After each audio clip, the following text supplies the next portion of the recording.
All right, guys. Sorry about that. It was very weird. So we have our second matchup here. Part one will be up on YouTube for anybody who missed the first part of the stream. This is going to be part Joe's here. We're alive. It's alive. Yes. Okay, so... Okay, all set now. So he banned Oasis, and we're going to be Let's Play Celestial Lake. Good luck, Evan. So in this matchup, we have Dark Elves versus Tzeentch. Sorry about the delay there. Should be all good now. That was very strange.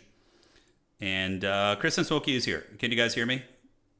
Should be coming back for all of you guys on YouTube and on Ye Old Twitch as well. Okay, so there's that. Yes. Okay, good. Good. You guys can hear me great. So now we need to figure out the Dark Elf matchup. What is it going to be? What are we going to do here against the Druki? Okay, so let me do this. We got that going up here. We can do a little bit of that again. We're so back, that's right. The good times have returned to us. They have returned to us. So map is going to be Celestial Lake, I think is the map. All right, so we're going to be on Celestial Lake. Exalted Chads again. Yeah, they're not bad. You see another scheduled one? It shouldn't be, there shouldn't be another one scheduled anymore. Yeah, the other one should be finished now. YouTube is just really stupid with streaming stuff. Basically, like if your stream blips out for even a second, it like starts a new one and just like, oh, it's such a weird thing. All right. Can we get the blue scribes? Is that what you really want, the blue scribes? Okay, so let's go ahead and delete that. And then this one is going to get deleted as well.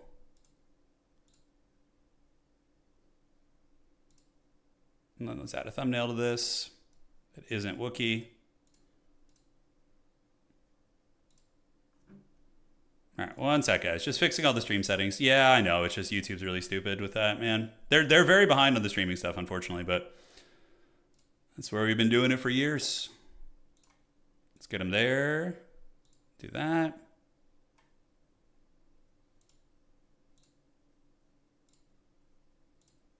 Do a little bit of this.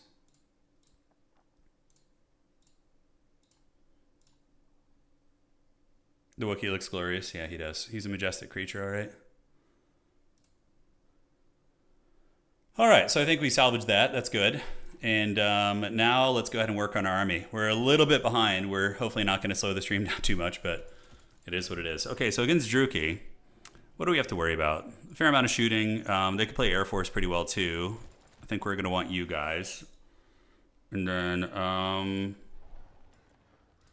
yeah, I kind of liked those guys. It's an interesting tech here. Scourge Hunter Chariots are a little bit annoying for sure. We're going to have to put some respect on those guys' names. Keep Kairos, yeah. Kairos is probably not bad in this matchup. He's probably not terrible. Like Vortex is a little bit of battlefield control. Can dive the bigger targets. He does have Blue Fire, which is a very good spell as well. Sartorial is another option. What's going on, man? Welcome.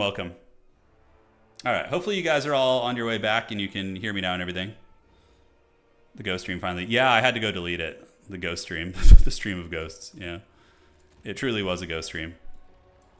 Do I want to do this guy?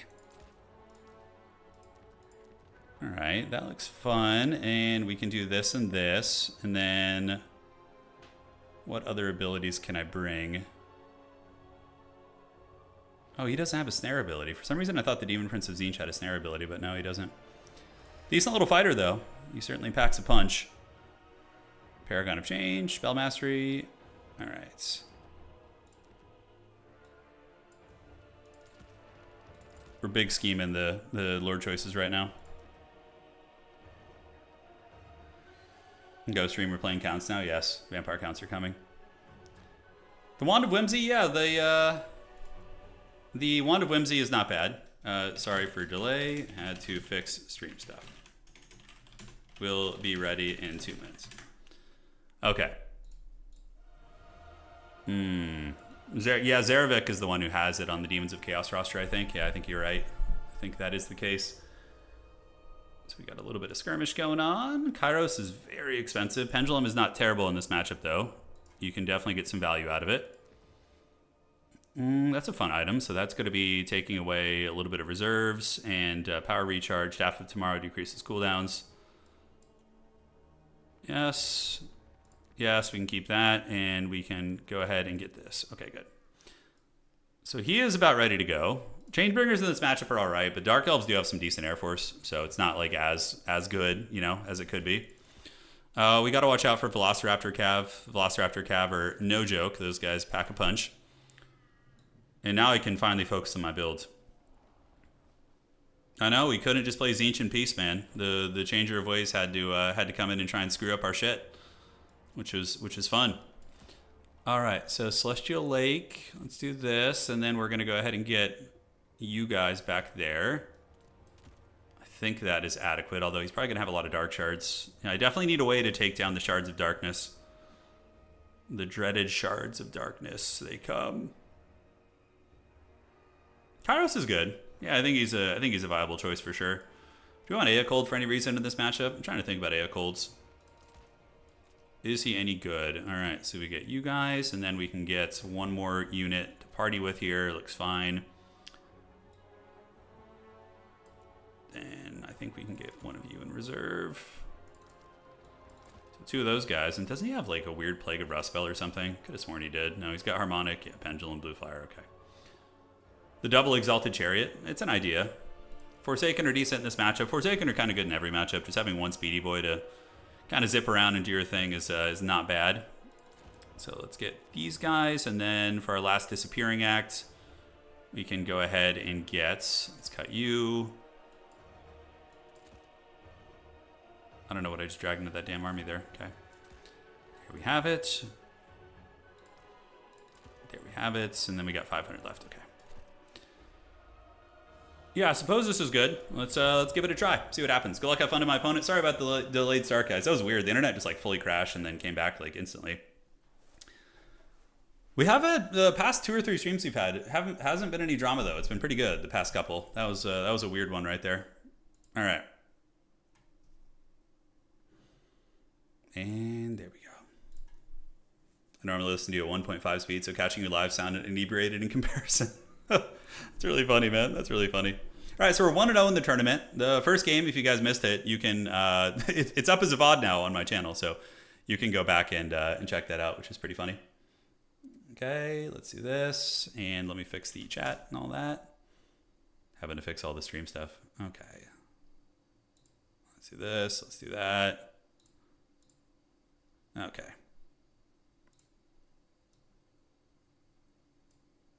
Should be live now. Okay, great. So this one seems to be working all right. All right, folks. So it begins. GLHF. May Sigmar bless us with a steady internet connection tonight. We'll find out. And cool. Yeah, I'm playing Tzeentch tonight. Or is Tzeentch playing me? That's right. That's the question. Right now we're playing against Dark Elves. Dark Elves, I actually think the Exalted Flamers of Tzeentch are going to be very good here. Because Dark Shards have pretty short range, and so too do Shades, so you can usually outrange them. It's kind of a micro game, but Scourge Hunter Chariot's going to have a good poke, but if we utilize the trees and terrain, hopefully we'll be okay. We will find out. We will find out today, guys. Bro, forgot Doombolt. Doombolt does exist, yes, but I can hide in trees. You know, I can hide in trees. Why does it say there's 2 streams live right now? What the hell is this shit? One is live. Okay, no, it's fine now. Okay, good. Now it's just the one. Now it is just the one. Okay, looks fine, looks fine. Doombolt is a little bit scary, though. It certainly is. It certainly is indeed. Send him to JB Jones' locker. Yeah, maybe we will. Phoenix King loading in here. Powerful, powerful internet loads going. What do I have against Velociraptors? Oh, you have Halberds. You know, you have Centaurs with great weapons. You know, they can do fine there. All right, so we have this core of units that is going to be going there, and then we can go ahead and take the Sour Guts over here. So we have Kairos, because I want the battlefield control. We have 2 Exalted Flamers of Tzeentch. 1 Marauder Horseman going to go grab that objective, and we can actually have you guys roll with this group here. And yeah, the idea is we defeat his cavalry and his like valuable pieces with the Exalted Flamers. Kairos is a utility piece. He's got sniping, so we have Pendulum against infantry formations, Blue Fire against everything else. And yeah, that's kind of what we're going to be doing. That's it. So fasten your seatbelts, guys. Get ready for a good time, and let's see what we can do. Good luck. Have fun.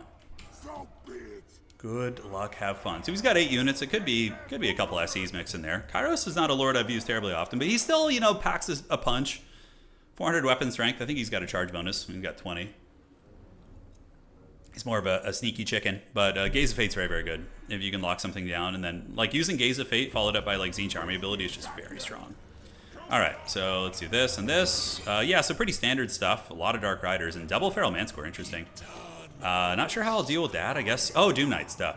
Okay, I brought Doom Knights. I was like, did I bring an answer for those? I don't remember if I did, but we do have Severed Claw as well. All right, so Kairos is going to go start dropping blue fires on... Okay, it's not my internet there. Okay, I actually looked and it says Supreme Sorceress is on a Manticore 2. So probably just bopping that Supreme Sorceress with blue fires is going to be pretty cost effective. We'll see if he blunders and lets me get some freebies with these guys. But Doom Knights are for sure going to be our first call out, the Knights of Immolation, because they'll bully those Manticores really, really badly. So, all right, so the objective is being taken. We're going to go ahead and send you over here on that objective here. We're going to get you guys creeping up, and I could lock him in with the Gaze of Fate. Let's see if he wants to come for it. He's thinking about it. Homie's thinking about coming over here. So we can get our horseman coming, and we're going to get Kairos right there. And here he comes. So he is going to move over. And what we can do is we can do... Ooh, if he had gone like an inch further, I was going to get him with a Gaze of Fate. That would have been very strong. All right. So let's move. We got you guys coming in. Immolation Knights will be out in a second. And these guys are creeping. You're coming over here. And yeah, we don't want to take any... Ammunition is very, very sparse here. So we got to be very cautious with the ammo.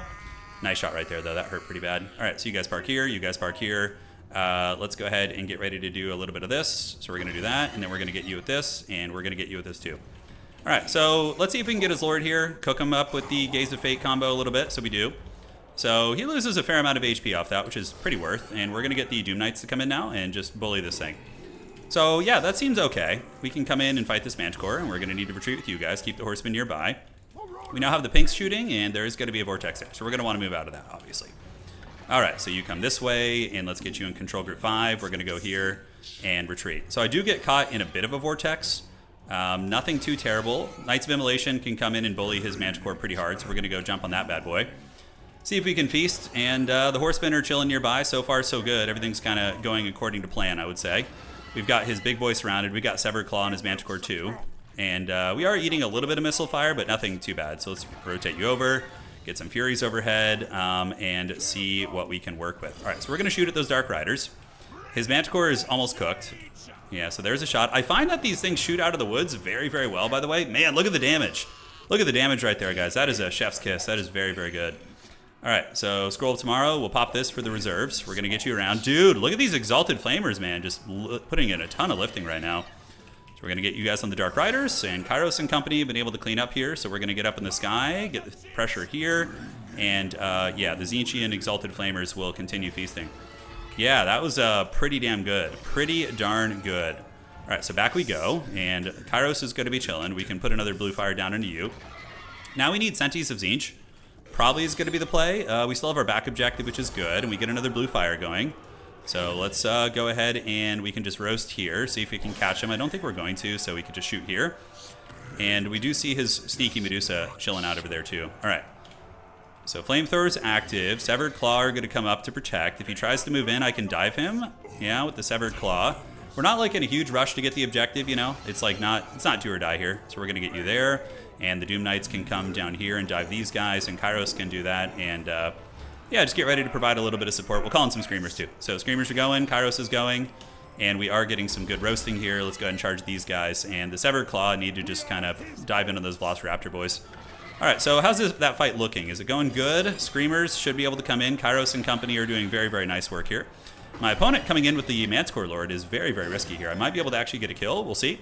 So we're going to snare you in place. We're going to do a blue fire right in your face, and we're going to roast you with the old flamethrowers as we get some Screamers coming in. And the damn line of sight is killing us. Yeah, I was hoping they'd be able to shoot a little bit, but we'll see if they do. We're definitely winning the trades, though. We're definitely winning the trades. Doom Knights barely took any damage in that fight, and yeah, Severed Claw is still fighting down here. Enemy Lord's in trouble. Kairos is going full chicken KFC master on this right now, which is good. So we're going to go ahead and do blue fire. It looks like it didn't activate or didn't go off or something. I'm not sure. So let's call you guys over. Get some Zangors coming in to reinforce. Zangors are going to come up, and maybe we can make a contact here. Let's see. Oh, that's some damage. I think the story of tonight is just going to be the Exalted Flamers of Tzeentch, which have just been doing such good lifting for us. I mean, we could still lose this game, obviously. It's certainly not over, but it's a very, very good start. So let's get you here, and then you boys come out here. Kairos is going to go and get ready to do a little bit of blue fire there, so we're going to blue fire you. And, yeah, Sour Guts are on their way down. Let's get in another Zangor to just provide a little bit of fire support here. And the enemy is running. Kairos is going to be hunting, so we can send Kairos back there to hunt a little bit. And let's just roast these Bleak Swords off. I think that's going to be fine. All right, so Zangors will beat you guys. So the Bleak Swords do get cooked here. Kairos is going for it. Whoa, I didn't mean to land him there. Okay, that's fine. And we're going to go ahead and get the blue fire. I don't know if it'll reach that far. Let's go ahead and see. All right, so those guys do get it. Let's get our Exalted Flamers back this way. I do get the blue fire going from downtown. He's running. I think it's worth it to chase. Yeah, there's the blue fire cast, so we do get it. And then we can do a little Tzeentch's bombard there to try and finish the job. And let's just keep value trading. Just keep value trading. Did we get him? The blue fire hit him, but he's not broken yet, which is crazy. And the Zangors will win that fight. Zangors will win that fight, and cool. So Screamers and company are fighting in here. We could do a big pendulum right down the pipe here, which is going to hit a lot of his units. And let's get the Exalted Flamers over there, and you guys come over here. All right, so pendulum. Ooh, that was a good pendulum. That was really good. Let's get Kairos in there to try and break the backs. And how is that Lord still alive? Oh my god. Okay, we need to go finish that Lord off. We can't let it come back. All right, so you guys gather up here, and we're going to go ahead and get a blue fire on you in just a second. Should be a pretty good kill for us. Let's get on those Cold One Knights and finish them off. Screamer's still fighting the fight over there. We do get a bit of a roast right there. And the enemy Lord is now running with 4 HP. I mean, come on, dog. 4 HP should definitely be enough to finish him off. All right, let's get some great weapons coming over, see if we can push with those. Yeah, so 4 HP on those guys, and the Medusa, ooh, we kind of accidentally cooked Kairos a little bit. If we lost Kairos, that could be a huge way to throw the game, obviously. Let's get you guys up here, and Kairos hopefully will be okay. We're going to keep shooting in there and trying to drop a little bit of lovin'. Let's do a little pendulum and keep scurrying away if we can. Elsewhere on the battlefield, how are we looking? Yeah, the flamethrowers will keep spitting on these guys, hopefully getting them nice and good. Let's go ahead and do a Gaze of Fate, snare these guys down, and then what we could do is we could do an army ability on them to try and finish them off. All right, up to the objective you go. Centaurs with Tzeentch are on their way in. Let's get them into the Dark Riders here. And now we need to go back and make sure we don't lose our home objective, so let's go ahead here and call in some spears just to push up and do our thing. All right, so unsummon the Doom Knights. We do get a good army ability right there. We have the Capture Weight coming in. Centaurs of Tzeentch are getting an okay little fight here. Yeah, that army ability was very, very good. And we can come in with Kairos and help fight here. We're almost out of ammunition, so when that happens, yeah, we have Severed Claw over there as well. You guys can be unsummoned. Let's call in some Furies just to make sure we don't lose ground, and Zangors can go charge those Dark Riders. Okay, so we got the Corsair boys in there. Kairos is being a pimp, helping the boys out. A lot of Dark Riders coming in. My opponent is pretty cooked up right now. This is, how is 4 HP?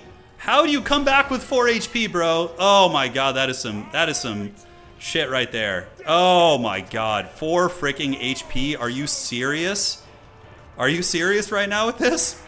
All right, let's not waste Furies into those guys. Let's go send the Furies to get his Lord off the battlefield. Yeah, that sounds like a good idea. Let's go do that. I'm pretty sure we just win this fight over here. Dude, I've never seen somebody come back with 4 HP before. That is some next level haggardness. All right, so the Medusa is going to get the blue fire, so we're going to get it right now and hopefully finish that thing off. Centaurs of Tzeentch in good shape can come over here and help finish. And back here, we still have some units. Let's get Severed Claw to come back here and polish these guys off. Centaurs do this. And we're going to chase. We're going to get that Lord off the battlefield if it's the last thing we do here. All right, so let's shoot these guys. Form up right here. And we're just going to call out Centaurs of Tzeentch at this point. Yeah, so we do get the Medusa down, which is great. Corsairs back here. Let's go ahead and charge them.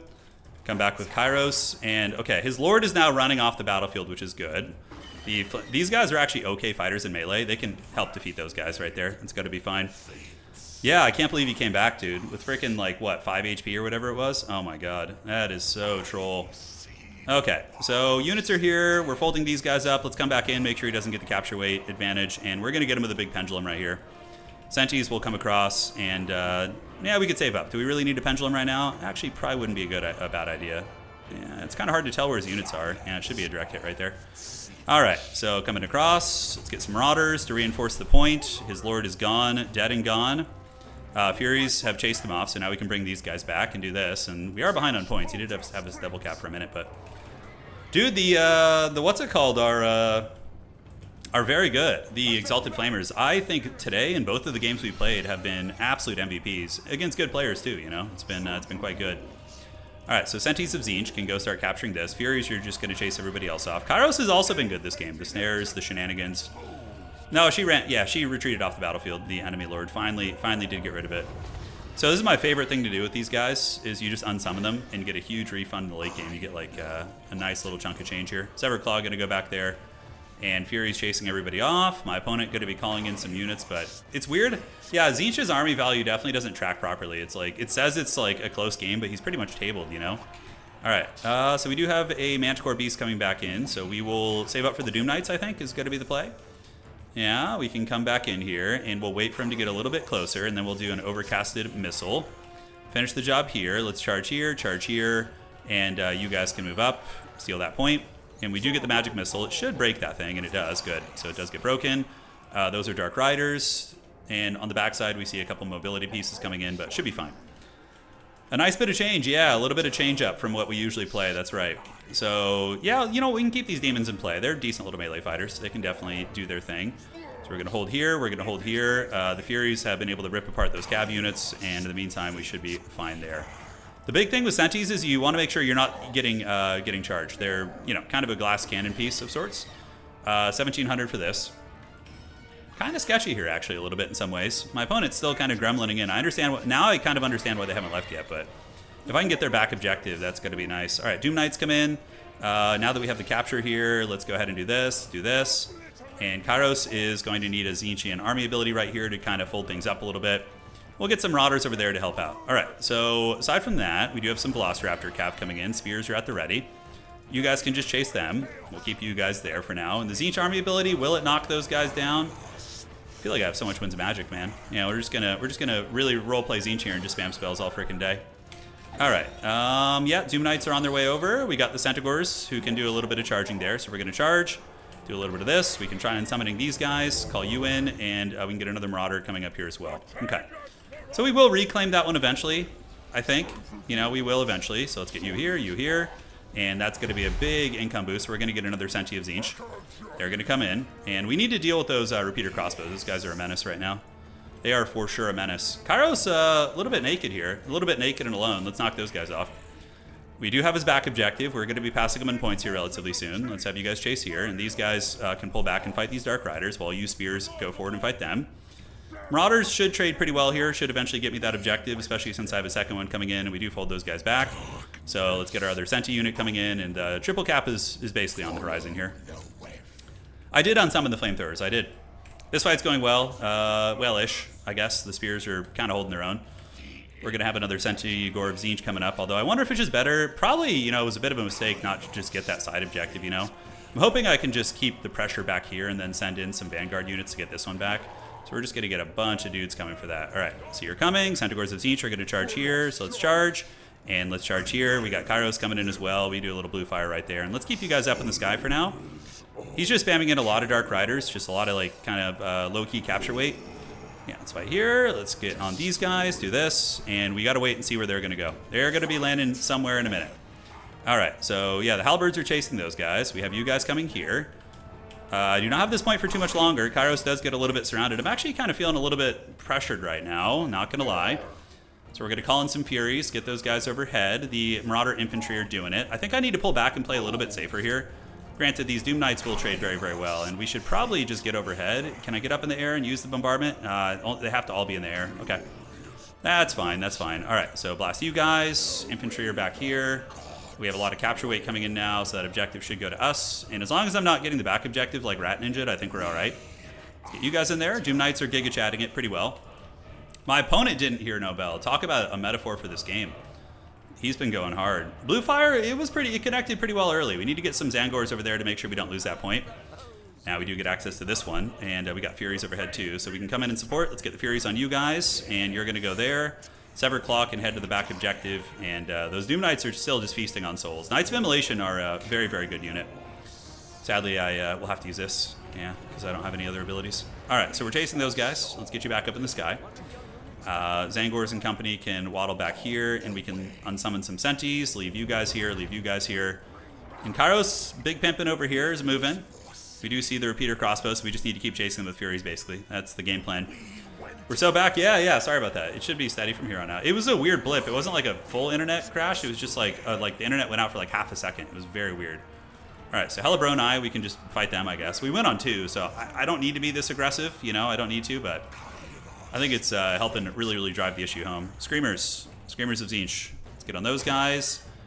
Fold these guys up. There was a time where Doom Knights were used against infantry. There was a time, many moons ago.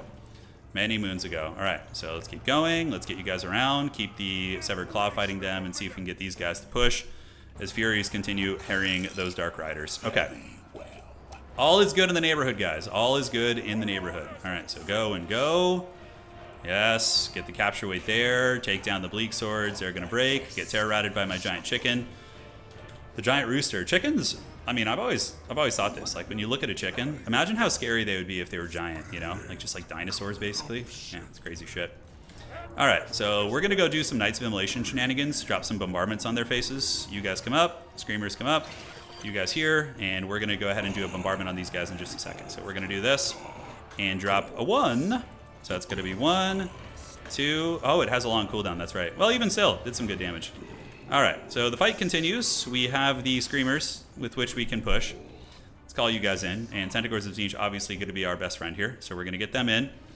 Screamers will hard counter those Golden Knights pretty hard. They'll be able to pile in and really, really do some heavy lifting. And then we'll Doom Knight charge them in the back. And that should be good. How would you rank the other 3? Nurgle's the worst. I would say Slaanesh is the best. And then Tzeentch and Corner are kind of pretty much the same in terms of their effectiveness in multiplayer. Yeah, I would say they're in the middle. But Nurgle's hands down the worst, like by a large margin. Like, you don't have a lot of agency with Nurgle. That's the problem. You're always kind of like playing to your opponent's whims, you know? All right, guys, good first win. Good first win. You're going to have to DQ me. Oh, no. We're about to get there. We're about to get there. And, yeah, GG, well played. GG, well played. I'm sorry, Bob. My internet went out. I had to fix everything. Oh. Come over here, fold these guys up, and we should be winning in a couple seconds. GG, well played. I mean, the game's been over for a minute, but he kept scrapping. Scrapping like an absolute champ. And there we are. Yeah, the Arwar Screamer's ability is amazing. That's how you can tell I'm not a Tzeentch main, because I don't use it. I don't use it that often. Yeah, GG, good game.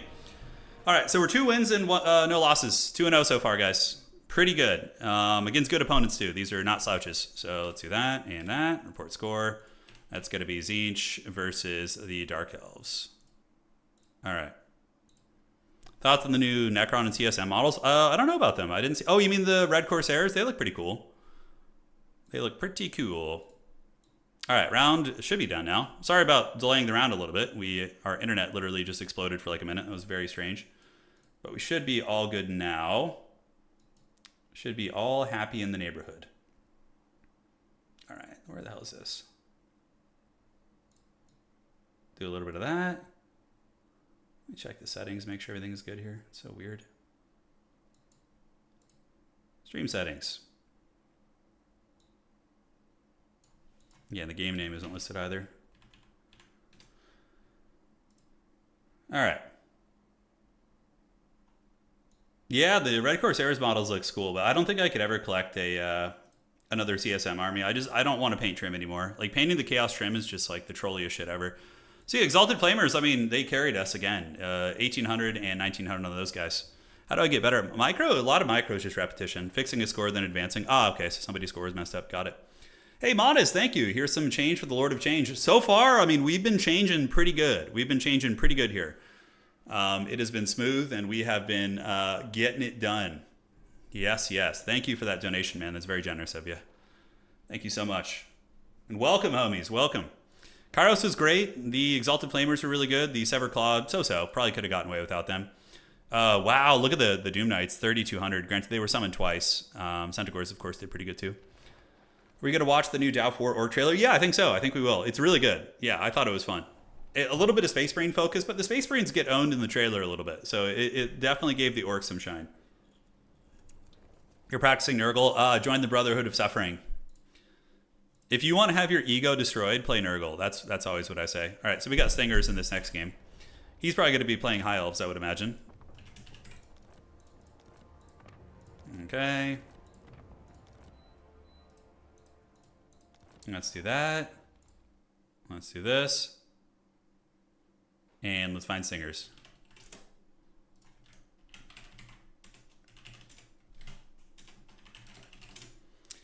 All right, so let's see what our boy Stingers is going to be up to.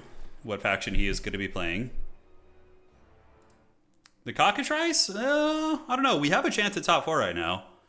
Turin is spooky when he doesn't have to play low-tier rosters. Yeah, we could actually win games when we're not playing Nurgle. Oh, God, dude. No Arbol. I'm done with Arbol, too. He's on my naughty list right now. All right, so Stingers is up, and Tzeentch for me. And let's see what it's going to be. All right, so I am banning the first map. Stingers is one of the best tile players in the world. He's very, very good at them. So we're going to learn Trial by Fire here, man. I wonder if he's going to do that weird silence strategy with the Oceanids. That would be very nasty. Okay, I'll ban... Let's see. Let's ban... Wow, these are strange maps.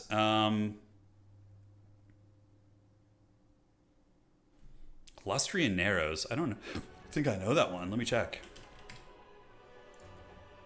Oh, okay. Lustrian Narrows. I know that one. And then Stonehenge is like a big greenskin map. I think it's like super big. Stonehenge. Yeah, that one's very large. Okay, so I don't know if I want to play against High Elf Mobility there. I'll ban Enge. Yeah, so we will do that. Haggard Tournament Champion. I don't know if we're going to win. I don't know Tzeentch well enough, I think, to really win a whole tournament, but we'll see. I almost brought Changeling Festus. I hope someone saw that blue fire dodge for my sorceress. Yeah. Some people were commenting about it, Asurian. Yeah, there were some folks in chat who were saying the dodge was dank. I didn't see it. I was busy microing elsewhere. So, all right, let's delete this roster and get ready for a High Elf matchup. So we're going to play on Ostucci Castle, which is great. So Ostucci. Yeah, I really do wonder if he's going to go... Is it Otsuchi Castle? Otsuchi Castle. I've been saying that wrong for like years. Okay, great. All right, let's get the Wookiee blocker up, and we are going to feast. We're going to feast hard here.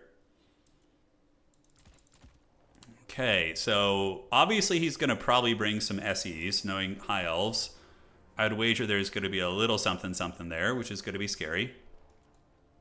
Did he land his character? Is that how he did it? Like landing micro? I didn't see it, so I'm wondering what exactly was the situation.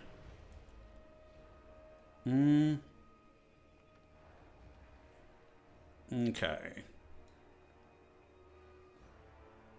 So Changeling, what options do we have? I mean, obviously the Mask is a decent choice for transformations. We can go full Mask mode. Jim Carrey Unleashed. I think a couple of Furies are probably warranted. A couple of Screamers are probably good. Just go for the cheapo ones. Yeah, that's good. I really like Doom Knights, man. I really, really like Doom Knights. The new Doom Knights with their ability to with anti-large. I mean, it's only 8 bonus versus large, but it's still not insubstantial. Yeah, he landed and then went back up right as you casted. Yeah, that's like some Matrix shit. That's some high level play for sure. Okay, so let's get you in there. Yeah, that looks good. We're gonna do this and this. Right on. And we're gonna get you in the mix as well.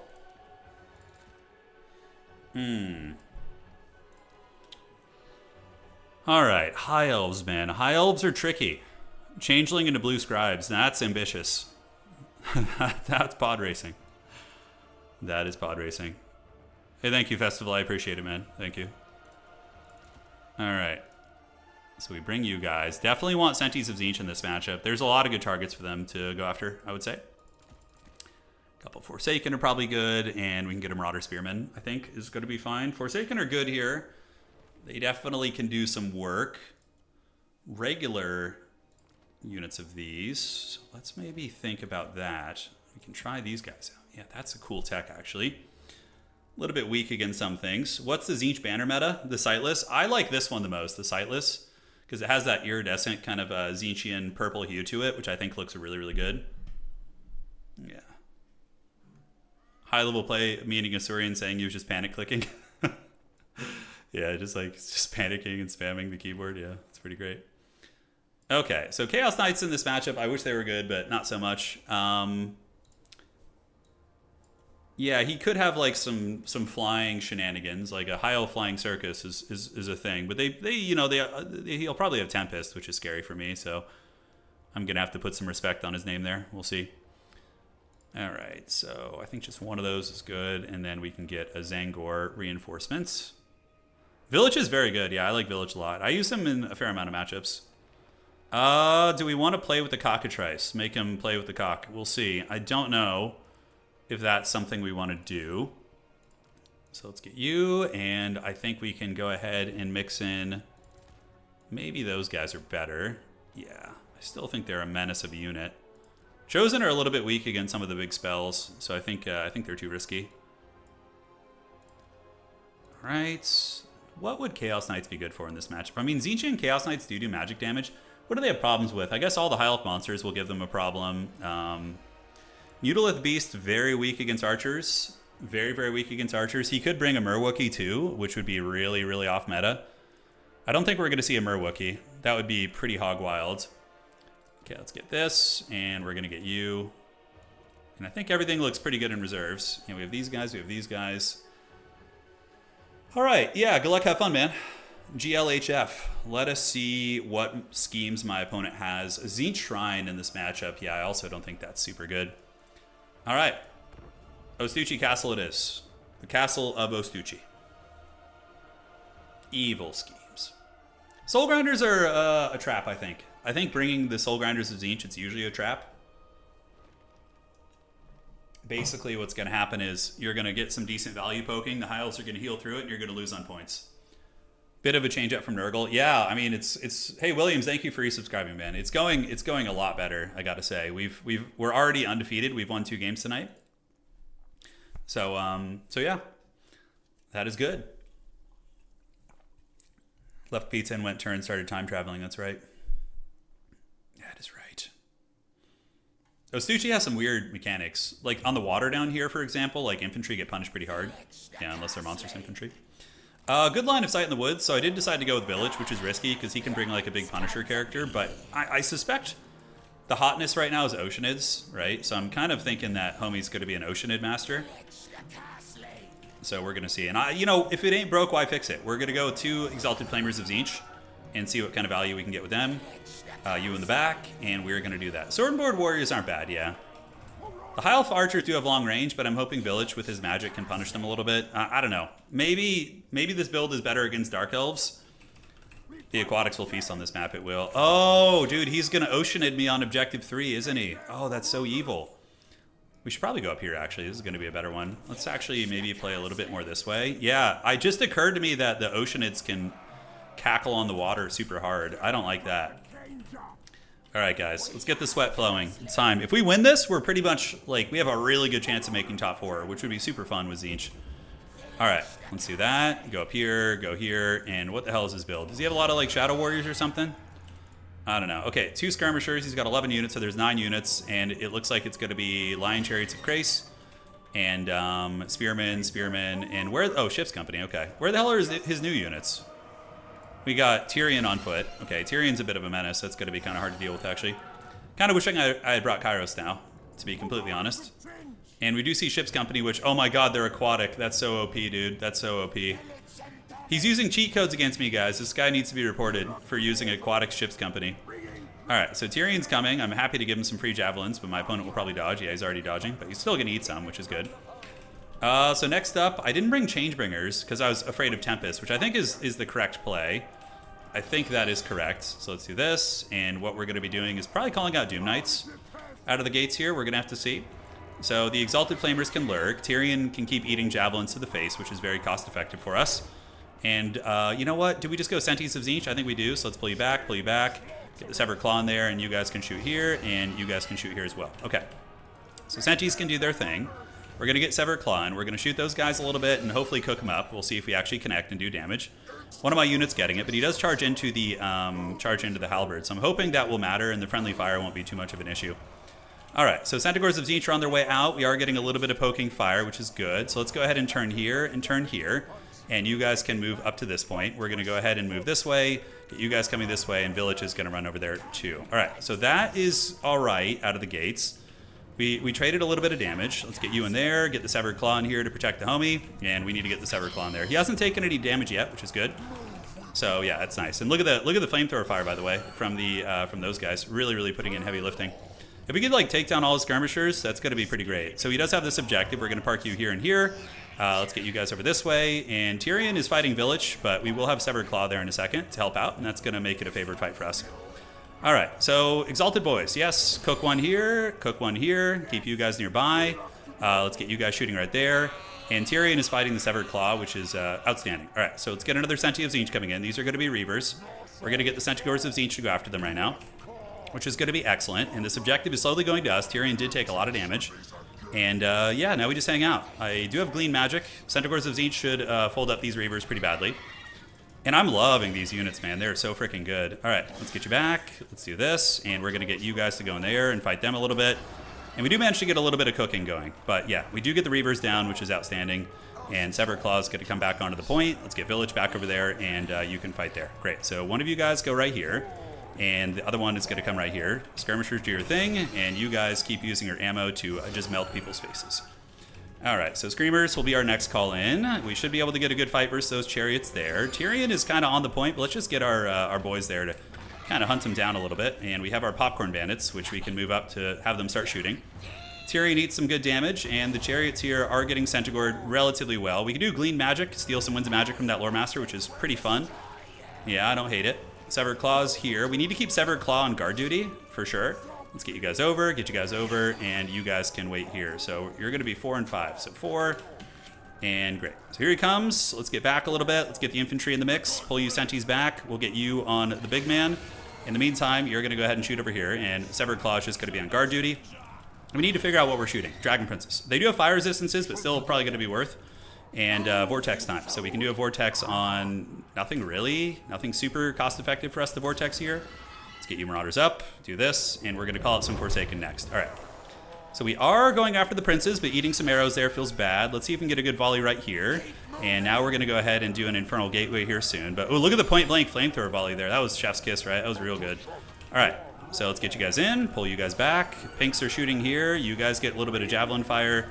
And Forsaken hopefully will be here in a moment. All right, so that chariot definitely got melted down.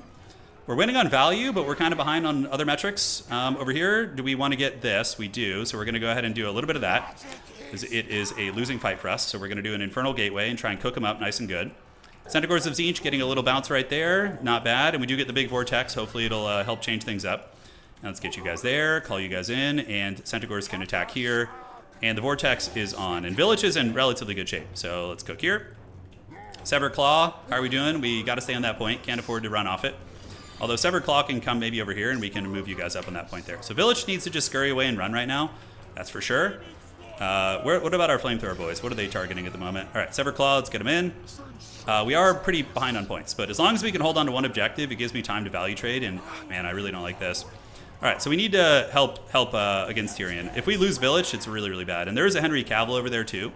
So we need to waddle away here. All right, let's run. Let's do this, and we're going to go ahead and get on you guys, and then we're going to retreat with you. Okay. Flamethrower boys need to run away a little bit. Forsaken arrive at the point, and let's get our 2 skirmishers to get up on the point too and fight those guys. And you guys can just sour gut fight right there. Okay, so Village does manage to get away, which is great. And here comes the Horsemen. Where do we want to get the flamethrower attacks is the question. Let's take down these guys right here. And the Centaurs actually getting Tyrion kind of low. We're going to Glean Magic from you and steal that. Yeah, it's going to be nice. And then we can do an army ability on Tyrion and try and break him. If we can break Tyrion, we'll get some Furies nearby in reserve to chase him down. And yeah, this looks good. We're holding on to this point. The Sour Guts are doing their job. Tyrion's about to get army ability. Oh, and he got a Star of Avalor and proc. Damn, did he break though? He didn't break. Okay, that's really unfortunate for me. That was like the worst case scenario. But you know, that's what you pay for with Tyrion, right? You're getting what you pay for. It's good stuff. So Tyrion just got a massive heal, by the way, like massive. Let's get the Flamethrower boys to take down the Company of Calendarian. We could take some of you guys out here to go contest this point. And we're going to go ahead and cook you guys right there, those Dragon Princes, and hope for the best. It's going to be sketchy. It's going to be very, very sketchy. All right, so we do cook them. We need to get the Furies in to fight them. Yeah, Tyrion procced his fat goodness, which is really scary. Horsemen can move in and fight here. We could try and hold on to that objective. The Forsaken are doing pretty good there. And I could, you know, try and roast Tyrion. Certainly is an option. Let's get these Dragon Princes, and then we can attack them right here and get another Screamer coming in to help out.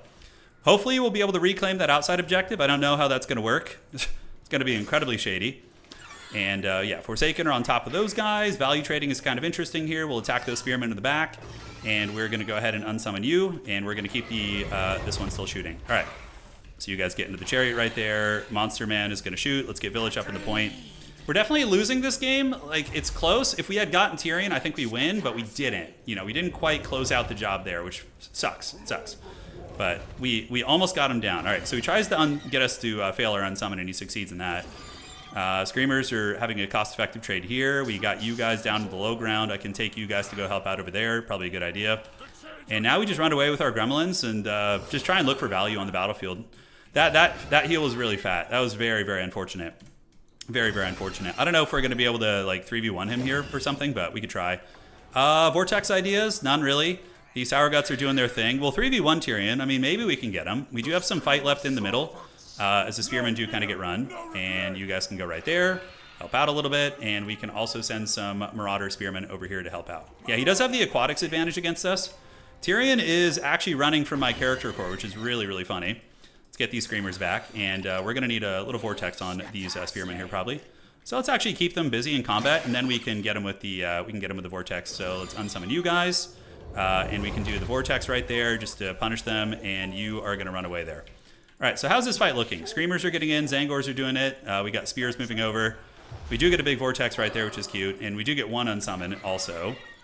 Forsaken are pretty much dead in the water, so we will get them back there. And that still didn't kill those guys, man. That's pretty hog wild. All right, so let's see if we can catch Tyrion slipping. If we can, like, lure him all the way back here, maybe we can do something. This side is looking good for us, slowly but surely. The Screamers are winning that fight, but it's going to take, like, 45 years. And this guy is getting hunted by Tyrion. So the idea is we lure him back here, charge him, and surround him. And if I can get a kill on Tyrion, maybe it's going to be enough to break his leadership. We'll see. Centaur is hit really hard, and he is healing capped now, so we're going to drop this, move you up. Try and focus on getting this side now. Screamers are, of course, chasing effectively there. All right, so let's get you guys up, Reavers are chasing those guys back. And how are the Senties doing? We still didn't get Tyrion. I think it's just GG. I think he got us. This was a good game, though. I think Village was the weak link. He was all right. But yeah, it was there was better options for sure. So that Exalted Flamer is going to fight the Dragon Princes. I don't really have anything super great here. I'm very, very down on points. But Tyrion was, yeah, actually a problem this game. He really was. The Chariots, I think we handled reasonably well. I'm trying to think what we could do better. Yeah, I don't know Tzeentch very well, so a lot of it is just theory crafting for me. But let's keep running here. And what are we being hunted by? We're being hunted by the remnants of some Dragon Princes. All right, so let's get some Furies and have them just run interference here. So they're going to land here, and then we're going to turn around here and get you guys here too, and hopefully be able to punish them. We will see. All right, so how long do I have left? Not too long. Village is here. Do I have enough Winds of Magic for anything else? I will have a Vortex soon. Tyrion, yeah, we needed that Tyrion kill, but you can't bank the whole game on that, right? Like, it's easy for me to say that, but, you know, I needed to be in a position where I wasn't reliant on getting a Tyrion kill to win the game. So he's over there. Village is going to keep crumping. We'll do this. We'll come back. Glean Magic is cute, but not too many good targets. Value trading was kind of close early on, and then he ran away with it. I don't even know what made him run away with it. I think the Exalted Flamers were god tier, though. They were very good. Very, very good. All right. GG, well played, dude. Great game. Overall, really, really solid match. Well played to my opponent, dude. Learned a lot of lessons there. GG, dog. Well played. So, yeah, he played really well. I got to learn that matchup better. Our Flamethrowers were great. Big performers tonight. Big performers. I do agree maybe Halberds would have been good. He didn't really have answers for Halberds, like none. Yeah, nothing in his army was good against Halberds. So that was probably the option. Severed Claw only got 500 value. Man, I'm kind of sad about that. These guys did good. Would light shooting have been all right, like pinks and blues? We Sour Guts did get 1,000 value in their life, which isn't bad considering how sloppy I played with them. I think Changebringers would have been good too. Like, here's the thing, guys. If I bring one Changebringer and he doesn't have Tempest, I can probably just win the game. No, a Changebringer. We need a Changebringer in reserve. They're so good. Probably these Screamers were really lackluster. They didn't kill shit quick at all. Yeah. OP Aqua.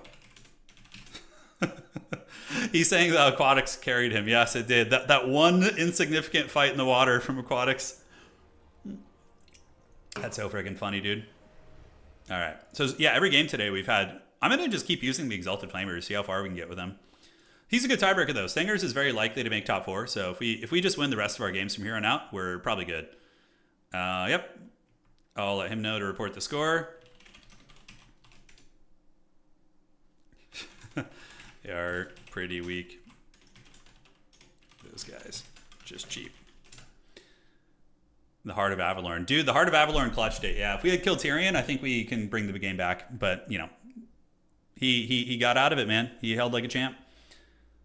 Yeah, I think you got to bring a Changebringer in every matchup because they're so oppressive if your opponent doesn't have answers for them. So in retrospect, maybe we do something like this. We just bring the ROR Screamer, right? And then we get, we cut this like random ass Spearman we have, and then we get the Changebringers. I think that's good. We can change you into a Forsaken, or even a Halberd unit would be good. Yeah, so like a Halberd, I think these guys were not good at all. Village could probably be replaced with a giant chicken, maybe? What could we possibly changeling into that would be good? I'm trying to think of good options. Tzeentch is all right, but on that map it wouldn't have been good. Yeah, I think you never leave home without a Changebringer in reserve. I would agree with that sentiment for sure. A Chaos Lord of Tzeentch could have been nice. Just like a Disc Master flying around, just sniping shit. Yeah. Lots of cool choices, man. Very fun faction. All right, so this is game 4. And again, for anybody who missed game 1, it's a separate video. The stream got split in 2 for some reason, so it's back on the other side there. All right. And let's do this. OP factions banned, it would appear. The RWAR changer. You mean the Golden Griffin? Yeah, he's not terrible. I think that if you're playing like an SE build, he can do some work. He could definitely do some work. Okay, so looking at the tournament so far, we should be 2-1. Yeah, 2 wins, 1 loss. We're currently in contention for top 4 up here. Just got to win the rest of our games. So we'll be playing somebody else who has 2 wins here. I wonder if Max Millionaire is playing. Max, are you playing Nurgle tonight? Are you suffering? Let me go see what homie's playing. Yeah, Final Transmutation is okay against High Elves. It would have been fine against him. I think there was a... Like, Sartorial might have honestly been a better pick there. Just, like, punishing Dragon Princes with Searing Doom and being a good fighter. Final Transmutation is really good. Yeah, I think Sartorial actually would be a great choice in that matchup. So we just slam him in there. He's expensive with his full kit, man. You can bring the rock item if you want to, and then Arcane Conduit, and maybe the rock is how you build him out. Yeah, like something like this. Looks pretty damn good to me. Those Exalted Flamers use their ammo. They did a lot of damage, Matt. And you have to remember, Matt, when you unsummon a full health Exalted Flamer, you're getting a 650 gold refund. So if you keep them healthy, use all their ammo, get 1,500 value on them, and then unsummon them, you're getting 650 gold back, which is really insanely good. And really, really powerful. Yeah, you could do a Tzeentch Sorcerer Lord too, just on a disc with Final Transmutation. Blasted, the Sword of Change is very good to summon a spawn unit. But you want me to lose, so I'll go meme and start picking Tzeentch meme units? Oh no, dude. Yeah, we have a chance at top 4 though. We're 2-1, and we have strong tiebreakers. We didn't, the people we beat were good players, so hoping they can carry on my wayward son. Unless one of them dropped against me. Ratty did not drop, and Phoenix King is still playing too. Okay, good. Let me see what these guys are playing. Okay, checking here. So I'm going to read off all the factions that are playing tonight, by the way, for anybody wondering. We have Kislev, Nurgle, Dark Elves, Empire, Beastmen, Dark Elves, Nurgle, and then we have myself on Tzeentch. We have Skaven, we have High Elves, we have Lizardmen, Kislev, Greenskins, Lizardmen, High Elves, Lizardmen again, and then Skaven and Kislev, Khorne, Greenskins, High Elves, Greenskins. Yeah, those are the factions that I can see at least on the list. Yeah, I really like Tzeentch though. They're really fun to play. Like they got a lot of really rewarding units that when they do things, it's very exciting. It's very exciting. Yeah, Lizards are out in force tonight. They are, man. They're a popular faction in multiplayer. I think they're pretty forgiving. pretty high leadership on some of their core units. Maneuverable, can kind of do everything, like artillery, archery. Well, archery is a little bit of a mixed bag with them. It's more skirmishers, but Lizardmen can do the very similar thing to what I'm doing tonight by using the Ancient Salamanders instead of the Exalted Flamers. They're a little bit different in terms of effectiveness, and obviously the Salamanders are way tankier, but yeah, Hero Sorka, Skull of Catan. Yeah, I can do huge damage. It really can. I agree. Zero cards. It's quite strong. And so what Homie in chat is talking about, you bring a Chaos Sorcerer of Tzeentch, and you get you bring the Skull of Catan, this item right here, the Skull of Chris Catan, and it gives you a huge damage boost. Spell Mastery 60%. So you do this with Final Transmutation, and you just like end somebody's career. It's really nasty. So a good combo is to bring him with a Chaos Lord. You throw the Chaos Lord into a bad fight, and then you punish the blob that dives in on him. It's very strong. All right, so let's see how we're looking in the round. We finished pretty quick that round. Yeah, I think there's 2 Nurgles. There's 2 of them. Yeah, I think Maximilianer is playing them. I think he's undefeated. Yeah, he beat Adam, and then who else did he beat? Let's see here. He beat Hlidden as well. Hlidden playing Dwarves, I think. No, I'm not eliminated. I'm 2-1. 2 wins, 1 loss. It's a Swiss tournament, so you're guaranteed 5 rounds of competition. Yeah, so we just finished round 3. We're just waiting for a couple of these to wrap up here. 1, 2, 3, and that one as well. And then next round, basically what's going to happen, we can refresh this real quick. I'll end up playing somebody who is similar score. Yeah, similar score to us. So we're probably going to play Lord Shaftesbury, Death by Ricochet, Hamper, Bob. Bob is also at 2 wins here. And yeah, these guys... Oh, maybe Blake. There's only a couple undefeated players, I guess, but still a couple games left to be played, I suppose. Double Scribes on Nurgle? That would be funny. No, if I play Nurgle tonight, I'm going to go probably a try-hard build, yeah. He beat my Kislev. That makes sense. Nurgle can totally beat Kislev. It's not a bad matchup for Nurgle. It's pretty even-ish. I've lost it the past couple times I've played due to mistakes on my own. Like I had bad micro, but Nurgle can totally beat Kislev. Yeah, they absolutely can. It ain't easy, though. It ain't easy. Rot Knights can do some heavy lifting in that matchup. It depends. If it's open field and they have a little Grom, your Rot Knights can have a really, really bad time. I don't think there's any Bretonnia tonight. I don't think so. No Bretonnia on the books. So we do not see those homies chilling. Yeah, if Changeling... Look, I'm trying to win tonight. I'm playing sweaty. So if there is an opportunity where I think Changeling will be incredibly good, I will mix it in. For those unaware, 3 Kingdoms is free right now in Epic. Oh, yeah. I never got into 3 Kingdoms. I know I played it a couple times. It had some really cool mechanics. I remember like some of the diplomacy stuff. I always felt like the game was caught in a weird place between like wanting to be a historical game and then being a fantasy game. You know, you had like the historical game mode and then the fantasy one, but it was kind of like, I don't like how that, I wish it had just been one or the other and had gone all in on that. You know, just make it a true historical game or a true fantasy, you know, just one or the other really. Yeah. 3K is the best Total War game from a politics perspective. Yeah, I remember it being pretty good, the politics aspect of the game. How can a hero unit be an ROR? It's not. It's not. It might just be a single entity that looks like a hero. Is that a Total War game? Yeah, Total War 3 Kingdoms is. Yeah, a Total War game. How do rats beat Nurgle? No, it's doable. Doom players are one of your best friends. If you're playing Skaven against Nurgle players hate Doom players. They're a pain in the ass. With Skaven. Usually like cheap slingers are pretty good against Nurgle too. Okay, so if I was building Skaven against Nurgle, I'm not the best Skaven player. I'm very average at them, but I'll give you what I would bring. Okay, so you're Skaven against Nurgle. Okay, so probably a chaff front line. We get a couple of you guys. I think I would bring 2 shielded Storm Vermin nowadays, maybe even 3, because of the fact that Nurgle usually doesn't bring great weapons against you. I would probably do some Night Runner slings to punish Battletoads. Yeah, I think that feels pretty good. And then for our Lord kit, I'd probably go Grey Seer on a Bell. Ikit Claw is very good too, though. You can go Ikit. Like, if you want to go Ikit on a Doom Wheel with Flensing Rune to punish Nurgle blobs, it's very strong. You get Storm Demon too. So, like, yeah, you could potentially snipe their characters and stuff. But, you know, Throth the Unclean is also a great choice because he can hit and run against Nurgle characters and is a pretty big bully. So, yeah, I might go Throth. We would get Remoldered and Beast Pack and just get him on the Beast. And then I would probably consider a Plague Priest. That could actually be kind of good on a Furnace. And then you just get the Pestilent Breath ability, cut all those, and now you have a Mortis engine against Nurgle infantry too, which is really good. Vermintide is all right. You can just slap Vermintide in there to spam some spells. Aside from that, you're going to want some ogres, probably just the ROR ogres out of the gates. And Nurgle is a faction that does not like getting the objectives captured against them right away, so maybe 2 Night Runners too.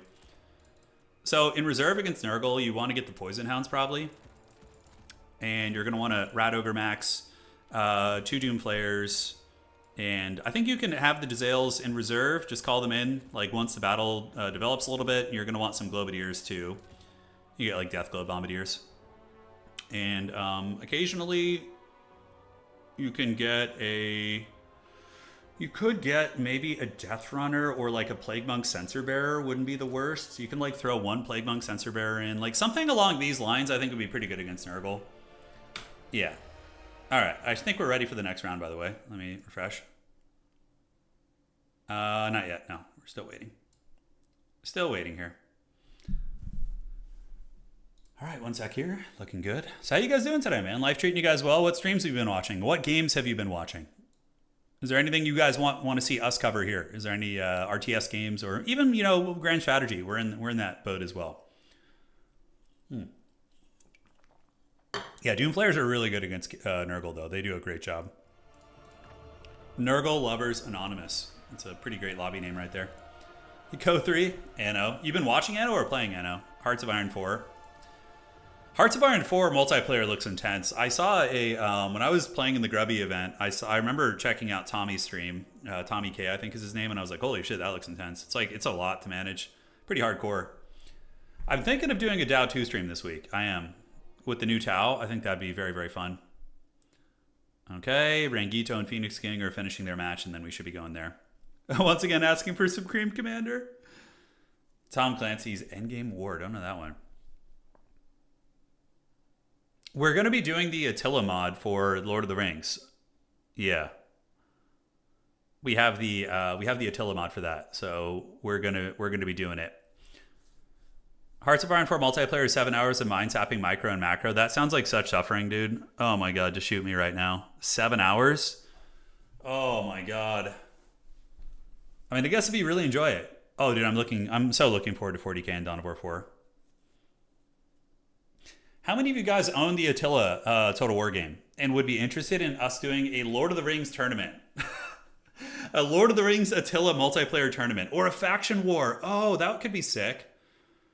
We do a Dawnless Days Lord of the Rings faction war. Oh, that would be super fun. I've never played Attila before, so I don't know. I would probably have to learn some of the mechanics, but that would be super fun. Will Face the Foot be yeah, Crash Faster, that's right. That's right. Yeah, big Lord of the Rings tournament. All right, looks like the round is done. That'd be so fun. Yeah, you guys would like that? Cool, cool. Yeah, I don't know how the multiplayer is in Dawnless Days, though. We're going to have to see. And obviously, it's not going to be super balanced, but spears are crazy in that game. How so? Do they, like, insta-kill things? Is it like the Battle for Middle-earth? BR has a bunch of RTS mechanics that should be in every single RTS. Fantastic macro control, control group organization, huge number of units. That sounds good. Sounds hype. Yeah, we don't care if it's balanced. It would just be for fun. We're not like there sweating about balance or anything. All right, so we got Bob that Builder, the Dark Wizard himself, the host of the tournament. I think he's going to be on Lizards, I would imagine. Let's see, Bob that Builder. We're up. Good luck, have fun. And now we are going to be checking out the maps. So Bob is first ban here, and we have what maps? So this is do or die for us. Terracotta Graveyard, Rapturous Expanse, or Excavation Site. Tzeentch, you ban first. Bob has been watching our stream, so he's privy to our schemes. I'm a little bit nervous about that. You know, he's been hanging out and watching. So he probably knows what we're doing today. So he's on Lizardmen. I wonder how Tzeentch do against Lizardmen. I do wonder. I guess it depends on the map. So maps we have are Terracotta Graveyard. I know that one. Rapturous Expanse is going to be Rapturous Expanse. This one is interesting. I don't know where the I assume the objectives are, yeah, just like down the line on that one. Okay, and then the other map is going to be the excavation site. I actually don't think I've ever played that map. Oh, it's this Tomb Kings one. Yeah, that one is that one. Okay, I recall this one. Bok Bok indeed. Yeah. I know it's a shame that he's been watching the stream because that means he's been seeing our forbidden Tzeentch Flamer schemes. You know, he's been seeing them, which is not good. All right, time to think outside the box. Yes. Well, we're playing a Lizardman main. This is a guy who just plays this faction over and over, so not going to be easy. Not going to be easy. Yeah, he can bring high magic for Tempest. Double Mutalith Beast. Yeah, it could happen. It could happen indeed. Called Arms, Gate of Ostfront. Yeah, I'm thinking about doing that one, Frosty. I'm thinking about doing Called Arms. He is in here gathering intel. He has. So Bob is going to counter your build, so we have to theory craft something that counters them. Yes, very Tzeentch-like. You're my favorite male streamer. Hell yeah, dude. Let's go. I'll take it. Still got it. Yeah, I do. I have some big schemes here, guys. I do have some big old schemes. Yeah, Gates to Ostfront. I love Company of Heroes 3. That's one of my favorite games to play, honestly. It's just simple and fun, jumping on with the boys late at night, having a good time. All right, so we got to see what Bob is going to ban. So you're Banji. And then we'll go from there. You like Gates of Hell better than Ko, huh? I know there's a lot of people who don't like Ko. I know it's got a lot of haters. So Graveyard. It is. So we're going to play Terracotta Graveyard. Terracotta Graveyard, and we're going to get going on this. All right. So first things first, let's get you guys out. We're going to do this, and I think what we do is we do a little bit of this.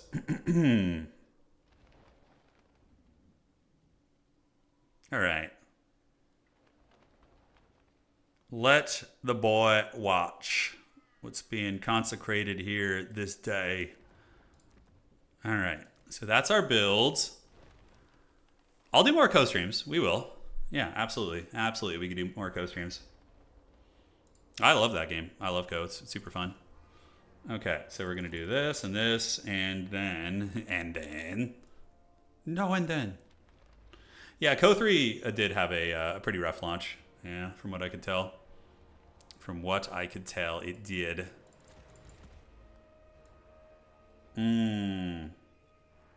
I got some real fun stuff cooked up for you guys, man.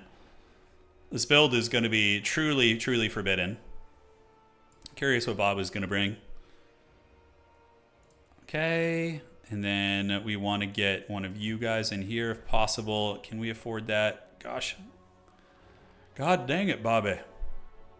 How's the Co 3 campaign? I've heard it's not very good. It's not something I would have any remote interest in, to be honest. Sega Tanks? No, I never played that one. And Den Joke, dude. Dude, Where's My Car is such a fun movie. I love it. No, and then. And then. It's so stupid. It's just so dumb, you know? All right, so let's get you in the mix. Yeah. And then that's going to give us access to two of these guys. No, and then. Centaurs of Tzeentch, I think, are pretty good in this match. They're just kind of good across the board here. Yeah, it's just like a fast cavalry unit to get out and cause some mischief. Okay, and then we want to get probably Doom Knights, I think, are really good for trying to control the skies and stuff. She can take it. What about like Muty Beasts in this matchup against Lizardmen? I don't think so. They have like Salamanders and all that like poking firepower, just like not fun to deal with. Okay, so Forsaken are decent here as a reinforcing piece. Chaos Warrior Halberds, I think, honestly, are not a terrible option either. We have, I think, adequate infantry killing power. I think we're all set there. Have you heard of Arma? Yeah. Well, that was I learned about Arma when I played the DayZ mod, because like back in like 2011 or 2012, just a casual 14, 15 years ago. God, man, aging is weird as shit. Playing, I used to play the DayZ, the original DayZ, which was then a mod for Arma. So me and my friends used to play that. Yeah, we never played like the actual Arma game itself, but yeah, we played those. All right. That looks fine. And do we want to mix in one more of those? I think that's pretty good, and we can get you in the mix too. Do we want Spawn of Tzeentch for any reason? I feel like they're very weak against a number of things on the roster. The Velociraptor Cavalry are very troll too. We got to watch out for them. Arma 2, Operation Arrowhead, yeah, something like that. Something like that. Tic-tac-toe time. He might go for tic-tac-toe. Yeah, we'll see. We'll see if he does. I almost feel like my build is just like a bunch of random units just mashed together. You know, just like no strategy, just random ass shit. Yeah, it's all good though. It's all good. Okay, do we want the cockatrice? What about the weird spawn? Weird spawn are really weak against like salamander pressure and salamander shooting, so I think that's kind of bad. 4 a.m., but you want to watch this? Yes, good. Suffer with us. Yes, brother, yes. What about blues in this matchup? I do wonder if blues are any good. Just get up, put a little bit of firepower down. Yeah, but the lizards have so much like armor and durability. So it feels sketchy. All right, so that looks fine. And then for our last disappearing act, we can get like one screamer. I was so disappointed with the screamer last time though. He was such a lackluster gremlin, you know? And that's gonna give us 500. I think that's a smarter play. All right, you guys are gonna love the hell out of this build though, I can assure you. Do we want to get this? All right, GLHF. Let's see how much of a disaster this is gonna be. Oh, this is such a gamble. You guys wanted the changeling. I think this might work. I know you guys might perceive it as a meme, but I'm thinking maybe we can really surprise him with this. Although considering who he's playing, it might not be a surprise. That's not 15 years ago. Don't say it. It is. I'm sorry. It was 15 years ago, dude. So we are going with a chosen build. So we have triple chosen. We got one shielded chosen and 2 halberds. And then we have a couple marauders who are going to buffer out our lines and just provide screening, basically. And then we have the changeling. We brought one Exalted Flamer, because obviously he's going to be overcompensating to deal with them. You already love the build. Yeah, me too. But guys, it is on. Good luck, have fun to Bob. He says YOLO build here. Oh, I don't like that. Because if we're both YOLO building it, as he says. Who do you guys think it's going to be? Who do you think the changeling is going to be turning into? Oh, shit, I just spoiled it. It's Festus. I just spoiled it. It's Festus. Hey, Morgie, thank you for resubscribing, man. Greatly appreciate it. Yeah, so Festus healing chosen of Tzeentch. I mean, that doesn't seem... I mean, yes, I have to pay for all the spells, but I think the healing could be really good with the Tzeentch chosen. It's kind of like playing Warriors of Chaos. It might work, or we might just get punched in the dick. We'll see. It's going to be one or the other. I do have another Flamer in reserve. In case it ends up being really good, I'll just call in a second one. He's got 10 units. Taking him a while to set up, actually. 7 units scares me. Yeah, he says he's scared. All right. So let's do this. We're going to go out here and do this. And the changeling is coming, and we're going to do that. So he's got a lot of infantry, including Razordons. Razordons have what kind of range? Can my Exalted Boy outrange his Razordons and win that fight? If so, that's really, really good. It's Palpifestus, that's right. He's got to have some anti-air, too. He's got to have some anti-air, or else Changebringers are going to give him a really bad time. All right, so this guy, you know, the Changeling is faster than Festus, so I guess I can use him to get where he needs to be, and then we're going to kind of move from there. Yeah, so we are moving up with our builds. There we go. He's going to go down towards the middle. We're going to get you over here, and, you know, we can just go start roasting some of his units. Mazdamundi has what? He's got Nets and Apotheosis. Okay, that's fine. That is fine. The Chosen should do very well, and we're going to go ahead and transform now into our final form. And these guys have 100 range, so I should be able to beat them in that department. So let's call in another one. I've had a lot of success with them tonight. Let's not, like, sleep on them here. Okay, so we do get a good shot. Really, really nice shot right there. And now we need to dodge a little bit. If you can dodge a wrench, you can dodge a ball. All right, so let's get you guys up, do this, and we are going to go ahead and get back and start shooting these guys again. And now we have Big Daddy Festus with healing elixirs. So there we go.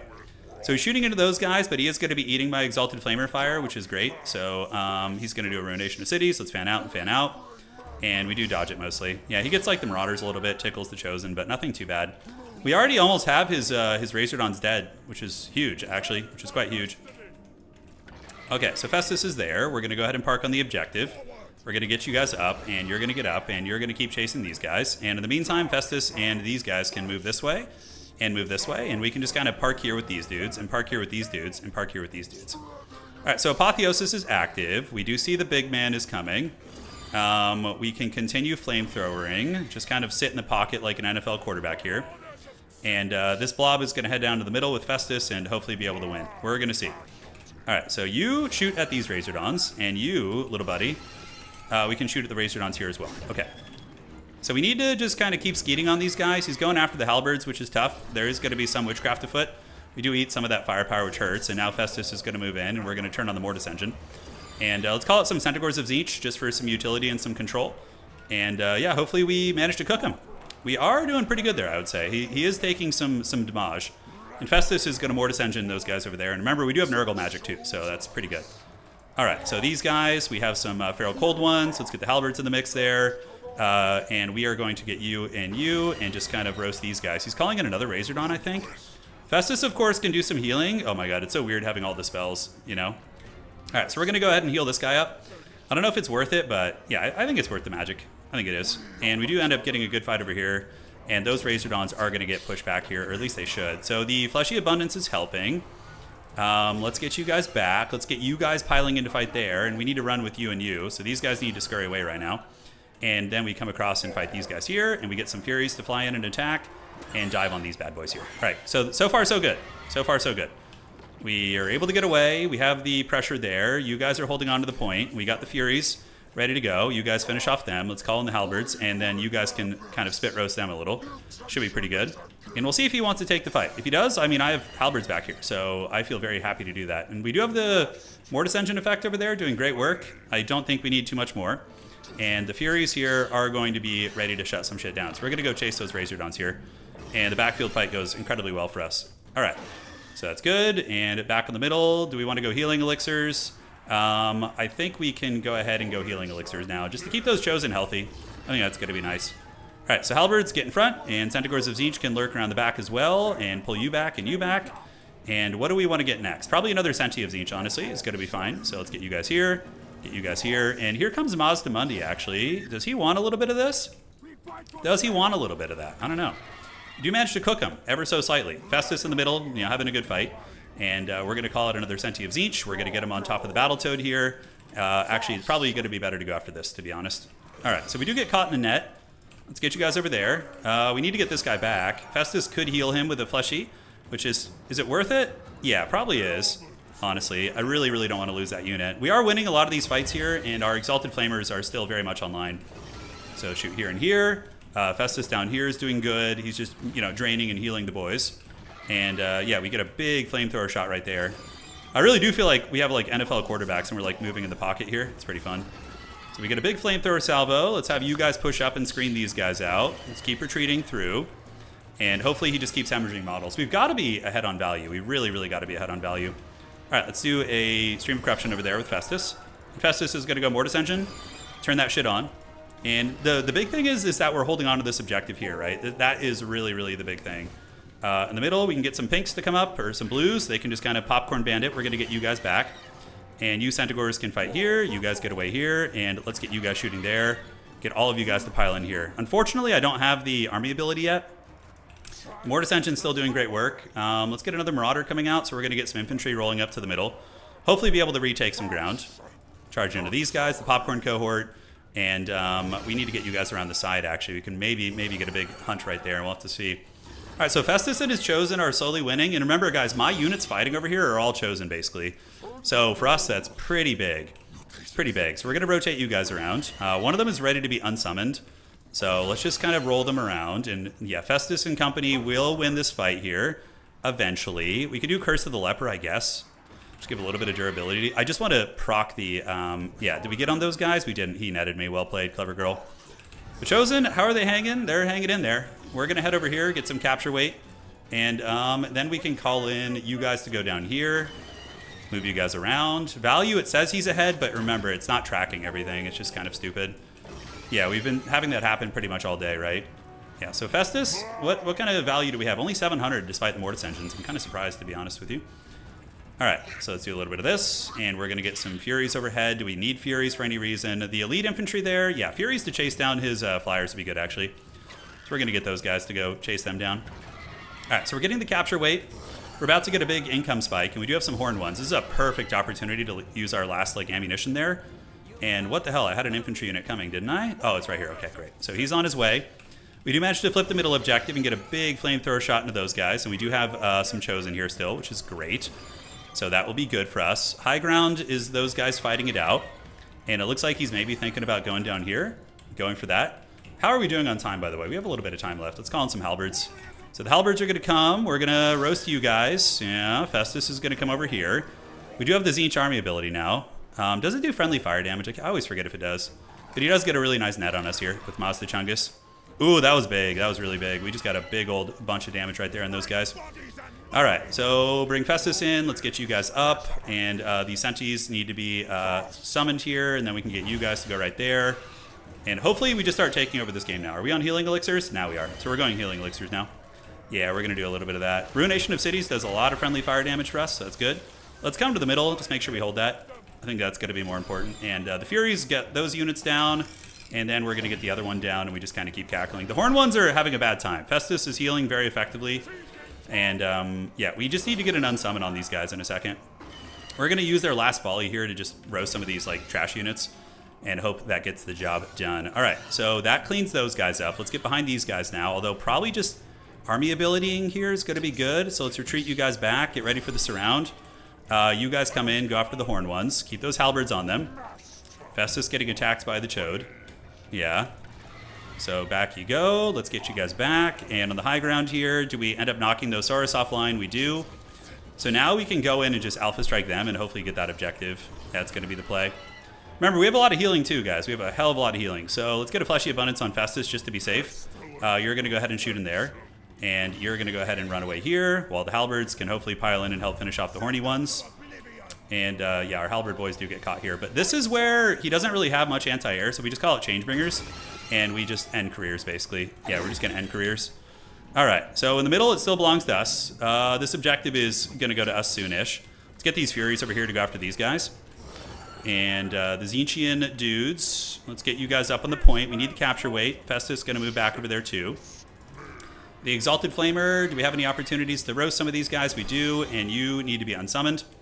While the Changebringers are just taking those guys offline, but doing a ton of friendly fire damage. And probably we just want to get them to the main fight and like take down Mazdamundi and stuff. I think that's going to be a little bit better.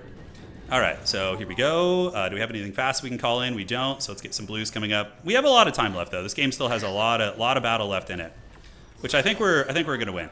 I think we're going to win. So we're going to go just push these guys off. Hopefully these warriors will win that fight.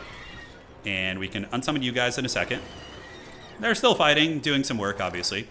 Horn ones, we can shoot them with this guy. And then you, buddy, we want to unsummon if we can. And great. So those guys are going to get roasted off that objective. Not the most cost-effective use of that ammunition, you know, that's for sure. But that guy's about to be unsummoned. The horn ones are getting roasted. And we do have our lock on this point. Changebringers getting a roast. That's enough. We don't really need to stay there too much longer. And now we can get in some Centaurs of Tzeentch to just run these guys over and get that point. And then we get a double cap and we just kind of chill out. Because as it currently stands, we'll do pretty well on just 2 points. Calling the Changebringers now. And yeah, the Girthy Chosen. I mean, they probably have really, really good value. So Battletoad is over there. The Chosen will stay. This guy is going to be unsummoned. And yeah, Senties will help clear this off. And I think we've got that point unlocked. Let's get you in 3. And now we can just roast his Toad. Normally, I'm not a big fan of like trying to snipe Mazdamundi, but considering how unprotected he is, I think it's a good idea. Yeah, so we're gonna cook this Toad right now. So we're just gonna give him the full Christmas roast. Yeah, we're gonna give him the full Christmas roast. All right, so we got this. This objective's gonna go to us eventually, one of these years. And yeah, Mazdamundi is getting absolutely just turned into a Christmas ham. These are a lot of units that Centaurs are good against, so we're gonna get a big charge right there. And just keep cooking the French cuisine. Time for some French food, guys. That's the idea. So you guys hang here, you guys hang here, you hang here. Let's go Mortis Engine, drain these guys down. And yeah, we basically taken out Mazdamundi. This objective's going to go to us too. It's only a matter of time. And we can battle the cohort of Sotek. Just make sure we stay on the objective. Mazdamundi is dead. Now we can cook you guys. Just got to make sure we don't friendly fire ourselves. And then we unsummon the Changebringers and get a big old refund once they've used all their ammo. right, let's go over this way. You guys come in here and fight these dudes. In the meantime, you guys go charge right there. And yeah, looks like we've also won this fight. All right, so call-ins, we're going to need some basic infantry, but I don't have any, so it's just going to be Furies, I guess.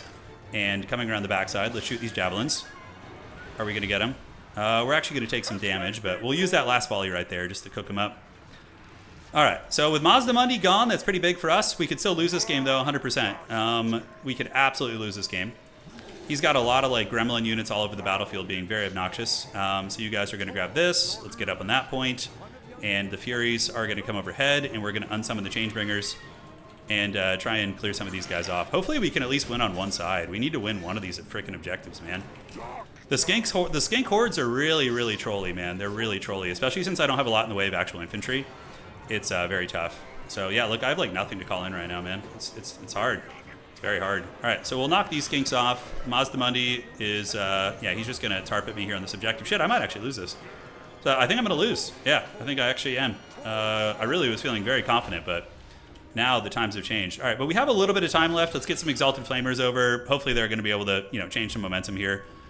Festus is just going to get kited out in the middle and basically isn't going to do anything, so he's going to have a bad time. You guys retreat back. Yeah, let's get you out of here if we can. Let's get you there. I just don't have capture weight. That's the problem right now. I have like no capture weight whatsoever. All right, let's get you guys in. Maybe we can get a little bit of momentum back here. Let's get you guys to start roasting here. Festus is just going to get kited around the objective. You guys go right here. Call it Marauders, and yeah, I think we lost. Damn, how did we lose that? It was going so good for us too. I guess we just didn't have enough capture weight in our build, which the Festus, I don't know how good he did. I don't know how good he did. He seemed to be a bit of a menace. We will eventually get this objective back, but it's going to be a hot minute for sure. All right. Yeah, 0 cap weight. I mean, we had some cap weight, but I guess not enough. That's for sure. Maybe I shouldn't have unsummoned my demons too. Maybe I shouldn't have unsummoned my demons. The Changebringer, like maybe like that. If that 1500 had been spent on like Zangors, I think we just win the game. Yeah, feels bad, but it's a good learning lesson. It's a good learning lesson. Yeah, now I will not make that mistake again in the future when we play this matchup, which is many moons from now. Many moons. All right, so Festus is going to move. He's been pretty good, though. The healing and the fleshy abundance and stuff, it's not terrible. So let's get you up on this point. Festus is claiming the middle, which is fun. I mean, we have Marauders coming in, but they're not going to make it in time. He's trying his best. Yeah, Zangors would have been good. I just got a little carried away with the with some of the fancy units, like Doom Knights. Like, what the hell are these Doom Knights going to do right now, right? Like, if that was like 5 infantry units, we're golden. We're just like easy win. Because we're very in good shape value-wise, but we just don't have capture weight. GG, well played. Yeah, that would have been good if we just brought some capture weight. GG, dog. Forgot cap weight units. All right, so well played. And yeah, I mean, honestly, to me, that felt fine. The Chosen did good. Like, in my head, I was like, the Chosen will be my capture weight. But they, they just fought to the bitter end. I needed to unsummon them, probably. Oh, that's not true, Meaty. They can use Croxagors. Although he didn't bring any Croxies, actually, which would have been... yeah, Warriors would have been really good here. But if he had brought Croxies, it would have been bad. But I needed cap weight. Yeah, the Changebringers were cool and all. I mean, I roasted Mazdamundi. The Exalted Flamers were really good. 1,800 value and then 1,400 value on this one. I mean, man, that is very good. Super good. The Doom Knights were dead weight, but like, here was my game plan. The game plan was to have the Doom Knights counter his Air Force, allowing my Changebringers to feast. Managed to lose with Nurgle when not playing Nurgle, I know. We had to shoehorn Nurgle in. No, Festus was good, though. He wasn't bad that game. Like, the heals were really good. The fleshy abundances were good. Yeah, like, no real complaints. No real complaints. So, like, if we were to change that build-up, we would just probably cut... I don't know. The Changebringers are good. Maybe just cut the Doom Knights. And then just get, like, a bunch of this shit.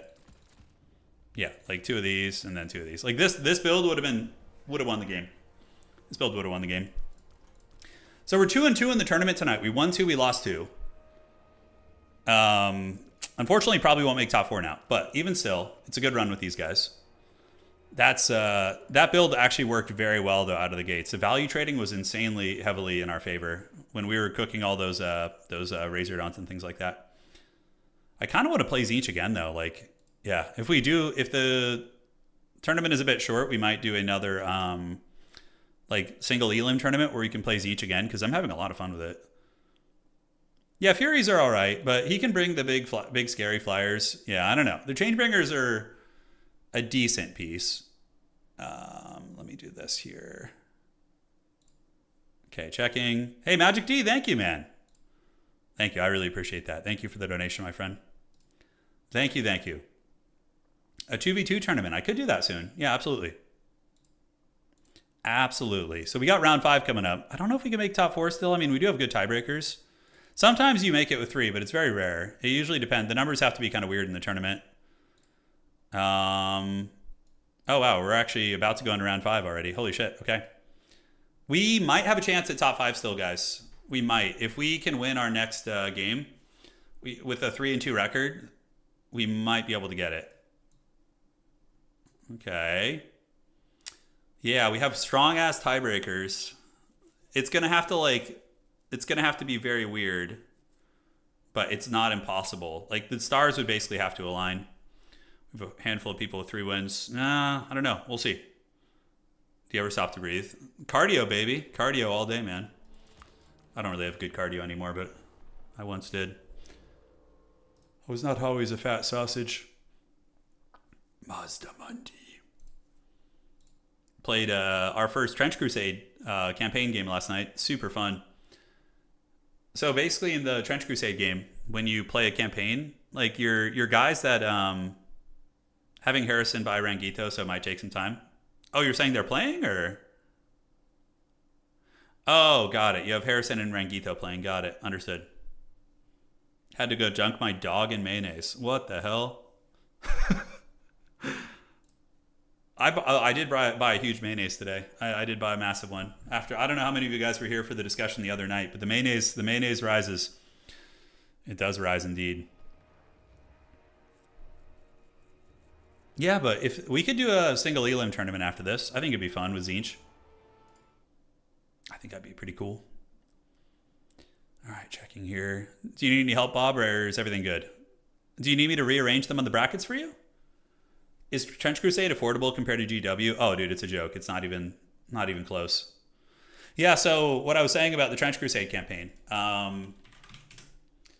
Basically, let me show you guys this. All right. Yeah, so we have our campaign running. They have this website that's really, really nice for it. Basically, you have your warbands. So I'm the Chosen of Baphomet. We have the Penitent Sons of St. Christopher, and then the Morning Star's Chosen. It's a couple of my IRL friends. And you play, excuse me, wrong website here. One moment. That is Bob in the old Discord. Let's go back here. There we go. So you play a game each week, right? And when you play a game, you pick one of the scenarios. But what's really fun is when your warband, when you finish, the various units in your warband level up. So you can go here, campaign play, you get experience, you get battle scars, and if a character gets taken out of action, an elite unit, 3 times in your campaign, they basically get killed. They can afford to get wounded 3 times. Regular troopers, like your heretics and things like that, like your line infantry, when these guys die, you roll a dice after the battle, and on a 1 or a 2, they're dead permanently. In a 3, 4, 5, or 6, and they're fine. But yeah, as you advance, you basically earn money from like various parts of the campaign. And every week, it escalates 100 points. So basically, you get extra money to spend. You can add new dudes to your roster. It's very fun. Or you can buy new gear for your characters. But if you lose somebody and they die in battle, you just like lose all their gear. So there's like a really interesting element of the campaign. And there's a whole system of like exploration too. So after a battle is over, you and your enemy both get the opportunity to loot the battlefield and like look for like ruined relics and things like that. It's super fun. It's really, really good. And it's dirt cheap to get into. It's like you can get a full 3D printed army on eBay for like $40. And it will cover you for a basic campaign. Yeah. All right. So let me see here. Man, I really thought we had that game. I was feeling really confident about that one. I guess just no capture weight killed us. No capture weight threw us to the dogs. Who let the dogs out? Bob, when you update their score for Rangito and Harrison, you need to make it so they What is my brain trying to process right now? You need to click the slider that says buy round, because right now they still have a buy round technically, so they can't report their scores. You don't have to paint your armies. No, you don't. Yeah, so like for example, eBay, Trench, Crusade, Heretic, Legion. Yeah, so let me see the guy I ordered from on eBay. Let me see if I can find him. Checking. Is it this guy? No, it's not him. All right, one sec. I'm pulling it up right now to show you guys. The dementia's kicking in. It really is, dude. It really, really is. Yeah, so basically with this guy, yeah, there it is there. Okay. Yeah, so this is an eBay listing for a Trench Crusade army. And, you know, this guy's $5. This is the leader for your army. The artillery witch is $9. The death commando is $5. Or you can just click this, the whole enchilada, and you get the whole army 3D printed with bases and everything for $42. And this army here would be like the $42 one would be enough to play like pretty much a campaign. You might need to get a couple extra minis, like a couple a la carte ones you could order, like a couple extra heretic. Yeah, you could get like 2 batches of heretic troopers. So the main one plus this, and that's like a full. How are they 3D printed? Resin. Yeah, they're resin print. They don't look so good in the pictures I just shared with you, but they look really good quality in person. Yeah. Yeah, the minis look really good, but on eBay there's tons of listings like that, and that's like really all you need. The rules are free online. Obviously, you'll need terrain, right? Terrain is going to be important as well. Yeah. You'd rather have the enchilada? Hell yeah, dude. Enchiladas are very, very good. That is true. Hey, thank you for the donation, Grapple. I appreciate that, man. Thank you. You a grappler? You've been wrestling, dude. All right, so refresh. And are we ready yet? Yeah, I don't think so. Well, yeah, if you have your own 3D printer, it's even cheaper. You can buy the STLs and print as many as you need. In Trench Crusade, yeah, if your guy dies on the battlefield, his loot gets lost. But if you have a guy who's been injured several times, you can retire him and then get his loot safe in your loot box. Then he doesn't get to go into battle, though. Yeah. Yeah, the terrain is, of course, tricky, but, you know. Usually if you have like a local game store, or if you and your friend play 40K already or other tabletop games, the terrain will usually work. They started late. It's fine. It's fine. Did you fix the buy round thing, Bob? So, because it appears as a buy round on the website. Let me show you what I'm talking about. All right, so we're going here. So yeah, you see how it's gray? If you go to their match by clicking this 41 button, Bob, or you're opening it in a different window, you need to check the slider that says buy round and turn that off. Otherwise, they won't be able to report their score. Yeah, and you can make your terrain out of paper. Absolutely. You can make trenches out of paper very easily if you want to. You could literally just use paper or cardboard and fold it and make trenches. Like, it's not super tricky. Yeah, I mean, obviously, if you're getting into 3D printing and you want to print with resin, you need to take safety precautions about like ventilation and keeping the the chamber isolated. There's a lot you need to look out for, because resin is incredibly toxic until it's like cured, right? Better hurry. Trench Crusade is dropping STL Sport. Yeah, I have pretty much everything I need, so yeah. And Tabletop Simulator has some really good tables for Trench Crusade as well. Yeah. You can play it on there. I have a couple friends who play it on TTS. I don't like TTS myself. I like having my painted models on the battlefield and just feasting. Tretch Craven's Hail Crusade. That's right. He's coming. Yeah, so the Chosen build with the healing was kind of fun. I don't know how good it was. I feel like Festus was actually good that game. What other changeling characters could we have mixed in that would have been really strong? Volkmar with his battle prayers, dude. That's how you do it. Hell yeah, boy. Malagor, the Dark Omen, flying around. Kolek is always a fun one. Getting stop hammer time, getting the big man, just running around with his giant hammer. Yeah, that would be pretty cool. Yep, lobbies are coming up. Turin, I bought a $400 printer, but like $300 in ventilation post-processing. Yeah. Well, we have a 3D printer, but it's FDM. We use a let me see. So we used to have a Ender printer, which is a good beginner printer. But now we just P1S.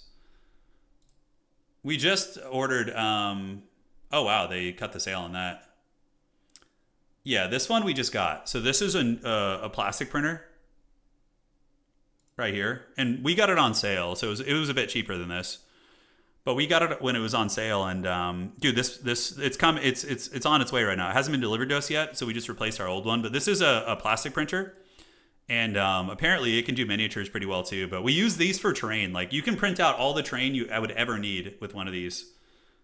So if you're into like tabletop gaming, 3D printers are a pretty good investment. But if you're just, very casual about it, probably not worth it. But that thing's pretty hardcore. Yeah. We're excited to get that one. All right. So let's check, see how we're looking. Those streamer millions, I wish, dude. No. there are no millions in the Total War community, that's for sure. Yeah. No, but it's a good one. It's a good one. All right. Let's see here. Refreshing. These guys are still cockfighting. Let me see if Bob's having any issues there. You are on. I'll take care of it.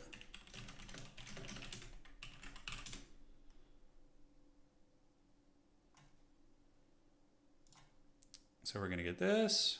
Going to fix this round. That's the printer your brother has? Yeah. The billionaire bucks, yes. Big business around here, dude. Big business. One sec, guys. Doing a little bit of admin help here. Yeah, 3D printers are great, though. It's really a game changer for hobbying. Because, like, man, I remember before 3D printers really became kind of mainstream and consumer, hobbyist friendly. Oh, shit. Was Bob still in there? I don't know if he was. Hopefully I didn't just crash everything. Make sure you're not doing anything now. All right. Should load. It's coming together slowly. All right, and we'll fix that as soon as that loads.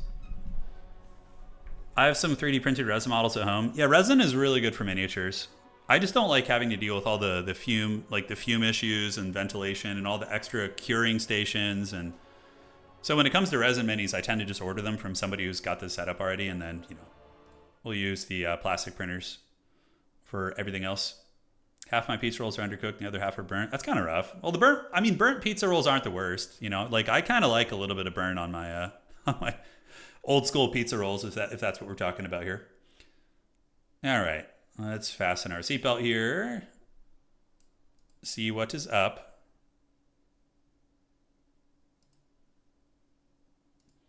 Why is this not loading here? It's so weird. Usually it loads. I think somebody is trying to report the score there. We'll give it one more try here and see if we can get in. It's your meth lab setup. Oh my God. Yeah, I can't wait till we get Total Tavern updated. It's such the website is just held together by sticks and tape, it just barely works sometimes. Yeah, come on, load for me. Give it to me, precious. It's time for us to become a Tzeentch main, though, guys. It's time. The Tzeentch calls to us, the changer of ways. The Book of Secrets. We haven't done the gambling tonight with the Book of Secrets on these guys using these. Yeah, the dreaded Fate Abunas. God, it's so brutal when somebody gets at least 2 free Fate Abunas out of the Book of Secrets. It's one of the most feels bad things ever. It's so insane. All right. Not loading for me, strangely. So just let website chill, then do points your way. I don't see why, no permission to see this field. Yeah, I don't know why he doesn't have permissions.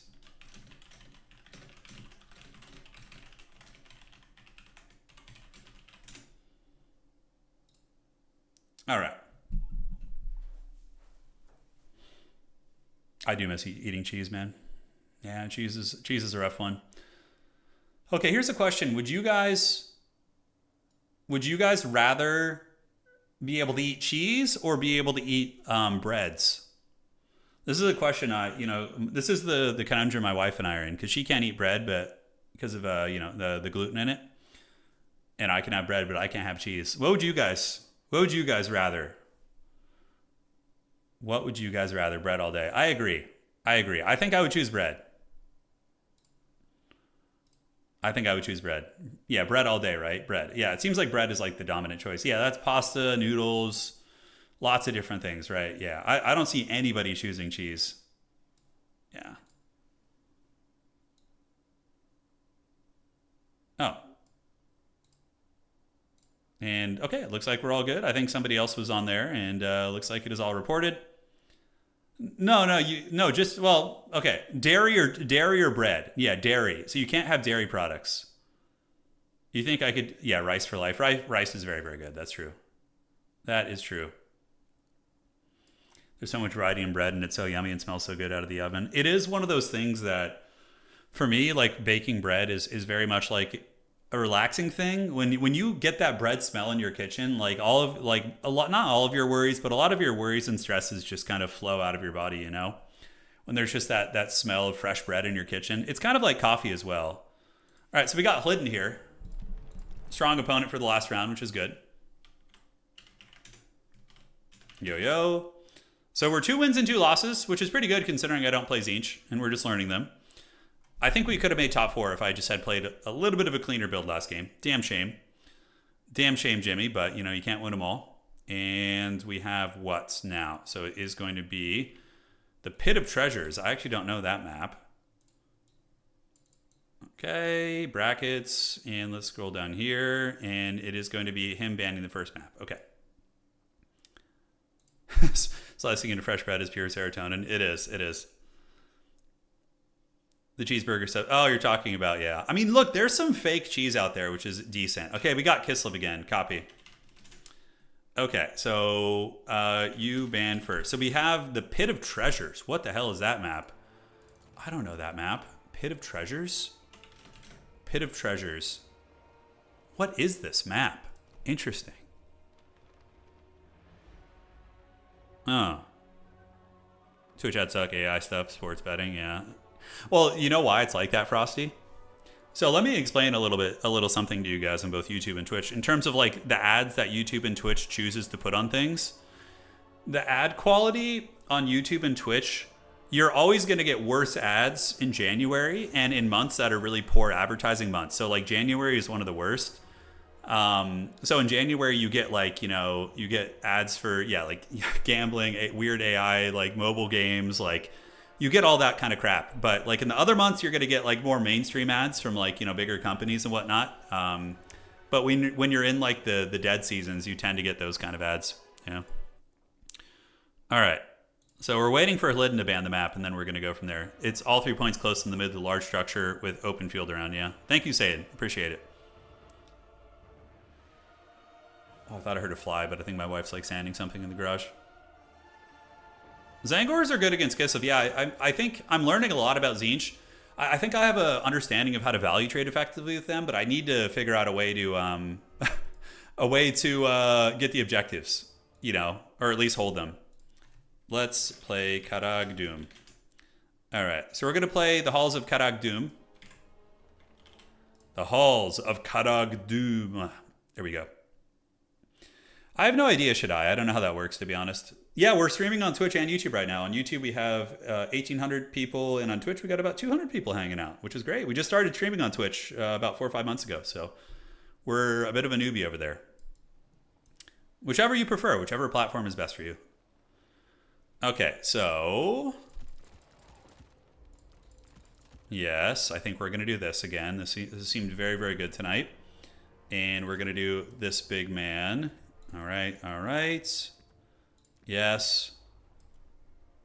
And I dig it. Can you dig it? Yeah, sorry I haven't been streaming during the day as much. I've been having internet issues during the day, and at nighttime it's been like 99% clear. Oh God, it's such a nightmare. I filed an FCC complaint, and they started calling me after that, and they're like, "Oh, we're looking into it now," and it's like, it's such a joke that you have to do that, Like you have to file, like I have to go file a complaint with the government to get them to fix your problem. It's like such shit, dude. All right. Let's get you guys in the mix. And then against Kislev here, we're gonna have you guys and you guys. And what else do we want to bring? Yeah, is that guy gonna be worth it? Kind of a cheeky idea, but I don't hate it.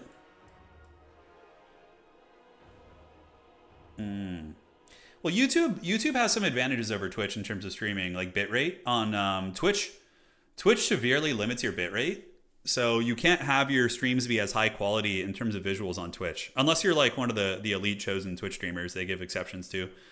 On YouTube, you can have much higher stream quality. But again, since I dual stream, I'm limited by Twitch's limitations. So that is one nice thing about YouTube as well.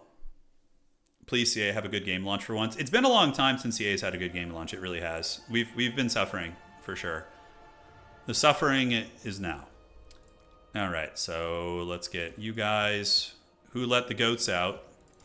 Who let the goats out? I don't think I can make top 4, but I think we want to go out with a fat win here. That would be nice. I think this build's pretty good. It's addressing the issues I had in the previous builds. And I often wonder about the Golden Griffin of Theurgy. The Knights of Immolation in this matchup, are they any good? I mean, I feel like they're ubiquitously kind of good. It was awkward last game because I obviously, or I mean, even you could just even lean into more Sentinels of Tzeentch. It's probably a good idea. Severed Claw did okay for me last game, but or against Kislev in the first round, but they kind of just got wrecked. Warhammer 2's launch wasn't that bad. Yeah, I don't remember having a lot of negative feelings about it. Less than $1 an hour given how much of your content I've watched. Thank you, man. I appreciate that. Seriously, that's a very generous donation. Don't feel obligated, man. Just hang out, enjoy yourselves. Chaos Knights, probably not. Yeah, the Sentinels of Tzeentch do kind of get bullied by like even baseline infantry. Like last game, they were getting bullied by Bob's skinks pretty hard. Which felt bad, man. Felt bad. Okay, let's get those guys. And then we got to deal with those menaces. Yes, and I think yes. Yeah, this build feels way cleaner than my last one. We'll see if it works, though. We'll see. We're in round 5 right now. We have a very small chance to make top 4 if like the stars align perfectly. Not super likely, but we'll see. We will see. Okay. How are we looking? All right. Everything looks set here. And now we're just waiting for Hidden to ready up. Oh, we should probably change our banner. We want to do the Apostles of Change, so we don't have the same banner color as him. Thank you again. I appreciate that, man. All right. I did see it, Raksha. I did see it, yeah. Doom Knights are pretty okay against Kislev Cav. The ROR ones, they have a pretty substantial anti-large bonus. Well, not substantial, but enough to make a difference. And they get the jump on you, too. That's a good thing about Doom Knights, is they always get the jump on you, because they're obviously flying. So they kind of take away the charge bonus variable. I wonder about Spawn. I feel like Spawn are a little bit too risky because of the frickin', what's it called? The archers, like the Kossar battle lines. They can really Shrek you pretty good. But Village did really good in our game earlier. He got 3,000 value, man. Just like those elite Kislev positions, just getting shadow rounds, man. It was great. What does this guy bring to the table? I'm actually going to explore another option here. Yes. And yes. No, I think our other option was better. Okay, we're going to go back to this. Plague of Rust Chaos Knights could be a really fun strategy to kind of experiment with as well. You don't see it terribly often. Great.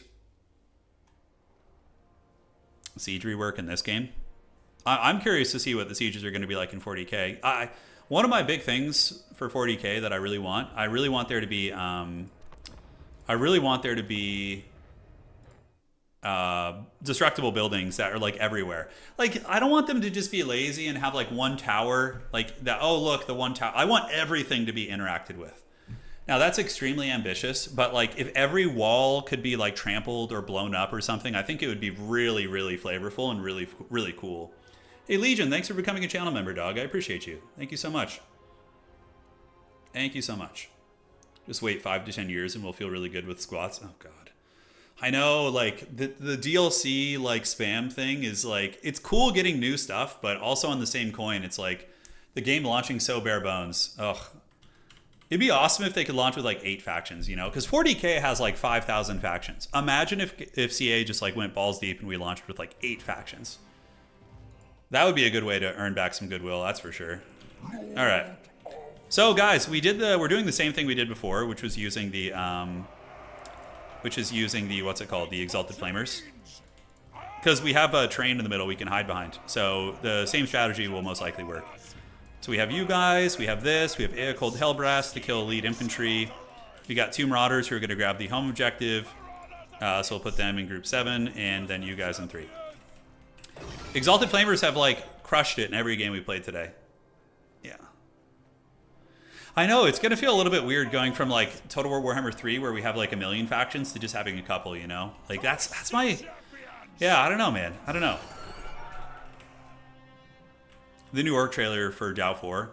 Yeah, for Dawn of War, I think it's not as huge of a deal to launch with only 4 factions for Dawn of War 4, because it's not like a grand strategy game in that same scope. It's like a narrative-driven campaign game with some multiplayer, you know? It's not like a huge world in that same way. You know? All right, let's do this. Let's move up here. And pretty similar playstyle, light war sleds and Ulrika Magdova. Wow, with Pit of Shades too. Okay, so he's going to Pit of Shades my halberds for sure. It's going to be a sniping Kossar, it looks like. So homie's going to be chilling out here, and we're going to get our flamethrowers to move up. Ulrika, get her with the final transmutation for sure. And in reserve, we'll see what we want to call in. Probably just, I mean, against sleds... Yeah, against sleds, we just want a line of sight. We want to get behind this glorious Dwarven statue and start roasting him once we get close range. Yeah, the customization for 40K will be kind of curious to see as well. Let's see how good homie's micros here. So we're going to do this and this. We're going to take some pot shots, chase him with the chicken, and we're going to shoot his sleds. And he should get hit by that. Yeah, that's good. That was good. Hey, damage is damage, right? And the thing is, I have shields that regenerate. He doesn't. So every little bit is pretty good for us here. And next up, we'll call in some Centaurs of Tzeentch just to help out a little bit, make sure we don't get run over. And the chicken is going to go here. And that's the thing, a lot of time, like all this value he's generated is technically dead value right now because of our regenerating shields. So yeah, you gotta take that into account. All right, so we're going to set up shop like this. We're going to call in our Centaurs back here. These guys will have their shields regenerate relatively soon. We do have these guys thinking about coming in here. We can get the Centaurs to kind of follow up. And now the Protoss shields should be healing on some of our units. All right, so we're not in a big rush. We're going to go and do our split cooking, because the way he's kind of postured, we can really punish him here. And the Changebringers would not be super good right now, but we're going to move up, chase these guys. These are basic Kossars. So we're going to take our big chicken over there, and we're just going to roast these guys up. Yeah, we're going to give them the good old Christmas ham special. Aecold is going to do the campaign tactics. I'm just wasting ammo. I didn't actually mean to do that, but it's going to happen. So we're going to get him right there with a little bit of roastage. Yeah, not bad. All right, I don't hate it. Aecold is still juking and doing pretty good with it.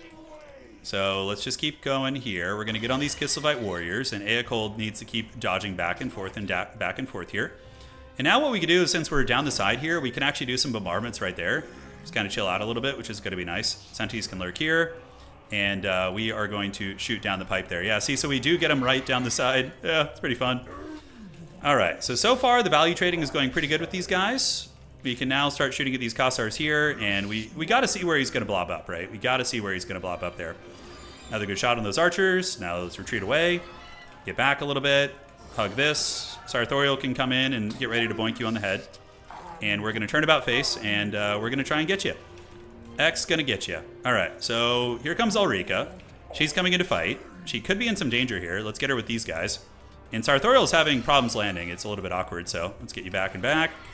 Back and back. And we do get a little bit of a surround on Ulrika here, but not a lot of damage coming in, unfortunately. Because she's probably going to use a Pit of Shades on us, but we'll see if we can make it work. All right, so let's run away here. If there's a Pit of Shades, we need to be very privy to it, but we are getting a lot of damage, as the French would say.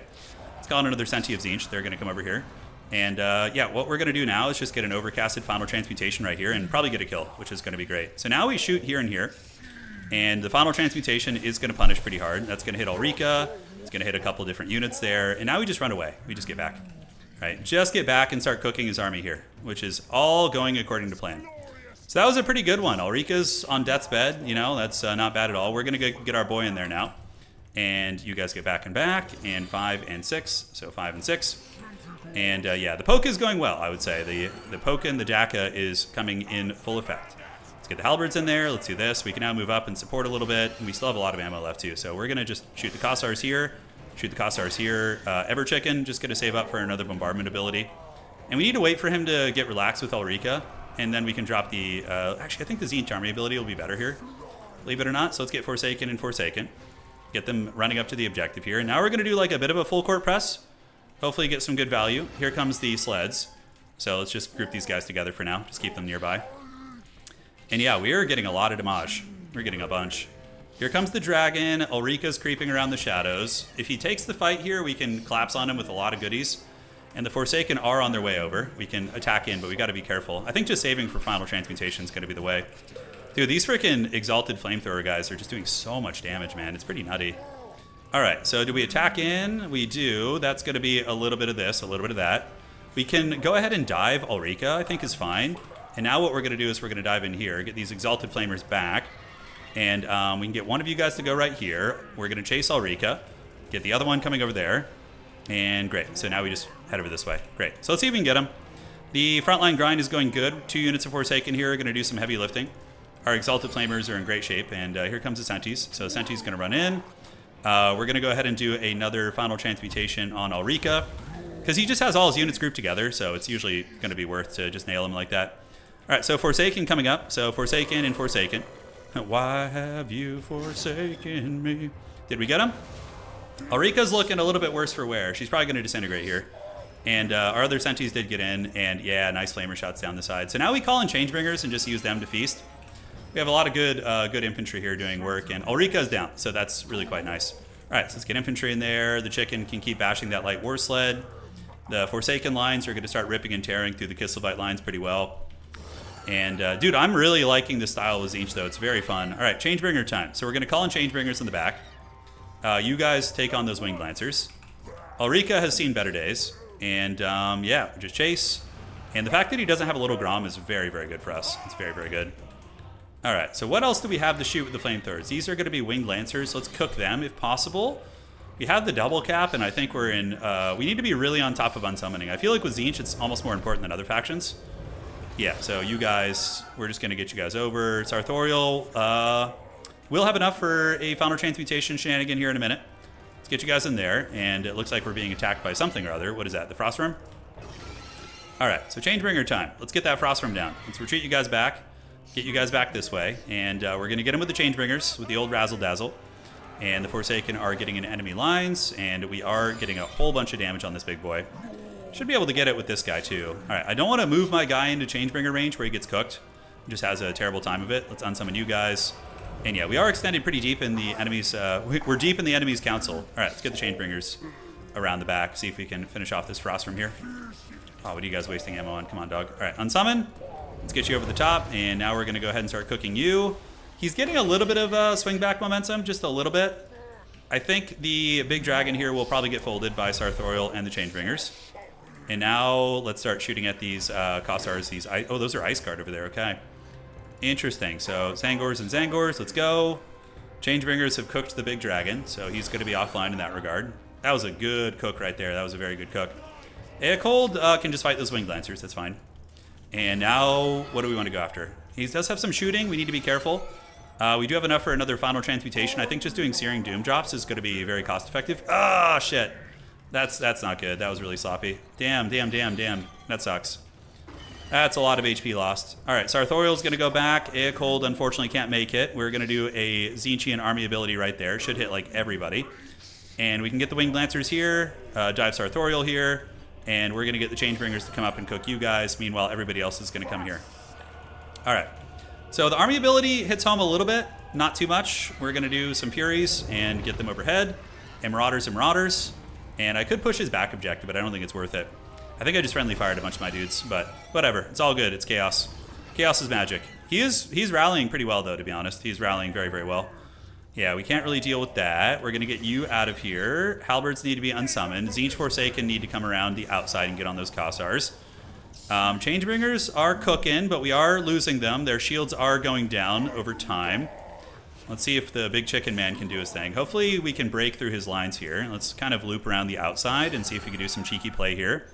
We're going to go get on those Kossar spears, and those guys are wavering. Sleds are on the brink of dying. Now we're going to call in some more Marauders. Yeah, we just need to get all you guys coming over here. Oh, man. Did I just have some AFK Marauders right there? Hell yeah, that's how we play, dude. That's how we do it.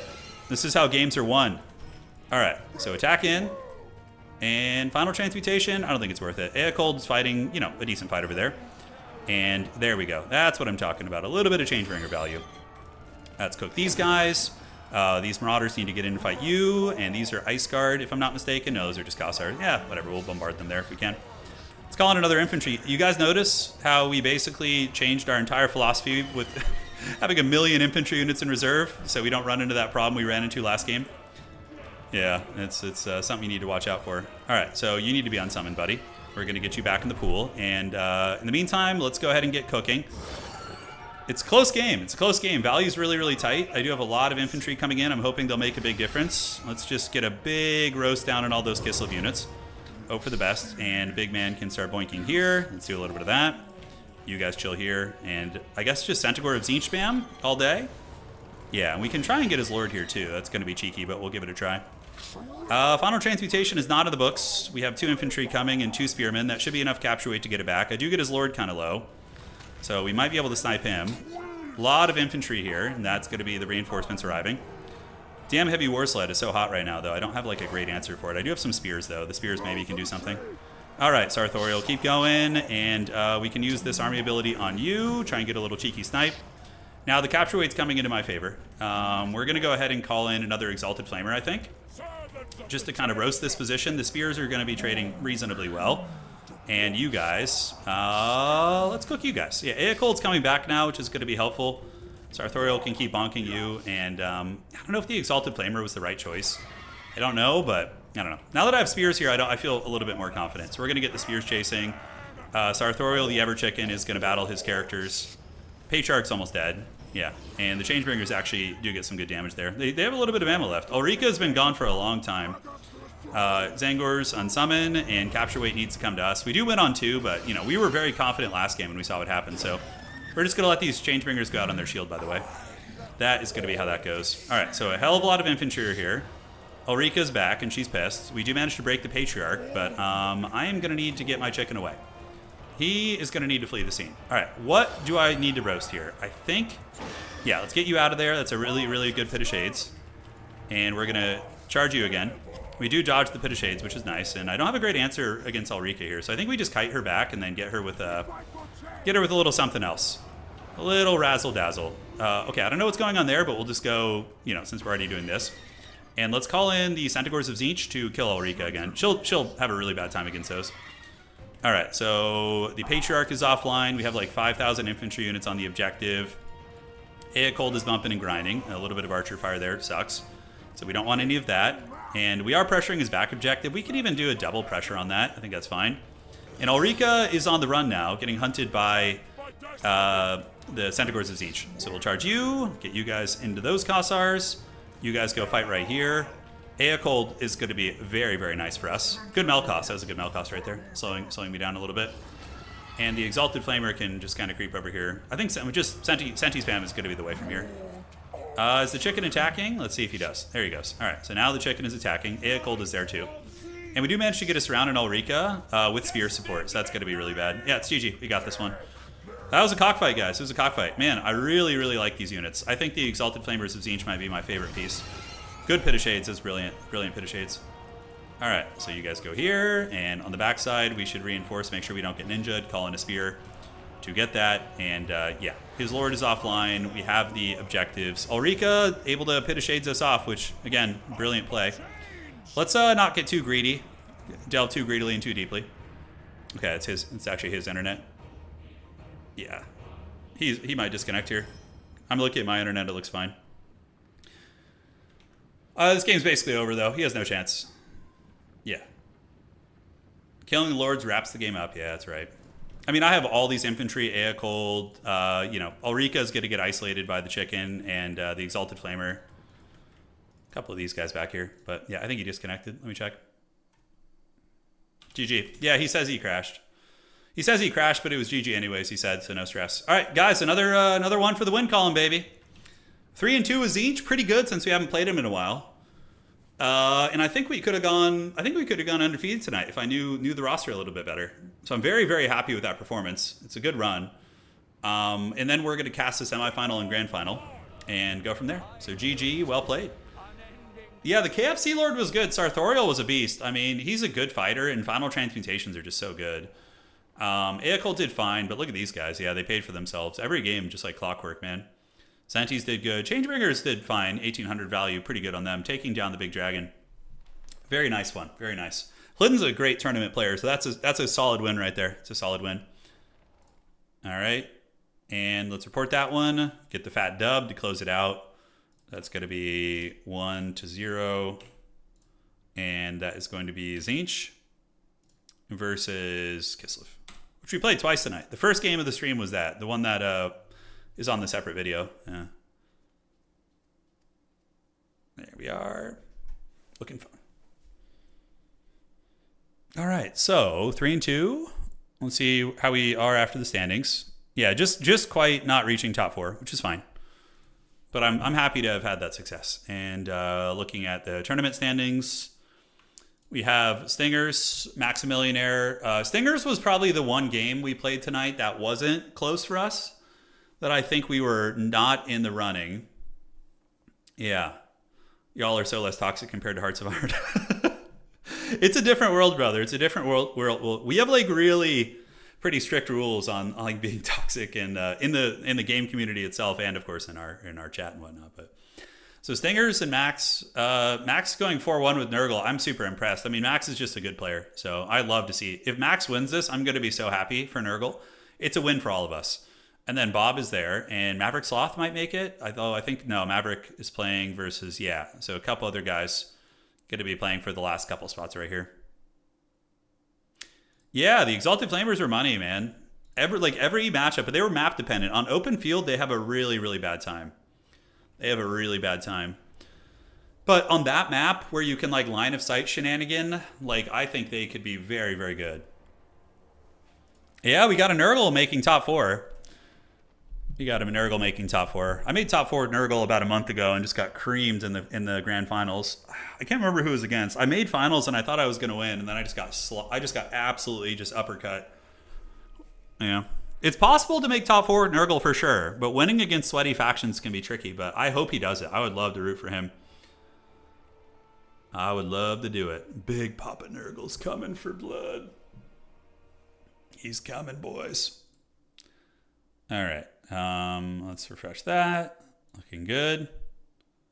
Hearts of Iron 4 does have a competitive multiplayer from what I've heard, yeah. I don't know if there's like tournaments and shit, but I would imagine they have like competitive games. And I bet you that gets really salty, right? How salty is Hearts of Iron 4 multiplayer? Do people get like mad and rage and are like, because if it's anything like playing Magic Commander, there's always, dude, that's oh my God, in Commander. I like playing Commander occasionally. I haven't played in about 4 or 5 months, but dude, oh my God. The worst thing in Commander is when there's somebody who clearly is the most powerful person at the table. They have like all the advantages, they're in a winning position, and then they start complaining and just getting salty when you attack them. Those kind of people, man. Oh my God. I mean, I don't dislike them. It's so troll to play against. Oh, because then it makes you have to like, politic back into them and just call, dude. Any sort of competitive multiplayer has toxic multiplayer. Yeah, fair play. Fair play. All right. And let's refresh that. And we're still waiting here. All right, guys. I'm going to go grab some water. I'll be right back. Give me just a second.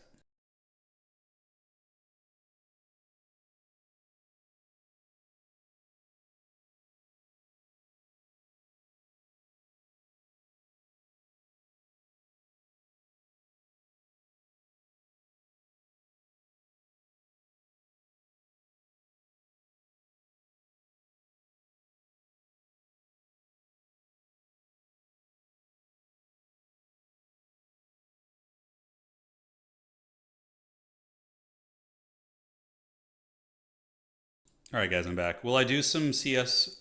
Wait, are you telling me to play CS? Counter-Strike? Oh my god, no. Oh my god. I would be so slow. My hands would probably fall off. Cracking one open. It's actually just a sparkling water, guys. Don't worry. I was getting a little bit fat when I was getting in a habit of drinking beer, so I've kind of cut it out. It's the old man, beer weight. All right, so we got our top 4 guys. It's clear cut, I think. Let's go look and see who it's going to be. So heading over to Bob's tournament here, we got what? So we got Maximillionaire going 5-0 with Nurgle. Hell yeah, what a Chad. Maverick, Sloth, Stingers, and Bird. So it's a clear cut top 4. Very clear cut. So let us see what is going to be going down. Hey, thank you, King. I appreciate that, man. Some sparkling beer. No, I don't do it. It's as much as I enjoy having like a dark beer. It's just like getting into the habit of having one at home. If you have like a genetic disposition to get fat, it will happen. And like the problem with me when I have beer is like you don't want to get that like skinny fat build, the one where you have like the 38-year-old kind of like pot belly and then your legs like aren't fit anymore. That's what happens with beer. You get the skinny fat build. All right, let's cook in here. So top 4 time. It's pretty clear cut. Bob is going to advance it, I would imagine. And we'll go from there. We will go from there. Looks down, go. Yeah, Frosty, I get it though, man. I get it. I got gout. What is gout even? I don't even know what that is. Hang on. Oh, painful inflammatory arthritis. Ooh, that sucks. That sucks. Yeah, it's not fun, dog. I don't drink beer, but I'm still fat. Explain, Turin. Probably, well, what do you eat? Like, what's your diet? That's therein lies the forbidden secrets, Therein lies the forbidden ways. For me, it's the hot dogs dipping in mayonnaise. That's what gets me, I'm sure. That's classified. Is it redacted? Is it redacted from the document? All right, so Maverick Sloth, we're gonna follow Max, obviously. All right, let's do this.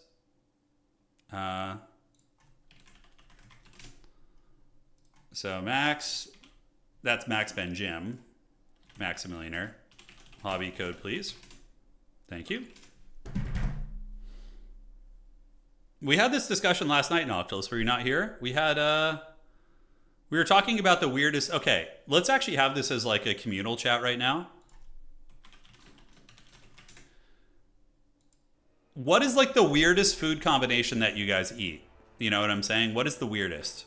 So for me, last night we established that, I will. Okay, and let me clear things up a little bit, because when I said that I dip hot dogs in mayonnaise, it's with a bun. Okay, it's not like I just have like a hot dog by itself and I'm just like shoving it in a mayonnaise jar, like a barbarian. There is a hot dog bun included. Okay, but like I just love hot dogs with mayonnaise. It's like one of my favorite things. All right, let's go find this. And we need to find this. Is it Nurgle time here? It could be this lobby. Stingers dropped. He dropped out of the tournament. Yeah, he had to go. Okay. So here we are. Let's see what we got.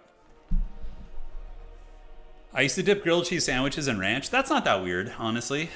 I don't think that's that weird. You say that like it excuses it. I don't know if it's better. Dude, hot dogs with mayonnaise is not that weird. It's not. It really isn't. Right? Depends on the mayo, you're saying? Okay. Now I just got the mental image of me fully submerging a hot dog in mayo. Okay. Maybe we'll add that on the channel as like when you subscribe to the channel, it'll be a hot dog going into mayonnaise.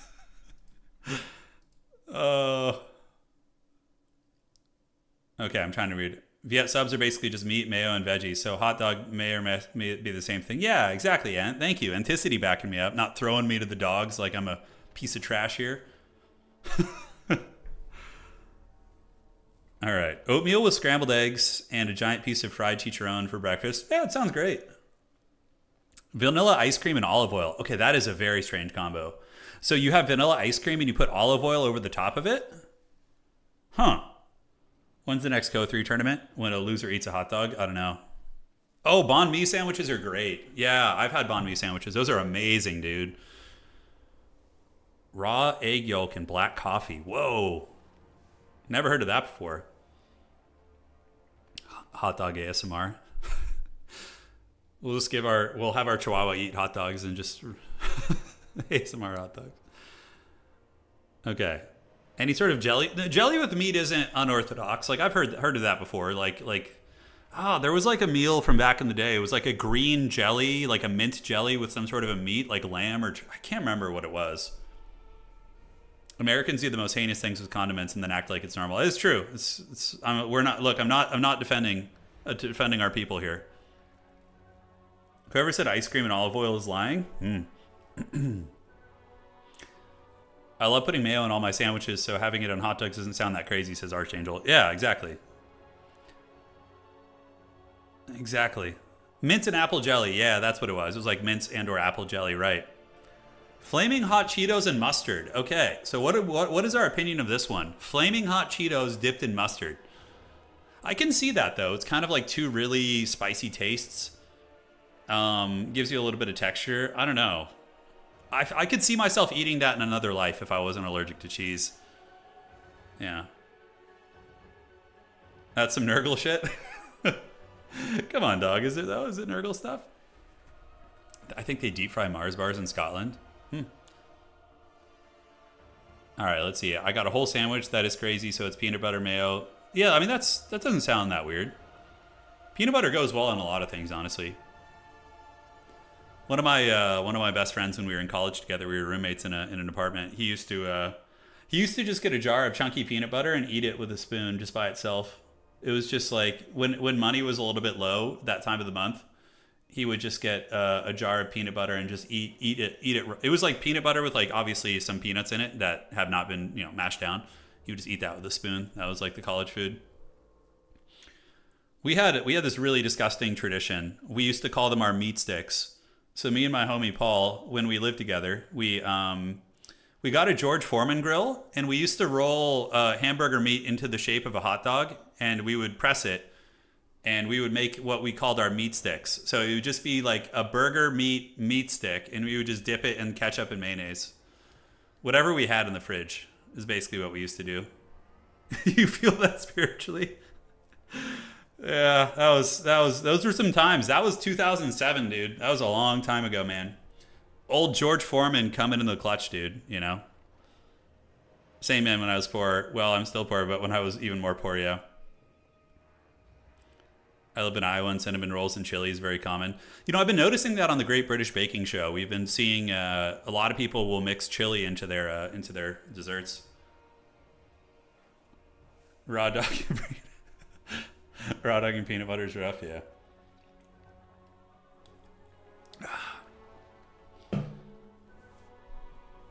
Yeah, it was good though, man. The meat sticks were not the worst thing I ever made, I'm trying to think about the worst thing I ever cooked when I was learning to cook.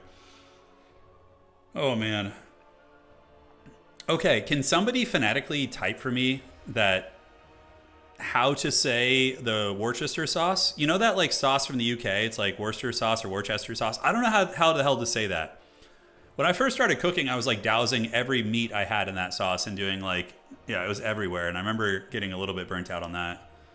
I can never say that right. When my mom was a kid, she would eat honey bun with a slice of ham on it. Yeah, that sounds normal. Worcestershire? What the? Worcestershire? You guys are just trolling me now, right? Rotten fish sauce. Worcestershire? Everyone's saying it differently. There's like 6 of you in here saying it different ways. Worcestershire? Oh my god, dude. It's just so troll, dude. I'm going to stop reading them because one of you is going to just like put like a slur in there. I don't want to be tricked. I don't want to be tricked. No. Don't do it. Oh my god. Wash your sister. Oh man. Heroes all pronounce everything differently. Yeah. Okay, we're getting some good attempts. British fish sauce. Yeah, in the so this is another thing we can kind of talk about while we wait for the semifinal match here. When I was in Horsham in England in the UK, I really, really, really like the breakfasts.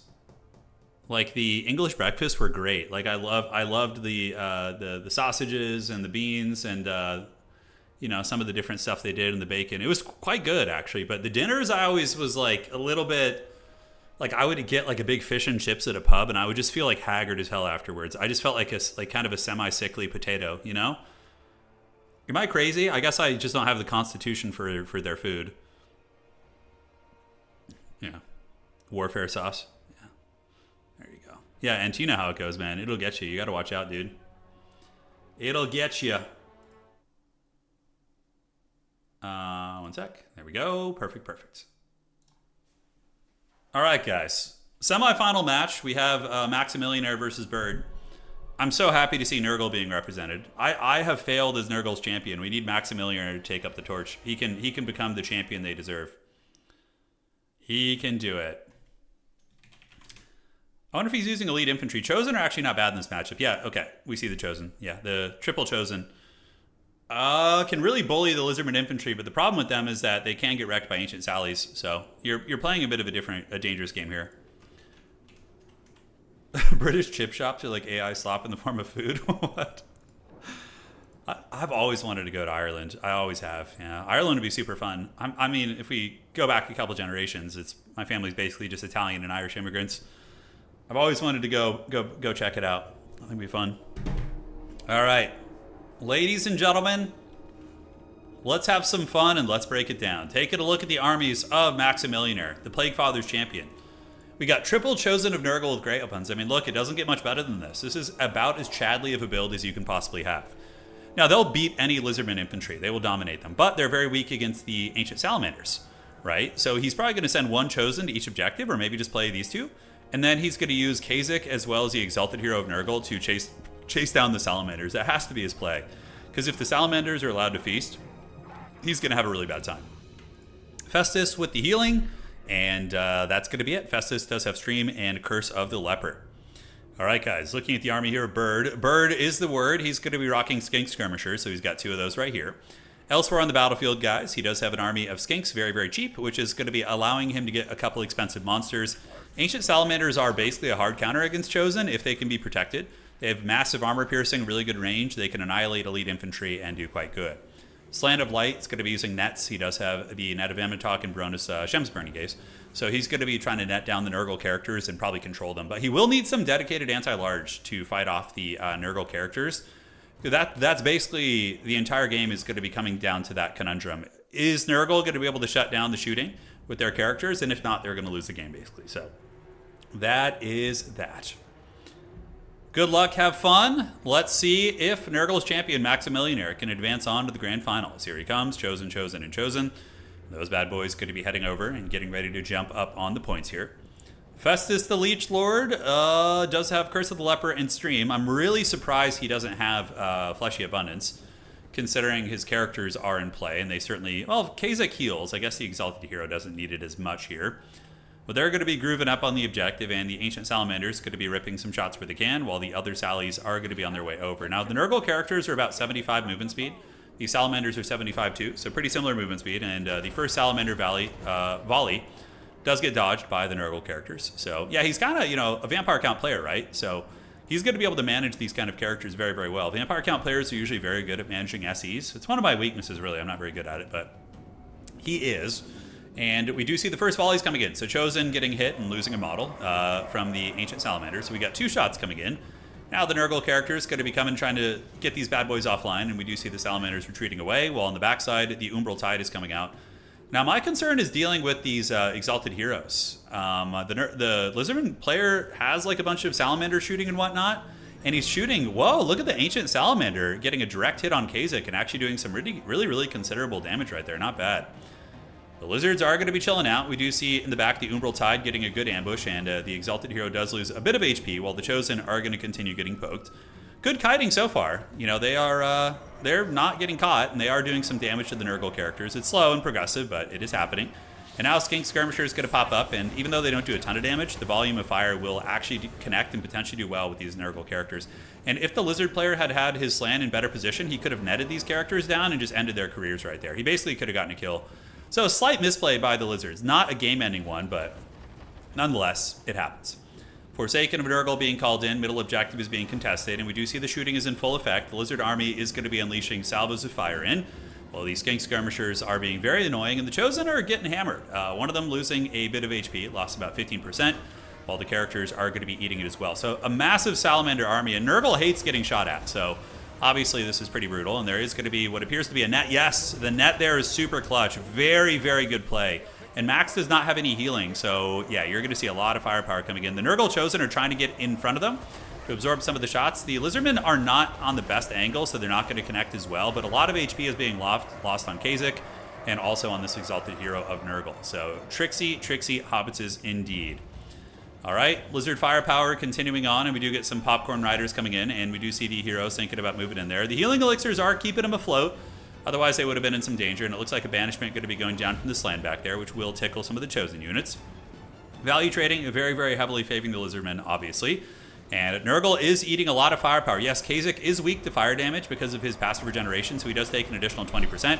And Kazak is going in the trash can very, very quickly right now. So there they have it. And yeah, it's looking tough for old Nurgle here, guys. And, you know, I'm trying to think. There's like a meme that comes to mind of like, you know, finally your hometown team is about to win and do really well, and then, you know, they lose at the last second. It's kind of like Nurgle here. Like, you know, like, oh, Nurgle went 5-0 and made it to the semifinals, but then it just looks like what usually happens to them. Granted, Nurgle can endure this, guys. This game is not over. Maximilianer has the double objectives. And, yeah, I mean, he is enduring. He is enduring, but eating a lot of shots in the process. Lizardmen need some Kroxigors. Kroxigors are really amazing against Nurgle, especially the ROR Kroxigors. Festus is going back with his healing elixirs to get the AoE on the characters there. Meanwhile, we do see the Forsaken eating some shots here. The Salamanders are hitting the cliff pretty heavily, though. They need to get up on the side and, like, up on the level ground and shoot, but Furies are over here, so it's a little bit sketchy. Forsaken to the front, getting worn down at 0 leadership, eating a bunch of javelins while these ones do pull back, and we do see the Forsaken trying to make their way forward. Red Crested Skinks being brought in the mix. That Forsaken unit is going to be getting shreked pretty good, and it does look like Festus is going for the lore passive healing. Ammunition on the dinosaurs is still pretty good. The Ancient Sallies both have about half ammo, and they can just be unsummoned when the time comes. All right, guys. So here it is. Ancient Salamanders just going to keep unleashing on the Chosen, and Festus can't resurrect people, obviously. He can heal them, but no resurrection. Dino's going to be capture weight pushing, and a lot of blow darts coming in. Up on the high ground, Chaos Furies are going to be flying and maybe looking to try and shut down the Salamanders, but there's a lot of supporting pieces nearby, including cavalry pieces, which can defend them, and Nurgle is going to be getting pushed off the objective. Usually in this matchup, I do use Shielded Chosen, but Great Weapons are good too because they can actually fight Croxies, but it's tricky. It's very, very tricky. He's very enveloped right now. In the back, we do see some Colden Riders coming out. Ooh, basic Colden Riders. Very, very smart. And Festus is moving a little bit out right now, and we do see the Lizardmen hordes getting a good bump and grind here on the Leech Lord. So the Leech Lord here is going to be running away. Meanwhile, a lot of firepower is downtown. Ancient Salamander going to be ripping some throw-up shots here on the Chosen. And there it goes. Chosen advancing forward, but they're going to get kited by the Lizards pretty bad. Festus pulling back to his Exalted Hero Core. Going to be trying to heal him up. Meanwhile, this is just like such an unholy amount of fire. Oh my god, there's just so much coming out of this army right now. Oh my god. And nets into banishment. This is just like a value slaughter. Nurgle has 300 value right now. Oh my god. Welcome to playing Nurgle. It is just pure suffering. Even when you win, it's suffering. You know, it's just the way it goes. All right, so the Chosen are getting it, and Kazak the Befouled going to be eating it as well. And the backside, Chosen of Nurgle, one of them is fully offline, by the way, and only got 0 value. The other Chosen, I mean, he probably should have just pushed at a point instead of sitting back there and eating it. I don't know. But now he's going to move up, and we do see the Lizards pulling a points lead. And yeah, the cohort of Tzeentch wouldn't be bad against the Chosen here. I mean, they do at least have great weapons. It's not the end of the world. Nurgle characters advancing in, Stream of Corruption going to be activated, and a massive torrent of fire is being ripped into the Chosen as they do push in. And now it's going to get very, very ugly. We do see the Sacred Kroxigor RORs coming in, and these bad boys are going to be getting into the Forsaken here. All right. So what do we got? We have the Skink cohorts. They are holding back the Rotting Riders. Rotting Riders are not going to be good right now because of the prevalence of infantry. There are just too many infantry units with the Rotting Riders to really be effective. They're just going to get shot and probably netted down and not really do much. Over here on this side, we do see the cohort of Fodl bullying. Meanwhile, all the Salamanders are annihilating the Nurgle characters. The Razordon hunting pack probably up over 1,000 value, I would imagine. And it looks like Max is just kind of AFK with 2 Furies here. He's just kind of chilling out. But Festus finally gets to get in a fight, and he is healing. And, you know, he does have Rotting Rider support. And Ancient Salamander shooting into the infantry there where they can. And in the back, we get Cold One Spear Riders on their way up. Cohort of Sotek able to break those Chosen back. And the big Giga Chad Crocodile people are now really, really on the warpath, as they are routing back Kasich, as well as the Exalted Chad of Nurgle. Elsewhere on the battlefield, Rotting Riders thinking about trying to get in and maybe come over here, but I think the Crocodile should move here and get some Cold One Cav in there as well. And it looks like the Croxigors are going to be intercepting to fight the Rotting Riders, which is smart. But they're going to need some milk. You definitely need the Cold One Rider support, because the Rotting Riders will be able to trade very well into the cohort of Fodl here. A little bit of range firepower coming down from the Salamanders. And Nurgle is pulling value back now. I mean, now that the fighting has actually started, they are getting a little bit of their value back here. That early shooting phase was very, very disastrous, obviously. Ancient Salamander going after Festus, and the Rotting Riders here are losing the fight because of the fire. Curse of the Leper activated, which helps them actually at least beat the cohort of Fodl, but now the Velociraptor Cavalry might be able to break them back. We're going to have to see how this all goes. A little bit of a triple cap situation is in effect. We see 2 of the Red Crested Skinks flowing over on that point. So even if Nurgle can start to get value back in this game, which it looks like they are, shout out to Max for that, it's going to be tough. He's going to be triple capped, and really, really is going to be playing from behind here. Golden Riders battling Kasich the Befouled, Rotting Riders, Chosen, as well as the Rot Knights. But the Rot Knights, I think, might have broken here. No, they actually just wheeled about face. But honestly, Red Crested Skinks will trade very well into them. Rotting Riders are pretty subpar against infantry in my experience. They don't have a good time with that one. Back of the point, Chosen of Nurgle still going, being ground down by a bunch of little gremlins. Velociraptor Cavalry here, going to be piling into fight Forsaken on that side. Triple cap is in effect, and we do see Maximillionaire pulling it back a little bit. So not, I mean, maybe he's got a chance of getting this back, but with Lizard capture weight, this is kind of what happened to me. Well, it's a bit different than the game I played with Bob. With Bob, you know, the value trading was close. Here it's not, so it's going to be much harder for Nurgle. But they do have a lot of healing, and have been able to get perpetual healing from the healing elixir. So there have been healing on Forsaken and the Chosen here. They've certainly been enjoying themselves. Probably a good idea would be to get both Ancient Salamanders and have them attack Festus. He's very weak to being sniped, so you might be able to even get a kill on Festus here. Outside objective being taken by the Marauder Horsemen, but there are going to be some Golden Riders coming up. Here, the Red Crested Skinks, not sure where they went. Salamander is going to be running away. That is the Umbral Tide. And the Sacred Croxigors have returned. Definitely need to get those guys active, because even with only a couple models, they're still going to be very, very good. And do we see any threats on the side objective? Doesn't look like it. Game's getting closer, though. I think Max has pulled the value back, which is incredibly impressive. The Lizardmen player definitely took some rough fights on the flank. His poking phase was very, very good. But guys, we could see the return to the Plague Father. And that would be like the most Nurgle game I've ever seen. Basically getting annihilated in the beginning and then just like grinding your way back with just pure misery grinding. It could happen. It really, really could. Festus is steady right now. He is being attacked by a Salamander, it looks like. Side objective, unsummons going down from the dinosaurs. Good, cleaning up and, you know, getting a little bit of momentum back there. The Nurgleites do get objective 1 back. They're only down by, like, I don't know, a little bit less than 2,000 value right now. So that's pretty good for them. And with healing taken into account, they might actually be ahead now. The characters have both survived, and we do see them, you know, sitting pretty here. Salamanders unleashing a cost-effective shot into that blob there, but now going to be getting attacked by Furies, which is going to feel bad. Rotting Riders finally do get broken. Festus, the Leech Lord, in the middle. Does he have the Harbinger on? He does not. He still has healing elixirs. Him and his Chosen, anchoring it down, fighting well. Now, if you're the dinosaur player, you basically just start reinforcing. You call in units here and fight in this general area and then fall back there to win the game. That is basically what you would want to do.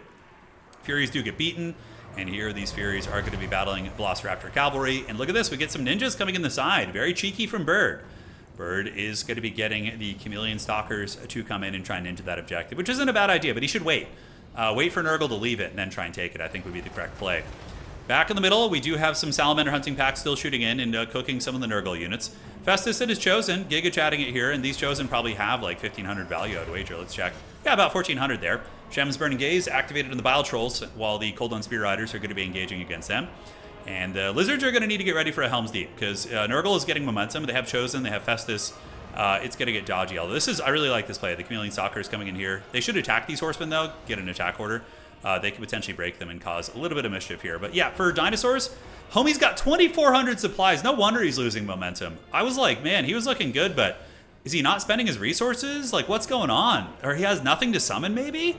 He's got 2,400 in the bank right now. That is so much. That is so much. No wonder he's losing momentum.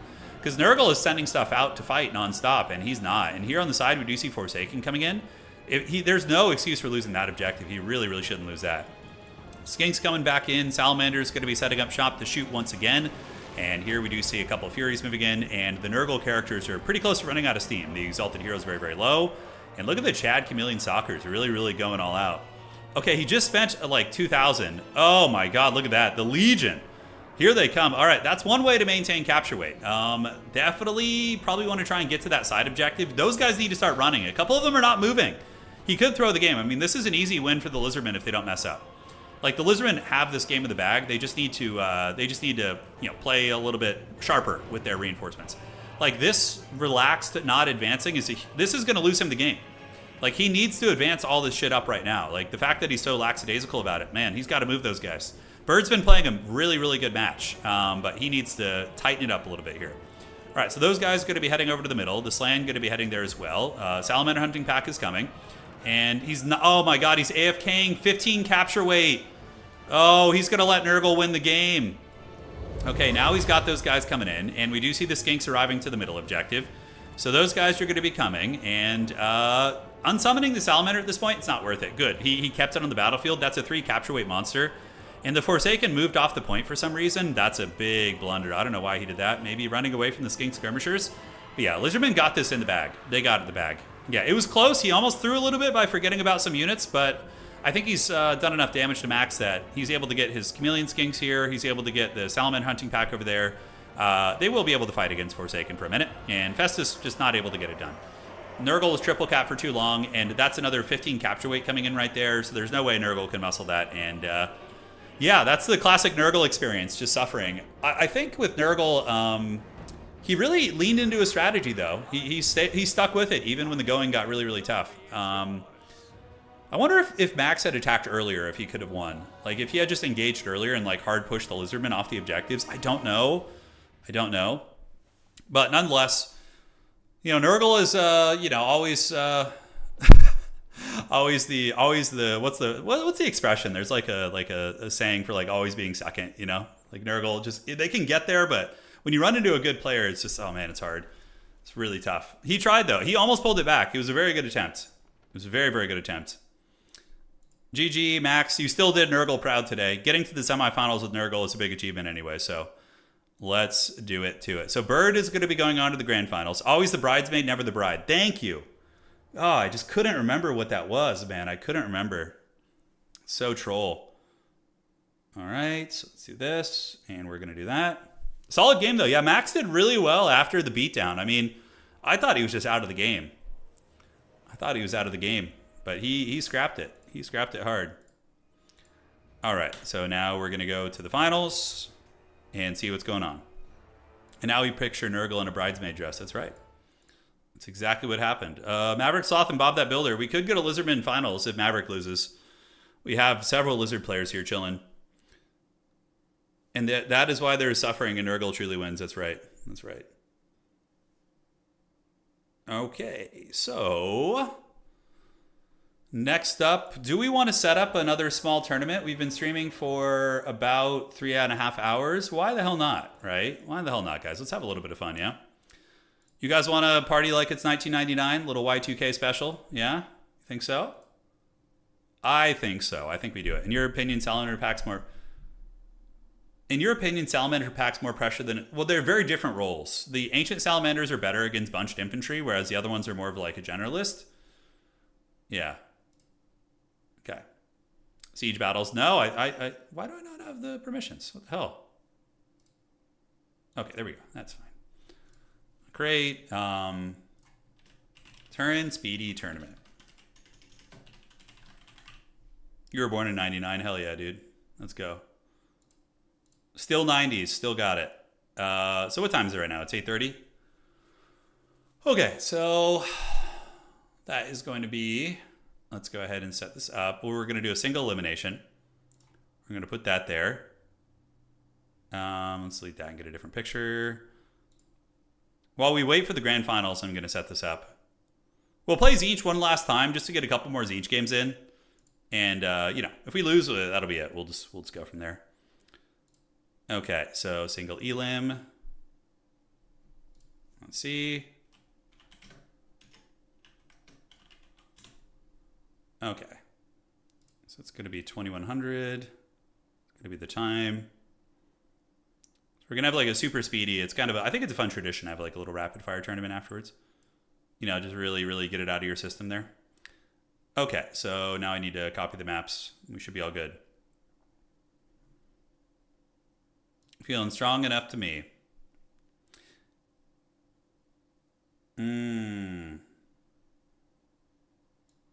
All right, so tournaments. And let's do the speedy single elim. How did dwarves have the worst run rate? Probably because of like a lot of the stuff that just got updated. It was already kind of good against dwarves. So I think that's probably part of it. Yeah. All right, guys. Setting up the tournament. It's going to be starting in about 29 minutes from now. So we have the grand finals. And yeah, let's do it. All right. So tournament is up. And do we have the grand finals for this event, by the way? Bob, is it ironed out yet? You guys want me to play Dowie? I think we'll do dwarves for a separate team. We'll do some Dwarven Suffering another day. Okay. Looking good. Sign up for the tournament, and boom. All right, guys. So I'm going to announce it real quick. Here we are.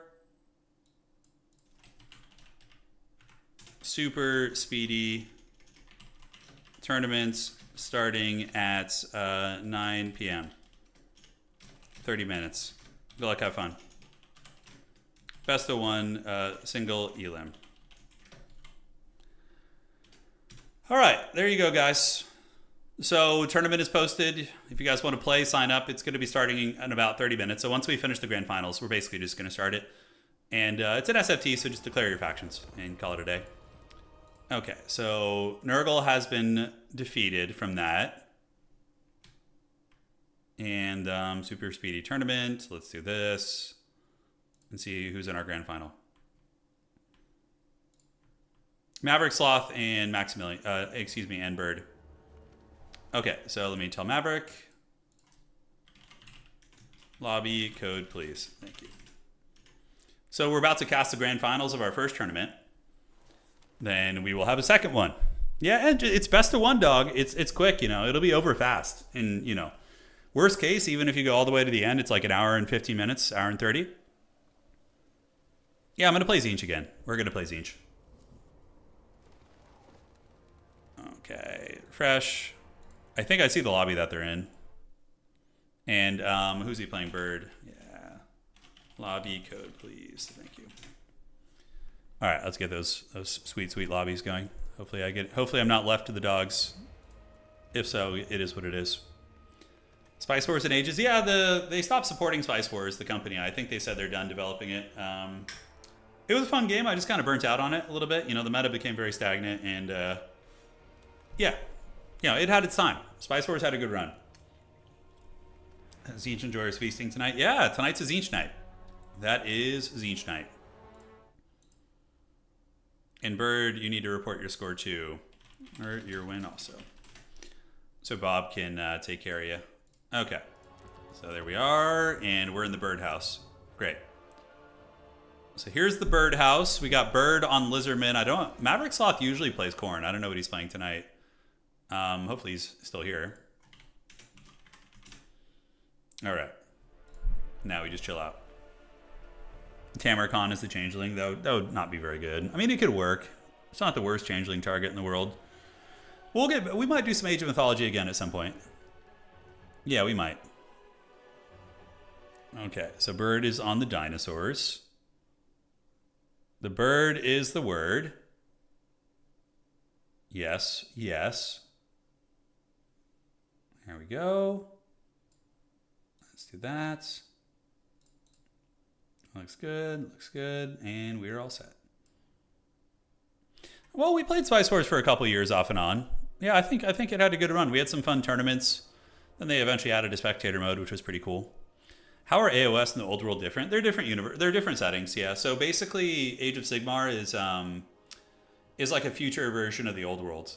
Yeah. So Games Workshop like basically stopped. They deleted the old world to replace it with Age of Sigmar because they wanted to do like a mass model range update, and yeah, it was kind of I think ultimately a poor idea. I think if they just had updated the old world and maybe updated the game system, but Age of Sigmar is more accessible for sure. So there are pros and cons to both. Yeah. Like, I understand in some ways, but like the universe of Age of Sigmar, like, I mean, they could have even turned Old World into a, no, I don't think you could have turned it into a skirmish game. Maybe. Is this where you play the dreaded Cathay? No Cathay tonight. Maverick Sloth is on Khorne. Cool. Khorne vs. Lizardmen is great fun. It's great fun. AOS does have good minis, but it's like a future version. So basically, in the lore, Warhammer, the old world, or Warhammer Fantasy, endures an apocalypse which destroys the universe, or destroys the planet. And then, fast forward how many ever years, you know, some of the entities and beings survived, and they reemerge in a different realm. And yeah, that's where Age of Sigmar takes place. So some of the same gods are there, like the same Chaos gods. You have Sigmar, you have Nagash, all those guys. D&D on in Borderlands. If 40k gets Skaven would be pretty funny in 40k. That would be an interesting one. Oops. Okay, it's fine. Homies are going to work out the map, and yeah, and then we'll have our other tournament. So if you guys want to play, make sure to sign up. Let's see if he reported that. He did. Good. And so far, how many signups do we have? We have 10 people signed up, which is great. We only need 2 more people, and then we can fire it off. Then we are good to go. We got myself, Lidden, Ignum, Attack Speed, Anticity, Boone, Darren, Zesty, Monarch, and Saab. Cool. The boys are back in town. I really hope Total War 40k has dedicated servers. I really hope so too. I don't know if it's going to happen though, honestly. I as much as I want it and as much as I fantasize about it, I don't think it's going to happen. CA will like do things to an extent. Like they've been good with our multiplayer lately. They listen to our feedback and they make changes like every couple months, which is better than a lot of games, honestly.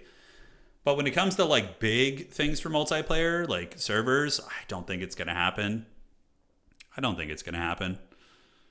I used to think it would be possible, but you know, the funniest thing is going to be when Creative Assembly goes to sponsor some like big Twitch streamers to like cover Total War Warhammer 40k for a multiplayer campaign. It's just like a laggy shit show. That's what happened for Warhammer 3. It was so funny. Either they or someone else sponsored some huge streamers to cover Total War Warhammer 3's campaign. And they did like an 8-player campaign, and it was like constant desyncs and lagging and disconnects. And it was just like a miserable shit show, you know? And it's a shame because like there's so many cool elements to the game that if we just had servers, we can enjoy a lot more. Yeah. $10 per color paints, yeah. I mean, really, is it that expensive to have dedicated servers for like a company as big as like Sega and Creative Assembly? Like, I feel like that's like just like a speck of sand in an ocean of money that those companies probably have. Like a speck of sand, you know? I don't know, man. I came into Warhammer while AOS was just starting, so I thought that, yeah, there's some neat parts Empire for Hire. AOS isn't all like, you know, there are some cool factions and some cool models, 100%. Yeah, they could at least enable private servers, right. Like, if that would be a good compromise, if we just get private servers. 8-person campaign turns are so long. Well, what you need to do is put turn timers on. Yeah, if you're playing like an 8-person campaign, I would 100% run turn timers, like a minute and a half long turn timers. That's it. Otherwise, it's just miserable. It's just miserable.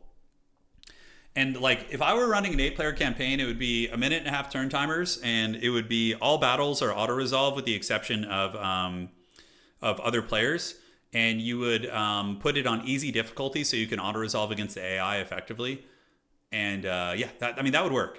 Obviously, and when players fight each other, then you go in and fight the battle. I would probably use a mod that removes siege battles too, so that you don't get like weird shenanigans with auto resolve on sieges, because that can really blunt your momentum if you're not allowed to fight the fight. So yeah, just some thoughts. I would just never run an 8-person. Yeah, I would probably not ever play an 8-person campaign either, but just if I had to, those would be kind of the conditions we would do. Those would be the ones we would do it with. Yeah, they should have servers as a DLC. That's right. That would be really funny. The server DLC. Want to play online with your friends and not disconnect? Introducing the Total War Warhammer 40k server DLC. It's less the cost of running servers and more the cost of implementation. Yeah, there's a lot of tech that goes into making dedicated servers. Understood. Yeah. Okay. But like for a company that big, really, is it that big of a feat though? Especially for like such a flagship game like 40k, you know? The multiplayer DLC. Go back to the good old Xbox days, yes. Oh my god, Xbox Gold. Oh, you're taking me back, dog. That takes me back. Stream's been good. We did really well with Tzeentch. We won 3 games and lost 2. The ones we lost were winnable games, so that was good. It wasn't like we got stomped. And yeah, really, now we're in the grand finals, which is Lizardmen versus Khorne. Yes. Yeah, private servers would be cool too. If we could get private servers, like if they enabled that as a system in the game, I think that would be a good compromise. I would totally get a server for our tournaments. 100%. All right, guys. We have Chadbrand the Exiled versus Nakai the Wanderer. The interior crocodile alligator. He is driving his Chevrolet movie theater here in the grand finals. And we will see how this is going to go. We will see. Fasten your seatbelts and get ready to go. All right, all right. So, ladies and gentlemen, let's go ahead and break it down. Taking a look at the armies here of Bird, he's going to be using Nakai, which is fine. Nakai is a good combat character. He can fight Khorne. We got a bunch of chaff units, red-crested skinks as the infantry line, with Kroxigors being the real heavy-hitting meat of the army. So we do have the cohort of Fwaddle, which is a masterful pick here against Khorne. Magic damage, really good against the demons. Armor piercing against the good quality infantry. They can fight Wrathmongers. What's not to love? And it looks like it's going to be a Curse of Onrare unit. Wow, so he's using the Curse of Onrare just to debuff fights. How long does that last for? It lasts for 21 seconds. That's all right. That's not bad. All right, guys. So on the other side of the battlefield, we have Maverick Sloth. He's going to be using Marauders to fight Skinks. Totally normal. A couple Chaos Warriors in the mix. Hellforge Bellowers are just kind of a value engine that over the course of a long game is going to be generating value. So I do like the Bellowers. I think that they're pretty cool. And we have the big dog himself. The big dog. Oh, Chadbrand. What's not to love? So freaking cool. So Chadbrand is a world beater. Obviously weak against some shooting. He can beat Nakai in a fight pretty decisively if they go head-to-head. But is vulnerable to being surrounded and potentially sniped. So you got to be careful with that. All right, guys. The battle is soon to be on. Let's go ahead and get it. And let's have some fun. Yes, yes. Who do you guys want to win, and who do you think is going to win? You know, Frosty, that is actually not true, as much as I wish it was. Skarbrand actually loses to Kugath in a duel. Kugath beats him.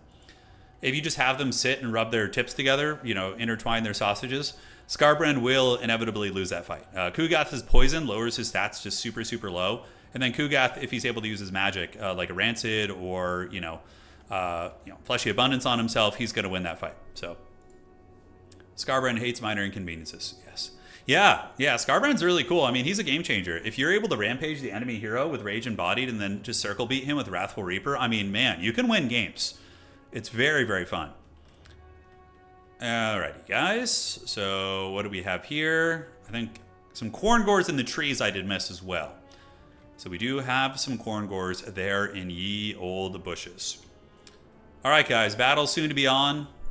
Let me make sure they're not waiting for me for some reason. No, I don't think so. So I think we are all good in the neighborhood. And yeah, that is it. You kind of feel like Maverick's going to take it, doll? That's your theory right now? Bird's been crushing it with Lizardmen lately. Yeah, he was a beast last game, man. His Salamander kiting play was very, very good. Although, to be honest, like, making kiting look good against Nurgle is incredibly easy to do. I mean, like, Nurgle might still beat you, but, like, you know, getting a lot of value from poking Nurgle is very doable. Very, very doable. Unfortunately for Skarbrand, Lizards are the best anti-rampage faction. Did he bring, oh no, Focus Instincts. So the Skink is literally just able to get rid of Rampage. That's so troll. Oh my god. So Homie can just pop that and immediately get one of his guys out of Rampage. Bird is one of your friends, so we cheer from him. Yeah, Bird looks really good, man. He's looking very strong. And yeah, getting to the grand finals of a tournament is great. I mean, that's a huge victory there. All right, so why are they not starting yet? What is going on here? This is like, are they Are they scheming something? Am I missing something here? I don't know. Wait. I forgot Nakai had Vanguard deployment. Since when? I guess he does. Okay. That's, you learn something every day here. All right, guys. So moving up, we do see Nakai the Wanderer. He's going to be popping on Objective 3 with his Vanguard deployment. And elsewhere, how do you play this as the Lizards? I mean, you could, obviously, you kind of want to choose 2 objectives and go for it. I mean, you can try and contest all 3, too. Skarbrand going to be running over, and here he comes. And he is ready to party. I mean, look at that. 85 and 50 and 680s, and 60, 40, 520. A big stat difference. Charge bonus of 72, charge bonus of 32. Obviously, Skarbrand will dominate that fight. But he doesn't want to be getting caught by a bunch of javelins and poking fire. We do see the Hellforge Bellowers shooting into the Skink cohort here, able to get some damage, while the laser engine, the solar engine to the back, tries to counter shoot against the Hellforge Bellowers, but does end up hitting a tree. Very unfortunate stuff there, and it looks like Khorne is going to go for a full court press. So they're going to be kind of overextending their position to get a triple cap, and we're going to see if they can get it. Lizardmen are going to try and counter that by holding Objective 3, and Khorne is probably going to relocate its army this way and start playing these 2 objectives, which isn't a bad idea. This is honestly a great spot, though. This tree line is so annoying. When you're a shooting faction on this map, man, oh man, it is rough. It's very, very rough indeed. So Skarbrand, no fights yet for him. Over here on this side, we do see red-crested skinks. Marauders are what you want to use to fight red-crested skinks. Hellforge Bellowers getting another good shot into the skink cohort here, who is shaken and stirred. You got the James Bond drink mix there. Marauders going to be sent out, while Khorngors are going to be heading over here, and Skarbrand is just going to be hunkering down. A flank denial here is very good. So basically what you do is you play this objective, and then you set up an infantry like wall right here to deny their flank. And if they try and envelop you, you counterpunch with Furies and Hounds and things like that. So there's a couple really, really cool tactics you can execute on this map. All right, guys. Coming on in, red-crested skinks, which are very good against all these armored infantry. And we do have anti-large Minotaurs. So there are not too many good targets of them except the cohort of Waddle. That's basically what they're going to be wanting to fight. If they can find that fight. Yeah, this map would have been excellent for Nurgle. Like, if Maximilianaire had this map, he could have really used these trees to mitigate that punishment. Granted, the Lizards would have just parked over here probably and shot, but it would have certainly been better than the open field experience he had last game. All right, guys. So Marauders engaging, and they'll do pretty well against the Skinks. The Skinks typically will get karate chopped by those type of units. But the cohort of Tzeentch is moving in, which will trade a little bit better, but even still not a great trade for them, as they do have lowish melee defense. The Warriors have gathered, and it does look like Khorne is going to be doing a full court press, which I don't hate that. You know, they have a very heavy infantry army. They should win these fights, and with 2 Furies coming around and Chadbrand, that should be a win for them. And they do have the middle objective, and if they can get a triple cap and maintain the status quo in terms of value trading, that's going to be brilliant for Maverick Slot there. Very, very nice, by the way. That was a great shot. All right, so elsewhere. What do we got? Marauders of Khorne battling it out versus the red-crested skinks, and having really, really good value. And Fury's getting on top of the Skink Skirmishers. That's going to be a free win right there. So this is honestly maybe a game-winning engagement for Khorne a little bit, right? Because they're going to sweep, you know, for about 1,000 value worth of units. They're going to steal this objective, and they're also maintaining their position on the middle too. The cohort of Waddle does move in, but we are going to see the Minotaurs with Great Weapons countercharging them. But they are cursed right now. Look at that, the Curse of Onrare. So, wow, look at their stats right now. 0 and 0 on their combat stats, because blinded by the Bastiladon too. That's so savage. So yeah, suddenly the Lizardmen get a really good counterpunch in the middle. Skarbrand's going to be coming across. Fury's able to feast pretty well, and the 2 infantry units going to be moving over there. And now we have a big old Royal Rumble on the middle. But that debuff line, look at that, 13 melee attack. Dude, these guys are doing nothing right now. They're doing nothing. Talk about a counter game-winning play by Bird, because he was looking pretty bad over on Objective 3, but then he started to, get some shenanigans here, and yeah, the Minotaurs of Khorne still able to get 300 value despite all that, and Skarbrand needs to get active. He needs to find a fight where he's happy. Like, get Skarbrand in with your halberds and have him start beating down some of these big boys. It looks like he's just going to try and terror out the Skinks, which isn't a bad idea. Does he have the farming ability? Doesn't look like it, and yeah, where is Skarbrand going? He hasn't been fighting too much. He's only got about 100 value. It looks like he's trying to get into the secondary, or... yeah, what is he doing with Skarbrand? I have no idea what he's up to here. The halberds are trading very cost-effectively, dragging down some of the Kroxigors. The Arwar Hell Cannon still grinding and dragging down some of the cohort of Tzeentch. And Marlon Skarbrando, is he trying to lure these guys a little bit deep set? I mean, turning around and fighting here wouldn't be bad. Fury's getting a good jump, landing on top of the Gremlins, the Skink Skirmishers. But there are some Colden Riders there that should be able to fight them off. And Skarbrand needs to get in and fight some Croxies, for sure. There he goes. So now he starts attacking the Kroxigors. We do see Rage Embodied and Wrathful Reaper. 899 weapon strength, pretty sauced. dude's on steroids right now. And yeah, look at how quickly he's killing these Sacred Croxagors. That's what it's all about right there. With halberd support, unbreakable halberd support, mind you. That is chef's kiss. So objective 3 for Khorne, objective 1 for dinosaurs, and in the middle, we do see the Hellforged Bellower still going. Could maybe move some Marauders over to try and help contest the middle. And now your boy Skarbrand is a little bit overextended because his halberds have left. So probably time to try and relocate with him. He did do some great damage, but it's time for Skarbrand to try and escape. And he's running the wrong way. There's a little bit less mass here, but he does have infantry over here, so I guess it's not the worst idea. He's going to get some infantry support there. And looking at the value, he is up to about 500 value here, and Skarbrand is going to be able to escape most likely. So, crisis averted for him. Khorngors definitely are going to be the big money kind of breadwinner here for Khorne. Value trading is very close, with a slight favor going for the Forces of Bird. The Bird is the word. And the Sacred Croxagors are looking pretty damn good this game. We do see the Hellforged Bellower escaping. Oh, it's a regular Blood Shrine. Okay, interesting. I didn't see this. He called it a Blood Shrine of Khorne, which is, you know, a nice little buffing station. So Minotaurs with Grey Opens coming into trade. We do see Nakai breaking through with a Primal Roar ability. All of his Croxagors and his little skink buddies were able to do some good work. And we see the Lizardmen spanking paddles coming down as we get a lot of firepower going on Skarbrand. Ouchies. Taking that kind of damage definitely hurts. Bird is kind of pulling away right now. He is getting a lot of damage on Skarbrand. He's got a wide army, a lot of capture weight. Croxagors are still in good health. And I really like that buff by Bird, the debuff thing. That was really clutch earlier. Let's see if he's going to do it again. Be very nice on this Khorne army. So Skarbrand's trying to find his way back in. His infantry support is rather thin. A couple Marauders on standby here. Marauder Horseman going to be called in here. And on this side, he still has that objective. He does have the points lead, you know, so that is a win con for him. As the Blood Shrine's going to be saturating in. Hellforged Bellower is fighting as well. And the Minotaurs are currently probably not having the best of time. Only 300 value on them. So far, the Minotaurs of Khorne have been what's losing him the game here, basically, twice in a row. We've seen them come out, get like 100 value, and then basically just die. So, yeah, they're not cooking. Maybe some Khorne halberds could be a little bit stronger. I don't know. It's kind of weird how, like, Khorne has halberds, like Chaos Warrior halberds, right? Whereas, like, most of the gods are really defined, but Khorne has halberds and dual weapons. I guess it makes sense considering Khorne is, like, the most martial of all the gods, like, the most, you know, I guess, I wouldn't say dynamic in terms of military power, but, you know, the most fighty, so I guess that's an explanation. Skarbrand's going to be pulling back. We still do see a points lead. He is going to be getting close to 1,000 points here relatively soon. But the Blood Shrine going down to the back for Maverick Sloth is going to hurt. Nakai coming with his beat stick. He's chasing that thing down, getting a nice attack in the back, and he does get this demon to crumble. We all know that Lizardmen love banishing demons. That's like their favorite pastime. So here we are going to see the Blood Shrine getting thrown into the trash. Lizard's going to be getting this objective, and I think from here they're going to start steamrolling. And yeah, Maverick Sloth taps out. GG, well played, guys.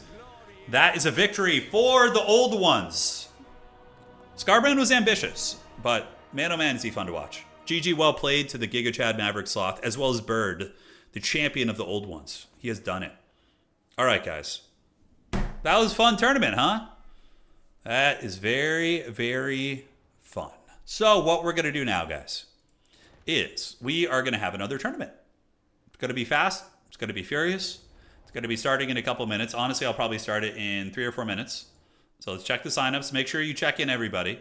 Bok indeed, yes. Bok indeed. Very solid play. Yeah, good games tonight all around. Monarch, you need to check in. So let's get you in there. Monarch, let's find you. And we're going to call you back up here. Let's do this and do that. All right, so Monarch needs to check in. Let's do that. All right, let's refresh. And we're going to start in a couple minutes. So you guys have 2 minutes to check in. We're going to start at about 4 minutes early and go from there. So yeah, Monarch, you need to check in. So let me tag you. You need to check in if you want to play. Yeah, the Minos getting smoked twice in a row basically is what cost them the game. They had a bad time. So we got 1, 2, 3, 4, 5, 6, 7, 8, 9, 10. Yeah, we have 12 people.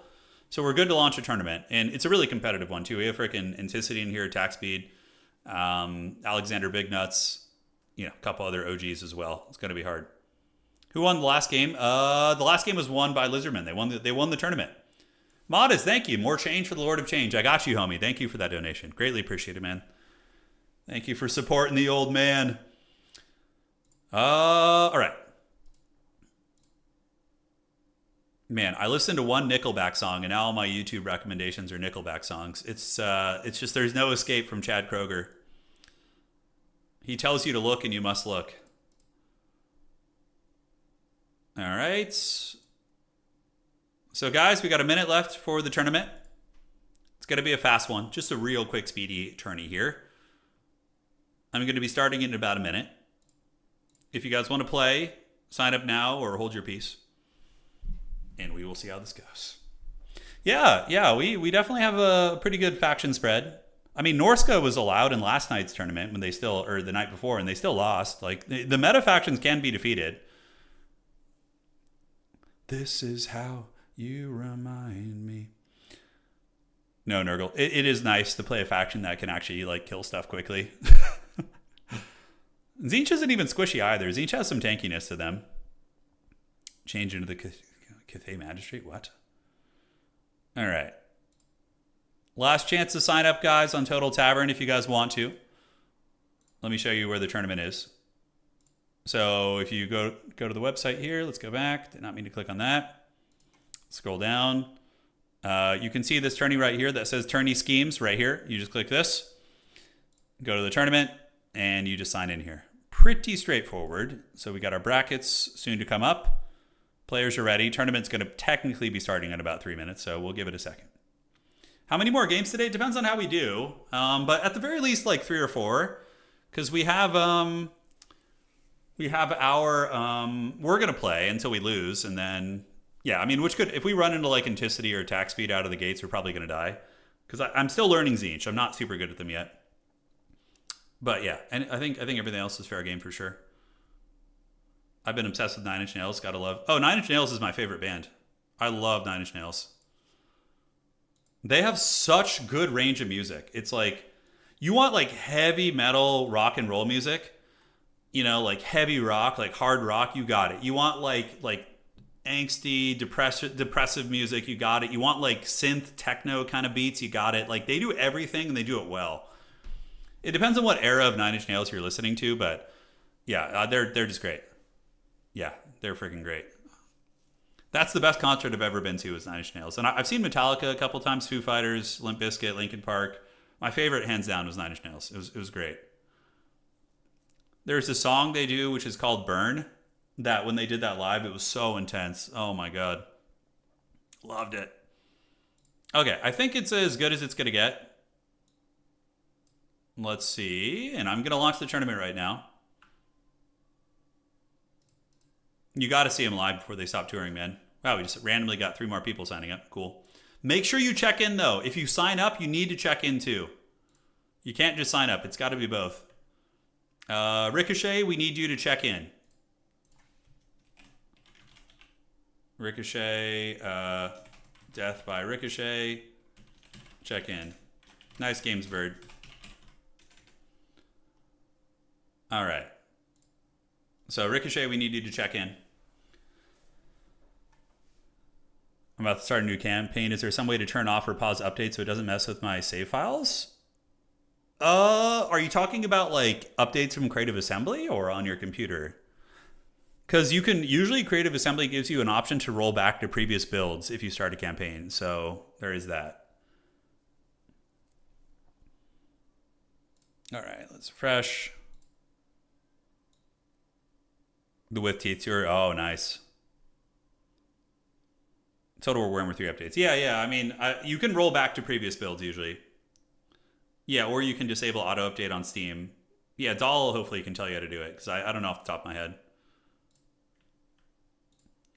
Look at this photograph. All right, guys, it's tournament time. I think everybody's checked in. We got our tourney, and I'm going to generate the brackets right now. Generating brackets. Tournament is live. Oh, let's see what we got. All right, let's go get it. We're back at it. And let me do this. Goblins, round 1 is live. This is just best of 1 single elim. It's kind of like a capstone to the tournaments I like to do. Just have a little mini tourney to really, really get it out of your system, you know? Look at this photograph. And who's our opponent? God, now it's stuck in my head, dude. Oh, it's the worst. All right, who do we get? We got Adam TM. Ooh, a very good corn player. Very, very good corn player. All right. Let's talk to Adam TM. Let's get it. Good luck, have fun. He's a very, very good corn player. This will be a... Oh, and we have Anticity on the other side of the bracket. Oh, well, you know, it was nice knowing you guys. It was fun while it lasted. Even if we win this, potentially to the dogs. Just type your faction in the SFT declaration in the Discord, yeah. Even if you're a little late, it's fine. I know you're just new to the tournament trying to figure it out, so no stress. I'm passing the photograph curse on to you guys, it's true. Now you have to suffer the Nickelback with me. All right, so Adam is going to be banning first. Yo, you ban first, G. And yeah, we'll see. So it's going to be Tzeentch versus, for me, I wonder what Adam's playing. He usually plays Corn. Based on his Discord picture where he looks incredibly jacked, he probably is a corn champion in real life too. Yeah, right, Noctilus. Yeah, just like the recent champion, no big deal. Maybe Ent will be defeated by his opposition down there. Chaos God of ranged weapons. Yeah. He's Warriors of Chaos tonight. Nice. So we got to deal with the Trouser Snake, and we got to deal with what else? Yeah, so he's Warriors of Chaos, so that could be any number of things. Yeah, this is going to be tricky. Okay. Warriors of Chaos really, really strong. He has Marauder Bearmen too, which of course are a great unit. So Altar of the Champion, Bleakspire, Labor Camp, or Borderlow Landing are our 3 maps. What is it going to be?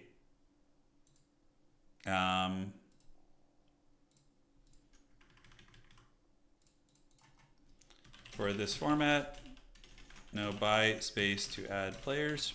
Can only add ya if someone drops, so stand by. Okay, cool. So waiting on the map here. So we got Warriors of Chaos here, and we're waiting on Adam to do the map bans here. Let me know which map, brother. Okay. Double Trouser Snakes? I don't think they're that good against Tzeentch. Maybe.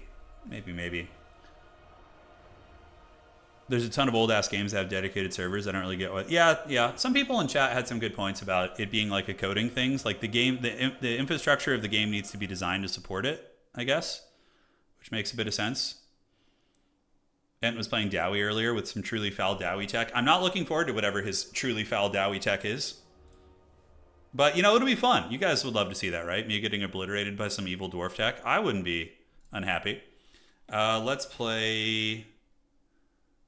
Okay, so what would be better for us here?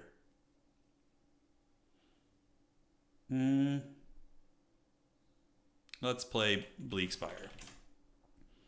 All right, so we're going to play the Labor Camp. It's a fun map. Okay, and then we got Tzeentch versus Warriors of Chaos. Let's get the blocker up. You want to see Cousin Okri break some skulls? Yeah, it could happen. Okay, so walk. Walk through the heart. You're too late. You gave Chaos a bad name. I'm playing Slaanesh tonight, too tired to meme. Ent's with the no mercy build. Ent's just gonna slaughter everybody with Slaanesh. Just no mercy. Alright. So that looks pretty good. Let's get a couple of you guys out, which is gonna be fun. Yeah, ready? And now for the Lord choice, we have some options. Village, I think, is probably not the best choice here. So we're going to get you and get you. Do a little bit of this, a little bit of that, and get that and that. Great. Okay, so that's our starting builds. Look at this photograph. Hey, Wicked, what's up, dog? Oh, you subscriber. Thank you, Wicked. I appreciate that, man. Yeah, we dual stream. We're on YouTube and Twitch, so. Alrighty. Let's see, what could he possibly bring? I'm trying to think about the foul schemes that he could have, you know? The foul schemes. So obviously, good quality infantry are a problem. You know, we got to worry about those homies. Let's do a little bit of this, I think is fine.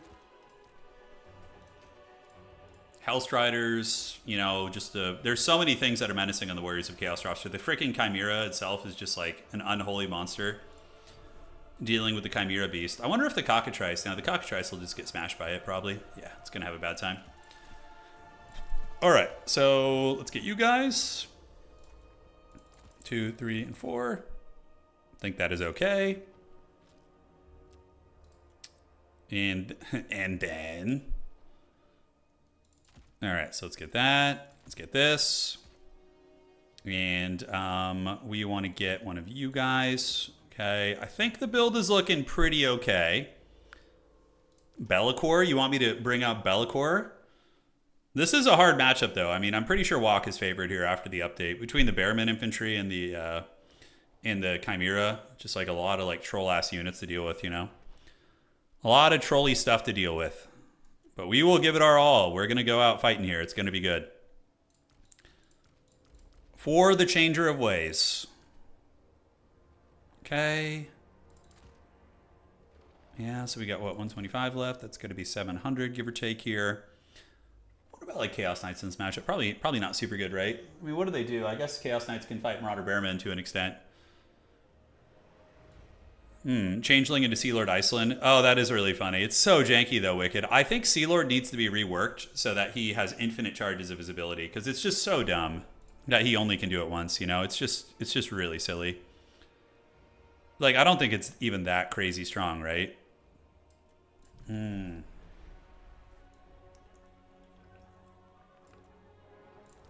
that looks good to me. Thinking about trying to squeak a Chaos Knight in the build, but what would a Chaos Knight be good against? Like, yeah, they got like Blood Beasts and all sorts of shit, man. Yeah. That's 1,500 right there. The Blood Beasts of Khorne. Heavy metal Blood Beast. All right. And then, got you guys, get this. And then, do we have any 400 gold units here on the roster? It looks like we don't. Sad face. Looks like we don't. All right, that looks fine to me. Good luck, have fun to my opponent. Let's do that. I think I like the build.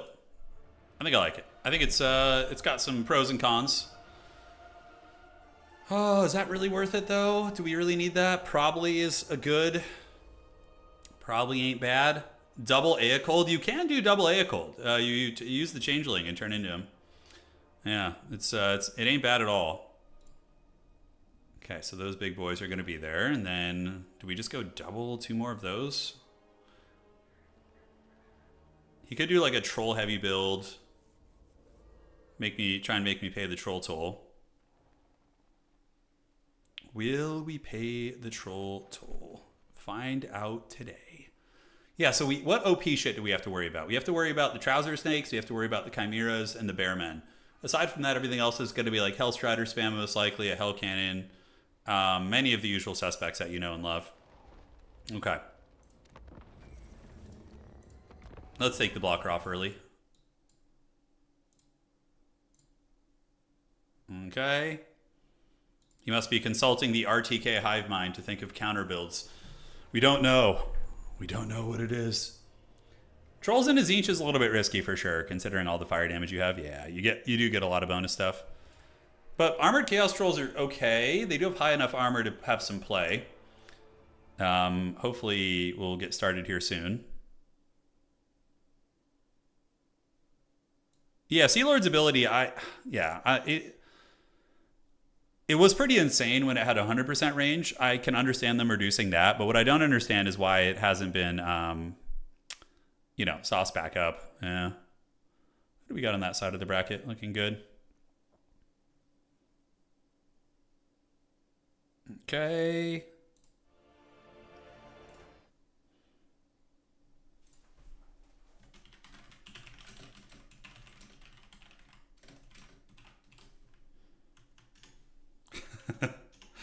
All right, there he is. He's ready. So let's see what they're cooking with. Let's have some fun and do it to it. Yeah, Sea Lord, his ability should just have like a cooldown and be able to use it. It'd be cool if you could use it a couple times over the game. Otherwise, he's just kind of mediocre. Like the other High Elf Lords really, really overshadow him, you know? All right. So Adam is loading in. Let's see what's up here. And yeah, we're kind of doing more of what we did earlier and had success with. I have Sartorial because I think Final Transmutation is just so good. I thought about doing the Tzeentch Lord and going for the big Skull of Catan one, but yeah. So we got Marauders to have capture weight. So we're going to play the high ground objective first and foremost, and then we're going to crash down towards objective 2. The Ever Chicken, we got these two, and then we have a Mutilith Beast. This ability is good against, yeah, I haven't tried it. I think its spreading ability is bugged and it doesn't work, but yeah, small army for us. We're going to try and get the high ground and then collapse down here and get objective 2 afterwards. That is going to be the game plan. Meanwhile, poking and harassing here with these guys. So 5 and 4, so we can do these guys great. All right, good luck, have fun to my opponent. I assume he is about ready. Aeson is like, in case he goes like wide Bearman or has like any good quality infantry, that should handle the infantry department. A bit risky though, a bit risky, but we'll give it our best. The Exalted Flamers have been pretty good. They have been pretty good for me tonight. I'm just kind of testing them out and seeing the depths of how they do. Hey, Zoltan, thank you for the donation, man. Appreciate it. You think Aeson's spreading ability works? Okay, that's good to know. That is good to know. If he goes with the Chimeras, you know, I think I can call in adequate Air Force units to deal with it with Sartorial's help, so I'm hoping that'll be enough. Yeah, well, the Hellstriders have to catch them first. All right, we have a Sartorial fight. Does he have Final Transmutation? Oh, that was that. Okay. Okay, so Sartorial's going to be the Lord pick for him. Why can I not look? And yeah, it's the same shit. Okay, so we have a Sartorial Civil War. He's going to try and get me with Final Transmutations. So we're going to go ahead and take 2 of you guys down here and down here. And we're just going to put you in Control Group 8 and have you go up there. All right, so now we just waddle down this way, do a little bit of this, and we're going to move you up and up. Get our skirmishers ready to party. And did he call something in over there? It looks like he did. I don't know what that was, but we'll find out. Maybe we want to keep 2 infantry over there instead. All right, so you guys go here. Let's come up to the high ground, and we are going to get ready to do a little bit of Daka and poke. So you guys poke and poke, and are we going to be able to get this? I think with Sarth here, we probably should be okay. My next call-in is going to be Doom Knights, basically. That's going to be the idea here. So let's get you guys shooting there, and you guys shooting there. And yeah, hopefully the Marauders will be able to feast. So we'll get you there, you there. Aeson's going to come here, and yeah, dude, look at the Exalted Flamers already doing great work. Already doing real good, like, real good. Cooking some of those guys nice and good. So Forsaken will be useful. Sartorial may try and jump me here, so we're going to stay nearby and continue. And now we can just cook these Marauder Bearmen, and we can get Aeson over there to go start running over them. That is going to be the idea. And now we pull back, and we're going to call in... I need to see what he's going to call in first, but we'll call in 1 Forsaken for starters and get Aeson the Fallen in there to start really crumping him. All right, so we're going to do this. You guys stay up there. Surprised he's, yeah, still chilling up there with his dude, but because we're going to be farming a lot of his army now. So let's get you in here, do a little bit of this, micro you back a little bit. Meanwhile, Aeson is going to keep farming their souls. All right, so let's shoot there. And the high ground objective belongs to us. We're going to pull you down here now and just keep these Exalted Flamer guys just cooking and doing work. All right, so they're going to go ahead and do this. We'll cook you guys up, do a little bit of that, and we can do a Searing Doom. We don't really need it anywhere at the moment, but we are going to move down here, and we're going to call in another Forsaken. And we've already wrecked his horsemen so hard. Look at that. That's great, right? So let's get you and you to do this. Aeson's going to come over this way. Chicken's going to go that way, and we're going to keep you guys up there. He's going to try and do some cheekiness with that. So let's get you guys over this way and just kind of keep value trading here. Man, these guys are really just hammering into his units. What do we get? Doom Knights of Tzeentch being called in? Okay, that's fine. So we do cook another unit. Aeson is doing huge work. His Horseman Corps is getting it pretty bad. And you guys go up here. And then in the meantime, those are Aspiring Champions. I don't know how effective our tools will be against them. But we can call in our own Doom Knights, basically. That's going to be the idea.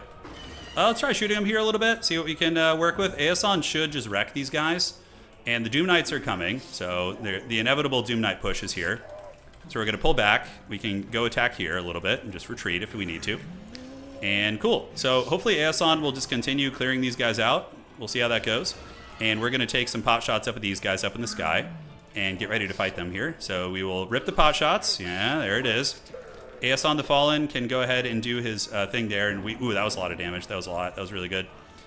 What do we got up top? So, yep, you and you. Those are Bearmen. So we need one of our Forsaken units to go reinforce that. Great. So Final Transmutation goes down. Honestly, not that bad of one.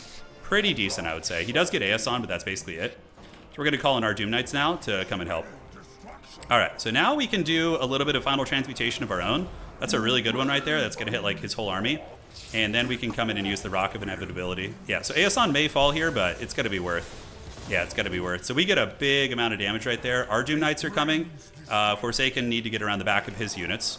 And we're going to have you cook here, and let's use the Rock of Inevitability here. And just try and rally our boy. That's going to be the plan. All right, so up in the sky, we can attack you. We need to get you guys back. And hope for the best. The Forsaken can collapse on the flank there. And you guys can cook here, and you can cook here. And Aeson may rally and come back. Granted, we don't have any healing for him or anything, but yeah, it's all good in the neighborhood. All right, so the cooking continues.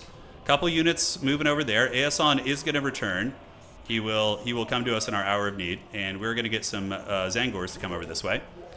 The Doom Knights are chasing. We can go and just keep hunting you a little bit. Yeah, we got to watch out. Our chicken here is doing good.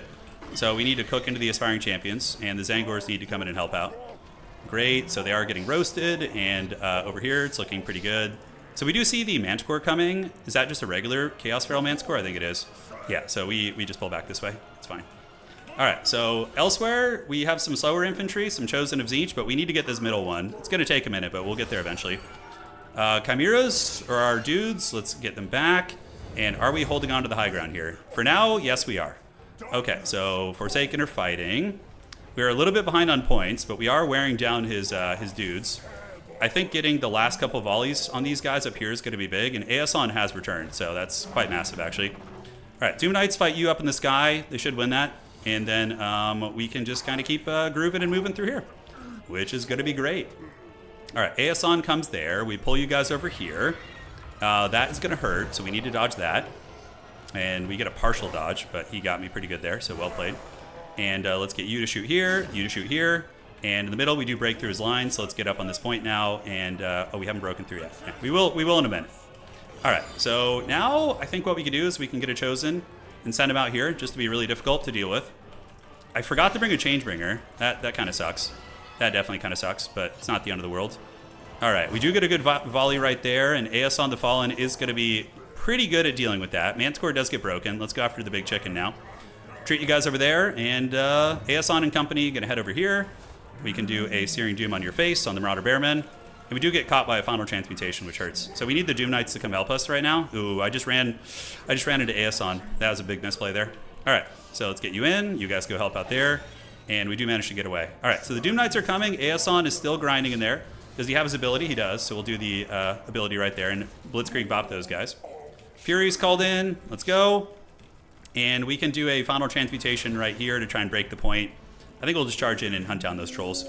All right, are we going to hold this objective with our little demon gremlins? Maybe. The Furies need to go probably over here to get that. We have a lot of time to work with. His chicken is getting hunted and hit by quite a bit. So what we can do here is do a Final Transmutation on the ground to try and hit everything, which is going to be good. And up high ground, are we winning this fight? It's close, but I think we win it. Yeah, the Final Transmutation party is here. I think his chicken is in big danger. I don't know what spell that is that he's doing, so... Oh, it's just that. Okay. So hunt him down, hunt him down. Let's get you guys over the top, help clear out some of the junk. Let's get some Marauders coming. And the Chosen will get to that point eventually. His Lord is definitely in danger. We're going to get Sartorial in there and just drop the rock. I misclicked it there. Okay, so let's do the army ability. We need to see how we want to play this. We're going to come overhead, do a little pop, lock, and drop right there, and do that. Great. So that's huge. We do that. And the high ground should be good for us. We're going to get the Furies in there to hopefully be able to salvage that. You guys shoot here and call in another Fury as well. Okay. So we just took like half HP off that thing, which is pretty good. We're very low right here, actually. Hopefully the Doom Knights will keep us from losing our chicken. And we can do a little army ability here, little Tzeentchian army ability, and try and weasel out. We need to keep our chicken alive. And now the Mutalith Beast is going to come. We're going to get Sartorial up the cliff face. And we do manage to clear him out up here, which is great. All right.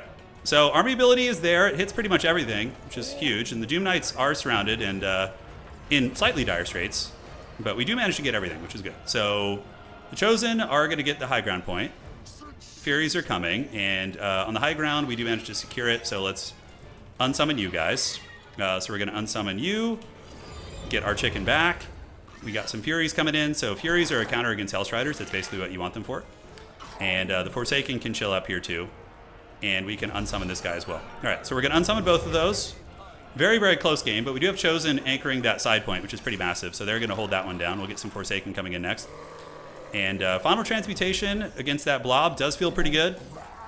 Obviously, using it to snipe his lord is one thing, but I think that's okay. All right, so we're going to do that, and then we're going to do a Tzeentch army ability on you, and just call it a day. The Trolls are charging into Chosen, so that's a huge win for me.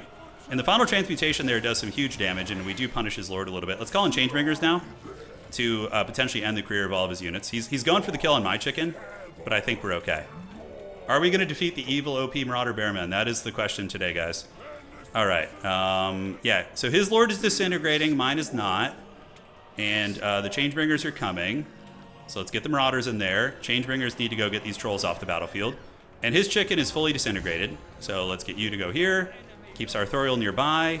Furies are cleaning up shop. The Chosen dispatch them on the high ground. And yeah, looks like it worked. We got it, baby. Still got it. Let's go. We took down Warriors of Chaos. That's good. That's solid. That's a S tier faction right there. All right. Good game, dude. Good game. Exalted Flamers, man. They're really good. They're really, really good. They punished all of his skirmish cav. They paid for themselves just like every game. Aeson did good too. He got about 2k value, so good performance out of them. Are we playing Ents? Is it time for the Duel of Fates? Our chicken got better value than his chicken too. Yeah, classic, just Hellstriders and Bearmen, just like all the fun stuff there. GG, dog. Well played. All right. I'm assuming Anticity won. Yeah, he did. Don't usually assume that, but it is Anticity. It is just happens to be the #1 player in the game. We're going to go learn Tzeentch against the best player in the world, guys. It's time. We had the true chicken. You know, we were the true chicken there. I'm just happy we got a win there. I'm very happy with that. Very happy with that. Yeah. Final Transmutation's good pretty much against everything. Oh god, Slaanesh. How do we win this? Against Anticity Slaanesh, dude. That's so evil. It's so evil. Alright.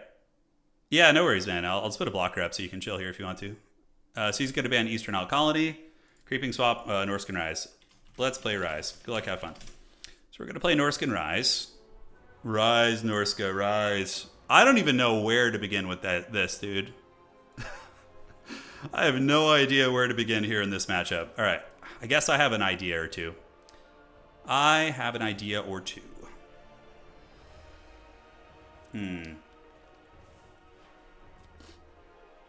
It is time. How do we play this? There's so many things we got to deal with that are kind of scary. All right, so I think we get you. I think that's a good choice. Yeah, no, I'm glad you're enjoying it, Raksha. I'm glad you're enjoying it. It's been working pretty well. I think we're going to play like this. Oh, is it time for the Changeling, dude? Is it time to get him with the dreaded Changeling? Oh, yeah, dude. Give it to me, baby.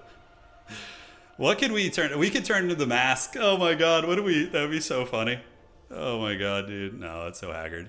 I don't know if we could do that.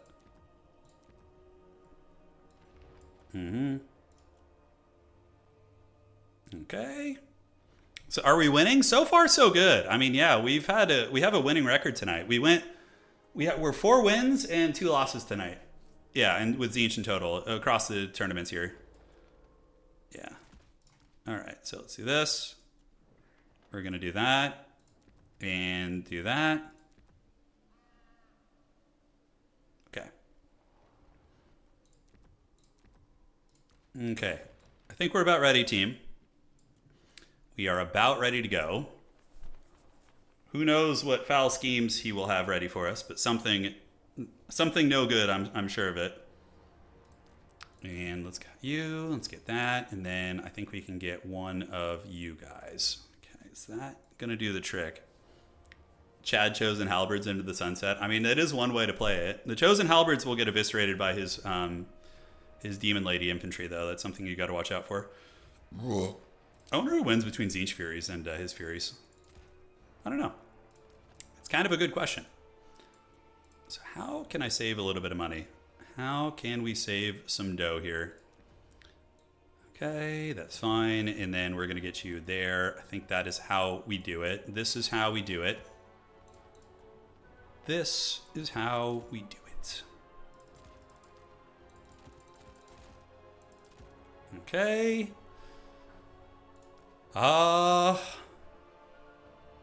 Evil SE debuff build. Evil. Evil Anticity builds. Okay, what else can you bring to the table? Yeah, I think these guys are going to be very good here. Yeah, so we'll get you guys in the mix. I don't really care for Screamers too much in this matchup. I think they're not going to be exceptionally great. The Exalted Flamers have been good, but I think they're too risky here, probably against Tzeentch. I think it's too dangerous. It's going to be just so incredibly difficult to protect, you know? Blues and pinks, like, I wonder what they bring to the table in this matchup. I mean, I feel like they might just get run down, but, like, I don't know. As, like, a core unit, maybe it's not so bad. Like a little bit of pink horror pressure. Okay.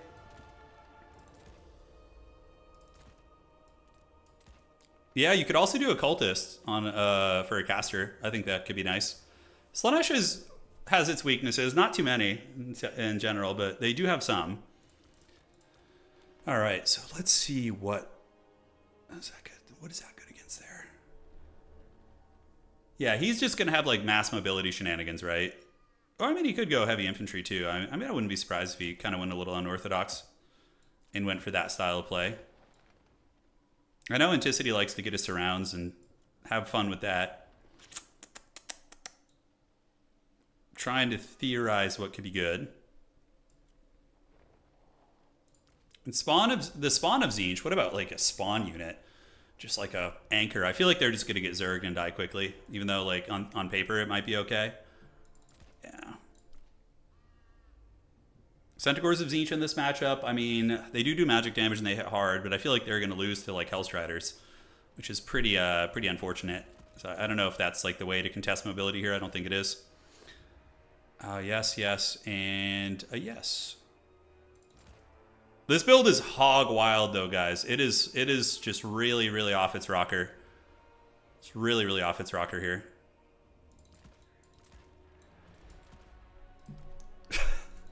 Oh, this could go so badly, guys. This could go so incredibly badly. I can just like feel the blitz coming, you know? Like the degenerate Slaanesh blitz. All right, what can I do to try and contest that? Yes, that looks good. And then we can get maybe one of you guys. Okay. Yeah, that'll do, Pig. That'll do. Yeah. I think this is an okay build. It's got its capture weight, you know. We're not missing out on capture weight this time. Yeah, Zangors are pretty good. All right, let's get a Zangor there. Yeah, Gluckdent, man. Time to go. Time to see if this works into Slaanesh. Oh man, this is gonna be something. That's the idea, Rogue AI. Exactly what I was thinking, dog. I mean, mostly everyone has Cav in reserve in this game. It's pretty common. Yeah. Sometimes you start with it on the field, but usually Cav is better later. In my experience. Okay. We have a lot of magic attacks, but guys, I'm doing the Exalted Flamer build with the Changeling. It's time. Prepare yourselves for trouble and make it double. Can you guys guess who my Changeling is, by the way? Itachutu Tzeentch. Okay, and then we got a Sorcerer. We have Aeson the Fallen, who's going to be there, and we have 2 Exalted Flamers. Oh boy, this is so dangerous against Slaanesh. It's so dangerous, bro. All right. And sets up quickly, so I don't mind readying up here. All right, so we're going to move up. We're going to go, and we're going to cruise this way and cruise this way. So I have a Final Transmutation caster. You think it's Scarbrand? He's not going to know who it is. And then we do have a Exalted Keeper of Secrets over there. Yeah, good. Aeson has been very good to me, so we're going to kind of keep that tradition alive. Get you guys coming up here. Let's move there. And we're going to take our Exalted Flamers up and go see if we can shoot them. Who do you guys think it's going to be? Marcus with Nets? Hey, that's a good idea. That's actually a brilliant idea. He's got 10 units. We just can't see them, obviously. He's probably going to try and bait ammo out on me, so we'll be patient and wait. So Sorcerer is going to be chilling. Aeson is going to move up. We do have our 2 flamethrower boys. And there he comes out of the woods. Okay, so he's coming there. And, yeah, we are about ready to party. So you guys are going to come back that way. And we're going to move up and get this objective. And form our lines right here, basically. That's going to be the game plan. Kugath could be brutal. Okay, you think it's Kugath. I respect that. I respect the Kugath. So hopefully the Exalted Flamers can hit something this game. If they don't, we could be in some danger. But we'll see. We'll see what we can do. All right, so we're just going to keep bouncing back and forth there. He's going to just Benny Hill us off that high ground objective, probably. And we do get a decent little charge into him, so we'll call in a Fury to help out. So Fury's going to come over there. I don't know why he's taking that fight, actually. It seems like a risky one. What spells does he have? He's got Pavane, a few other ones, and we do see the big scary coming up here. Okay, so that's going to be Heartseekers of Slaanesh. Got it. Okay. So Exalted Flamers, nothing to really skirmish with yet, but so far so good. We're going to go there. We're going to bring you here and you here. And, oh my god, I accidentally brought the Deceiving Shadows. That's so funny, dude. All right, you go here. And the Furies are chasing. You guys are on your way over. And we're going to go ahead and we're going to do it. All right. So the objective is being contested. I never got it, which feels bad. So we're going to get you there, and get you there too. And now we're going to shoot here and here. So just get them off the point with our flamethrower guys. That's going to be the play. And now we can do a little bit of this. Pull you up there, charge, and let's charge you too. Okay, so the charge is on. We'll see how this goes. I do have the mask coming, so we're going to do the Dance of Dreaming and do a little bit of this. And now we can do a Fury charge there too. See what's cooking. We have this. I think the high ground fight maybe goes okay with the mask there. We'll see. Although, I don't know. They're dying pretty damn quick. Yeah, they're dying pretty darn quick over there, guys. All right, so where's my caster? I should have brought my caster over there. We would have been in good shape if we did that. All right, so we don't want to overextend too much. We're just going to kind of keep focusing on this little side fight over here. And we do manage to do some respectable damage against a lot of his units, actually. The Harry Potter's going to go there. The Exalted Flamers can start cooking. So we cook you. Aeson the Fallen can kind of lurk back here. And we're going to just chase him with the mask, which is so funny. Like, giving him a taste of his own medicine here a little bit, which I think is hilarious. Forsaken coming. Furies overhead. Let's get the Furies over there to lurk. Mask able to get some good work done. And we do start cooking his infantry there, which is great. So let's just poke them back. Aeson the Fallen's coming, and we do have our wizard as well. And cool. So yeah, crisis partially averted. I mean, honestly, it could be a lot worse. All right, let's move here. Let's lurk back there. Pull you back. He's obviously waiting for the overextend there, so we're going to move you back down here and see what we can get done here. With the mask, we should be favored in most of these fights, in my experience. We'll have to see what he decides to call in here. But we do have those guys on their way. We could do Aeson the Fallen here, cook and cook. And yeah, we do get a little bit of damage going there. Great, so the mask is going to drain everything down, right? Like, everything here is going to get drained. And yeah, we have our Harry Potter nearby. We are getting good damage there, so let's cook and let's cook. And up here, we can do a little bit of this. We're going to do that, drop it like it's hot, and get another Forsaken unit coming out. All right, so that mask fight, let's see how that goes. Those guys are getting chased back by our boys. And we do get a final transmutation, but he manages to split pretty well. So that was a nice play there. That was a very, very good defense. But he is losing Heartseekers and good quality units. So I think it's only a matter of time before we have some success up there, you know? Let's take the Flamers up there and see if we can get some cooking going. And we're going to call in a blue as well. All right, Mask Mortis Engine is still going. The Dance of Dreaming.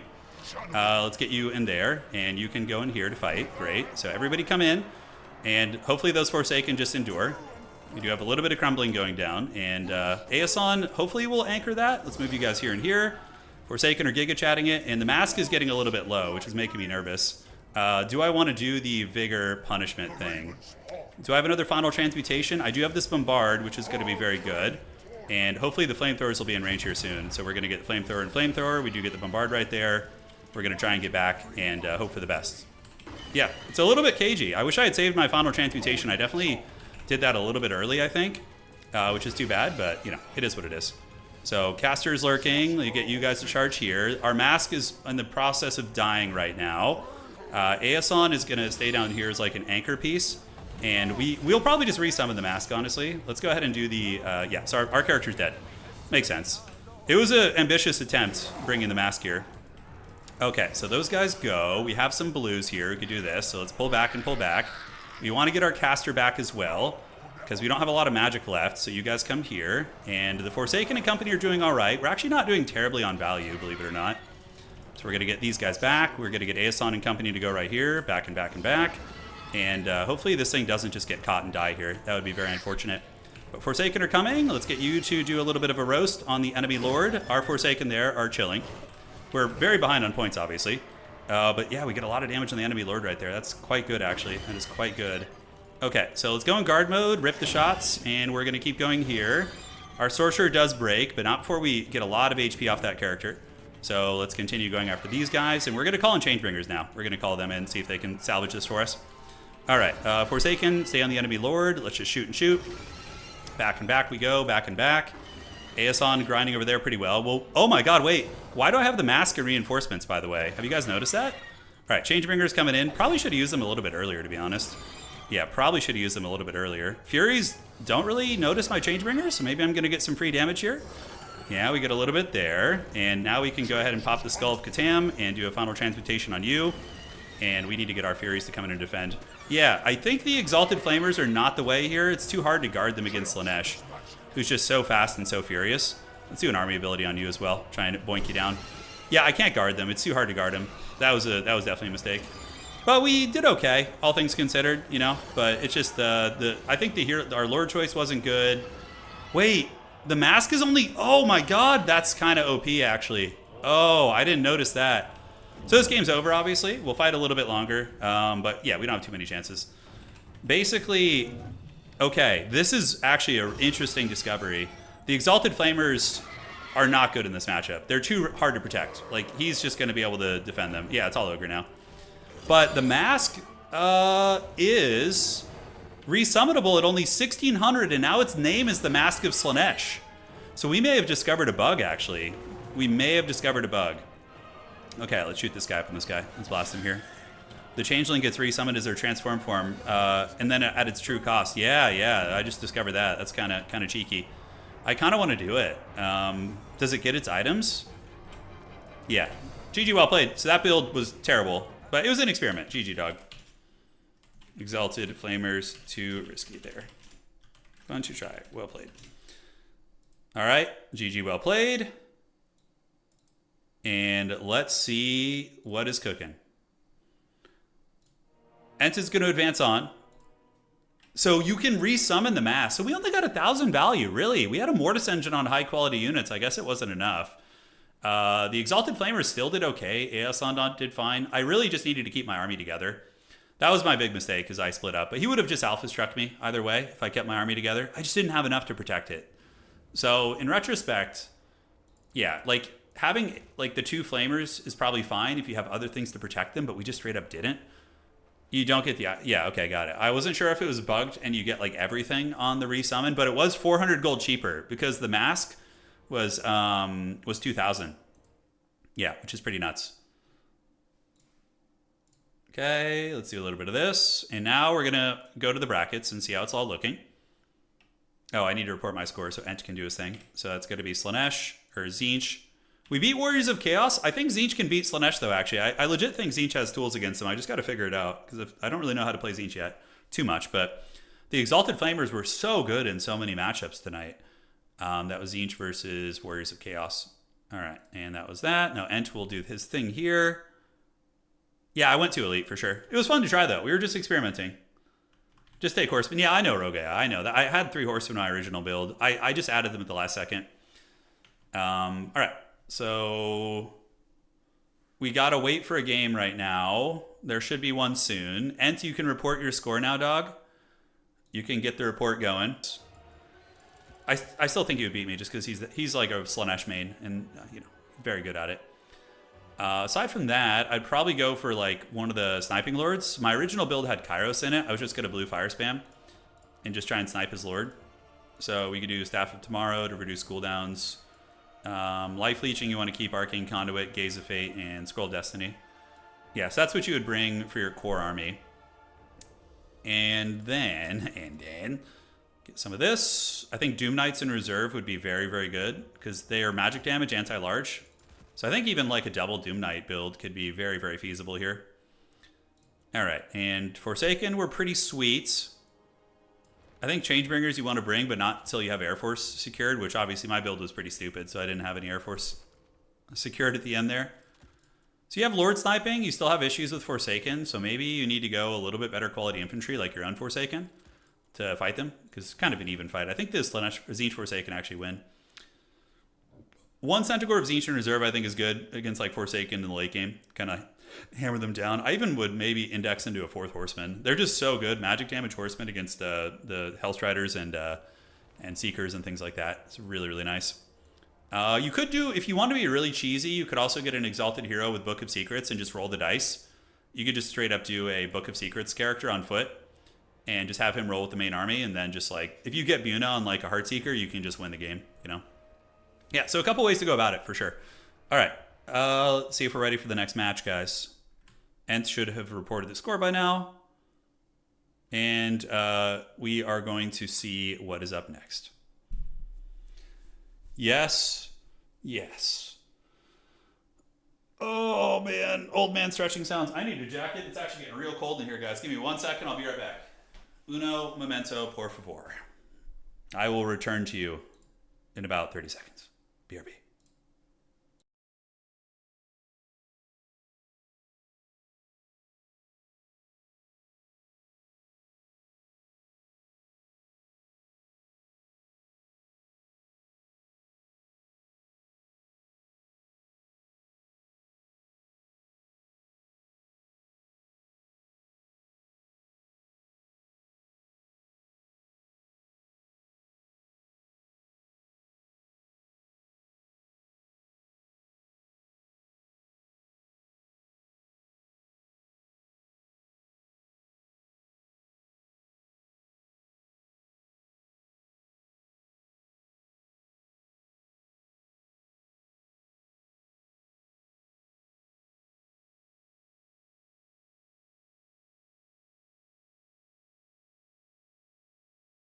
All right, guys, what did I miss? We're going to refresh and hopefully have a match ready.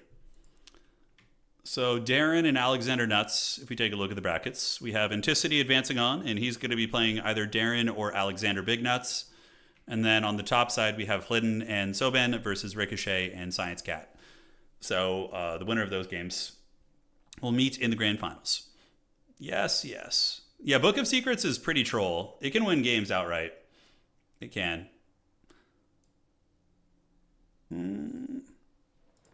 Yeah, okay, let's keep working on this build, though. So if we were playing against... I kind of want to put together a Tzeentch build guide. I really like this roster.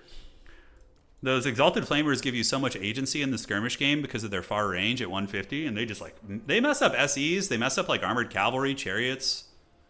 Like, I was just AFK. I was just getting it. Yeah, we're on the beta version, Hlydden. It should be. Like, just assume all my tournaments until there's an update are going to be on the beta version. Aecold is too slow. You won't be able to do much. Yeah. Going with our mask was pretty funny. I mean, it could theoretically be good having the mask, but I think like capitalizing on blue fire spam is going to be just exponentially better. And plus you could, oh, you know, another thing too, you could do Tzeentch's Firestorm with Gaze of Fate. You could like snare down a Slaanesh blob and then Gaze of Fate it and do a lot of damage. Yeah, you can hear it. Yeah. And then what do we get for our... I mean, the Severed Claw are kind of a cute option there. They might be able to anchor a little bit. So what if we cut you, get Severed Claw, but then we just have such an awkward amount of money left. Have to like cut something here. Scroll of Destiny gives us a fair amount of magic, extra magic. It's pretty good with life leeching. You just cast so many spells. Staff of Tomorrows isn't that good. You could probably cut that. And then Sour Guts maybe are an option. So we go Sour Guts, because if you dive them, they do damage. And then we get like a Marauder, another baseline Marauder. And then in reserve, you could just Forsaken max, basically. This build feels pretty good. It feels pretty good, actually. This I think would be way better than what I brought. Your YouTube is bugging? Yeah. Yeah. Don't know what's going on with that. Well, Kairos is good because he has a snare, which is really nice against Slaanesh.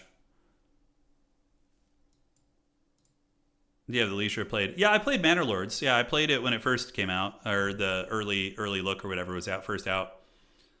Okay, so Ricochet on the top side. Wherever we get a game first, we're going to cast that.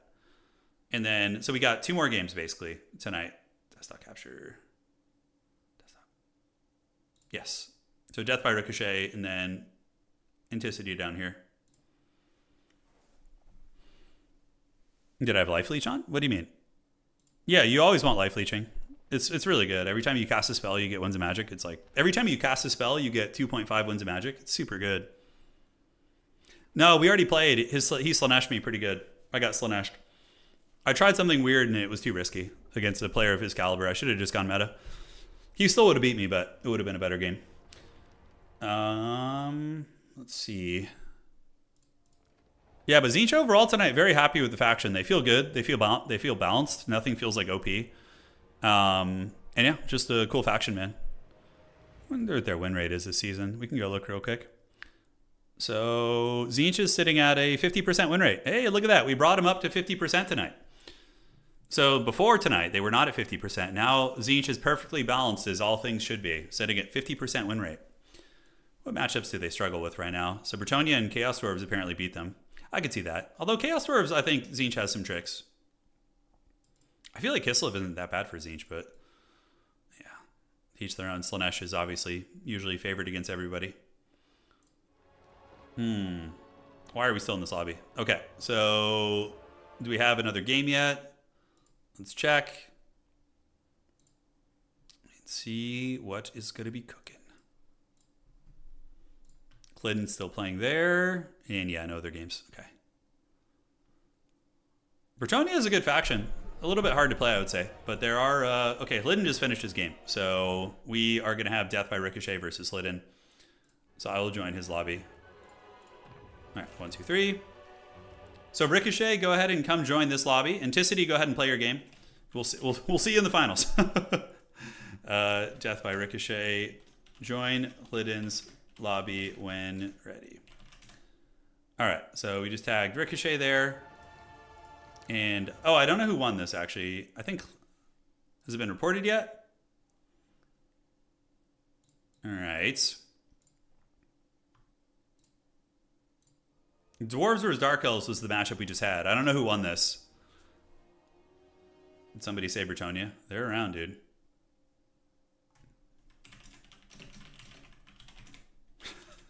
They haven't started yet? What the hell? Okay, never mind. I'm sorry. Yeah. Death by Ricochet, just hang tight. They haven't even started yet. How did they not start their game? How is that? Was somebody AFK or something? I don't know, man. I don't know how they didn't start this. Dowie versus Dark Elf. Yeah, we're going to watch this game.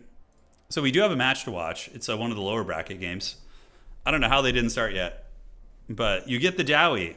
Clinton is a dwarf main. He usually likes Dwarf Hero Hammer. That's how he plays. Okay.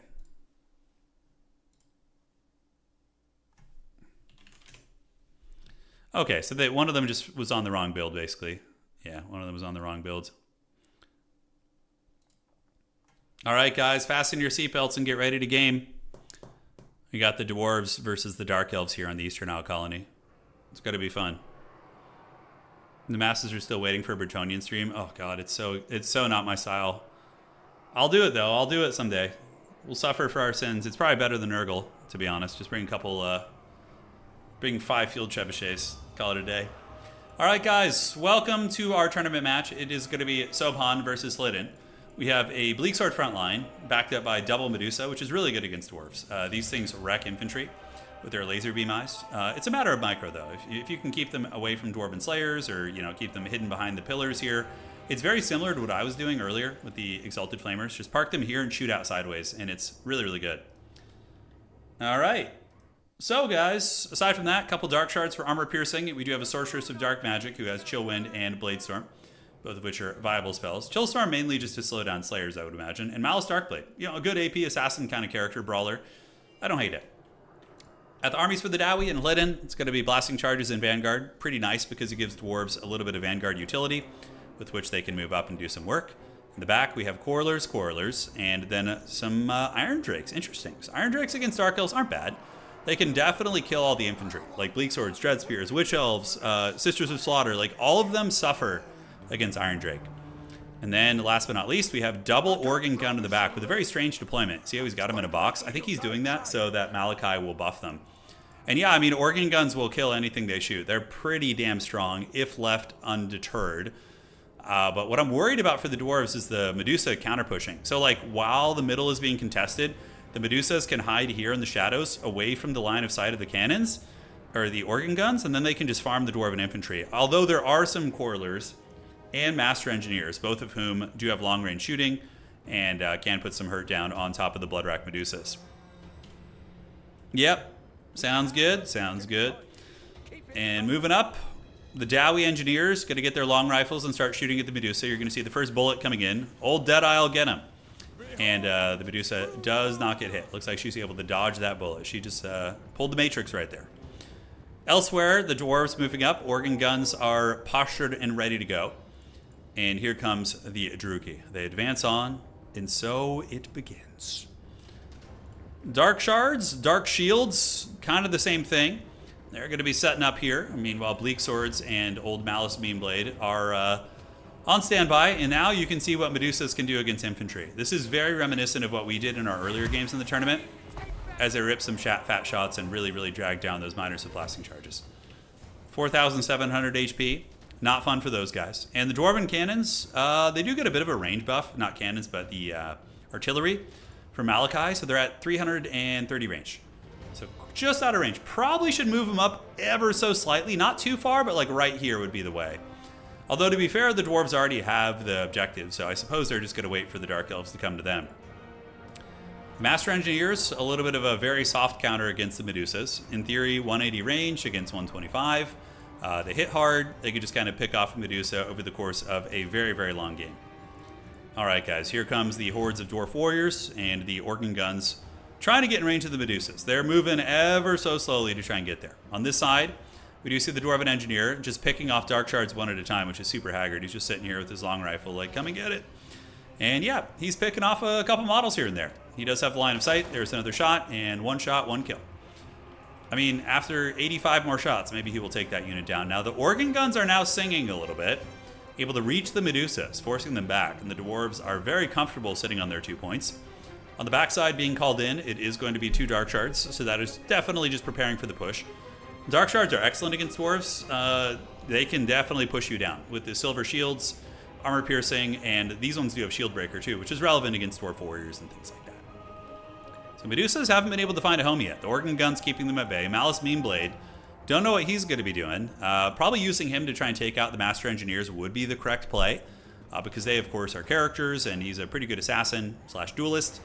And we do get some Dark Riders coming in. So right now, Sobhan is going to be going through the woods, most likely, looking to Alpha Strike back here, and then, doing an all-out push from all directions, which is going to be pretty strong potentially, although Lydon is used to this. He's a dwarf main.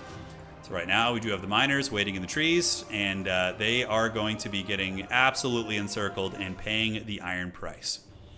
All right, guys, battle soon to be on. In earnest. Very kind of cat and mouse deployment type battle here.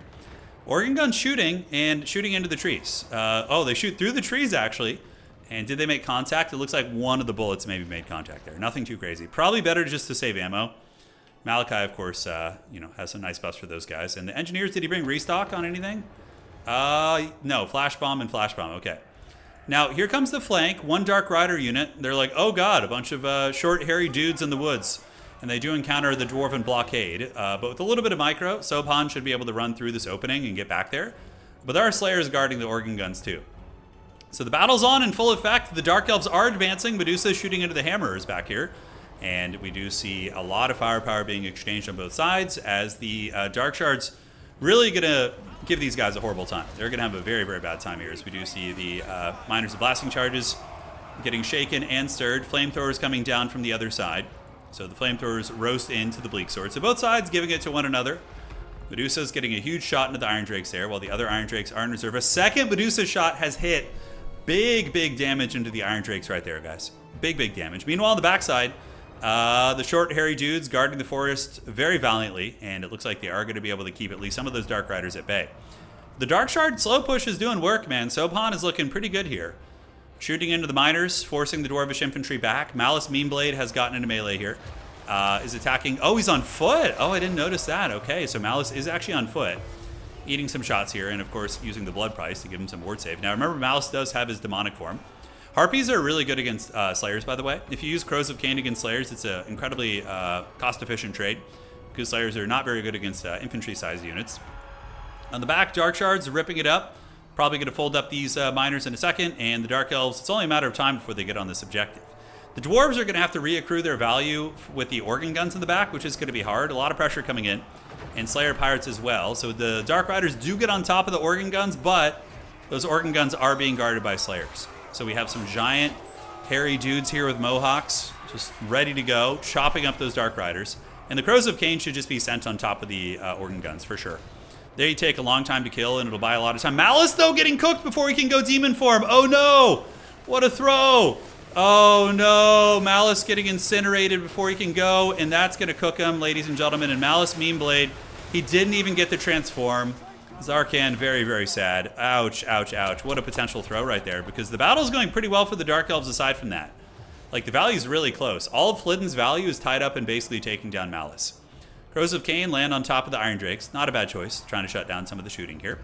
In the meantime, the Dark Elves really, really eviscerating the Dwarven position here, but the two Engineers, this is what Malice definitely was needed for, to take down those Engineer characters. But Malice did overextend a little bit, paid the price. Blade Storm activated from our Dark Elf champion. Able to hit the Long Drong's Slayers, doing a tiny bit of damage, nothing too crazy. And now it looks like the two Medusas are going to be drawing their halberds and getting into combat here. He got turned into Malekith. I love that comment. He did get turned into Malekith, didn't he? Oh, man, oh, man. All right, guys. So back, we do see the Bolt Fiends retreating, while the Dark Shards of Darkness going to be shooting into the miners here. And, yeah, it looks like another chill wind, the chillest of the winds, doing what it can. I would imagine resummoning him wouldn't be the worst trade in the world.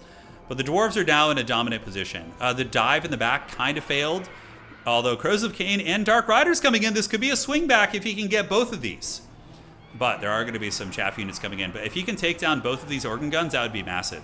Crows of Cain get on top of the Organ Gun here, and the other one's going to be getting compromised by Light Cavalry. It's always tricky, you know. You got to really watch out for rallying units coming back after your artillery.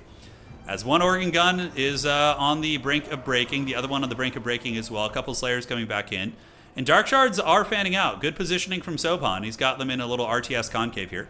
Those guys doing quite well, while a couple Medusas going to be creeping around the shadows here, getting ready to push. And Blackheart Corsairs also in the mix. So both Organ Guns do get taken offline, guys. That is really, really big. That is going to be giving the Dark Elves a fighting chance. Still Dwarf favored, but all things considered, I mean, it is going to be a lot better for them now, considering both Organ Guns are running. I think the Dark Shards need to kite backwards. You need to run and fan out, and try and get the Dwarves into an overextension where you can get some reinforcements to punish them, right? I think that's got to be the play. Both Medusas here, Harpies tar-pitting the Quarrelers and the Iron Drakes there, and Crows of Cain retreating after a successful rampage. And it looks like the Organ Guns are going to come back, so he's going to need to come back and deal with those later on. More Corsairs being called in, and in the back, ooh, I like this, Blades of the Blood Queen being called in. So those are big anti-infantry units that look super, super cool, and they will be rampaging forward to try and cut down the advancing Dwarven units. But the Dark Elves do manage to get a double cap here. But the question is, will they be able to hold it? Medusas are up. The Blackheart Corsairs having a very favorable fight. Definitely want to get those guys in. Medusas with a big shot there, ripping apart a whole bunch of those Slayers. One Organ Gun is back online, though, and it's going to start ripping. He needs to hope that this Harpy is going to rally, and he can get over there to try and help. In the back, the Blades of the Blood Queen are on their way over, very slowly. Dark Shards are being forced back on all fronts. The Sorceress in the back, using Power of Darkness to get the free Wham. And Coldwind Chariots being used, which is going to be pretty good here, actually. Coldwind Chariots will counter all of those units that are advancing up right there. More Medusa shots in to the Bugman's Rangers, but the Organ Gun needs to be dealt with. Very well played by Flidden, getting those things back online. His Harpies did rally here. I mean, honestly, that's all it takes. 18 Crows of Cain to get in there and shut down that Organ Gun is pretty massive. We'll see if he's going to be able to get it. But the Dwarves are on the warpath, but they're about to encounter the War Gods champions here as the Blades of the Blood Queen do advance up, and they are going to start cleaving through these Slayer units, just like butter, basically. They have insanely good stats. 81 melee attack is no joke. It's pretty damn high, so you do have Murderous Mastery active right now. Slayers are there. Coldwind Chariot shooting where they can. Harpies need to get activated. He needs to get that artillery offline, and it looks like it does break. The Medusas were able to get the snipe on it. A game the Dark Elves could certainly win. It's going to be very, very tight. The Blades of the Blood Queen have finished off those Slayers, but now they need to get up and get on this objective. These Chariots need to be in melee versus those chaff units. So a couple of little misplays here and there, but overall a very good game by both players. It's been a good scrap so far. All right, the Bloodrack Medusas coming about face and going to be trying to pick off the Quarrelers back here. Not a bad idea.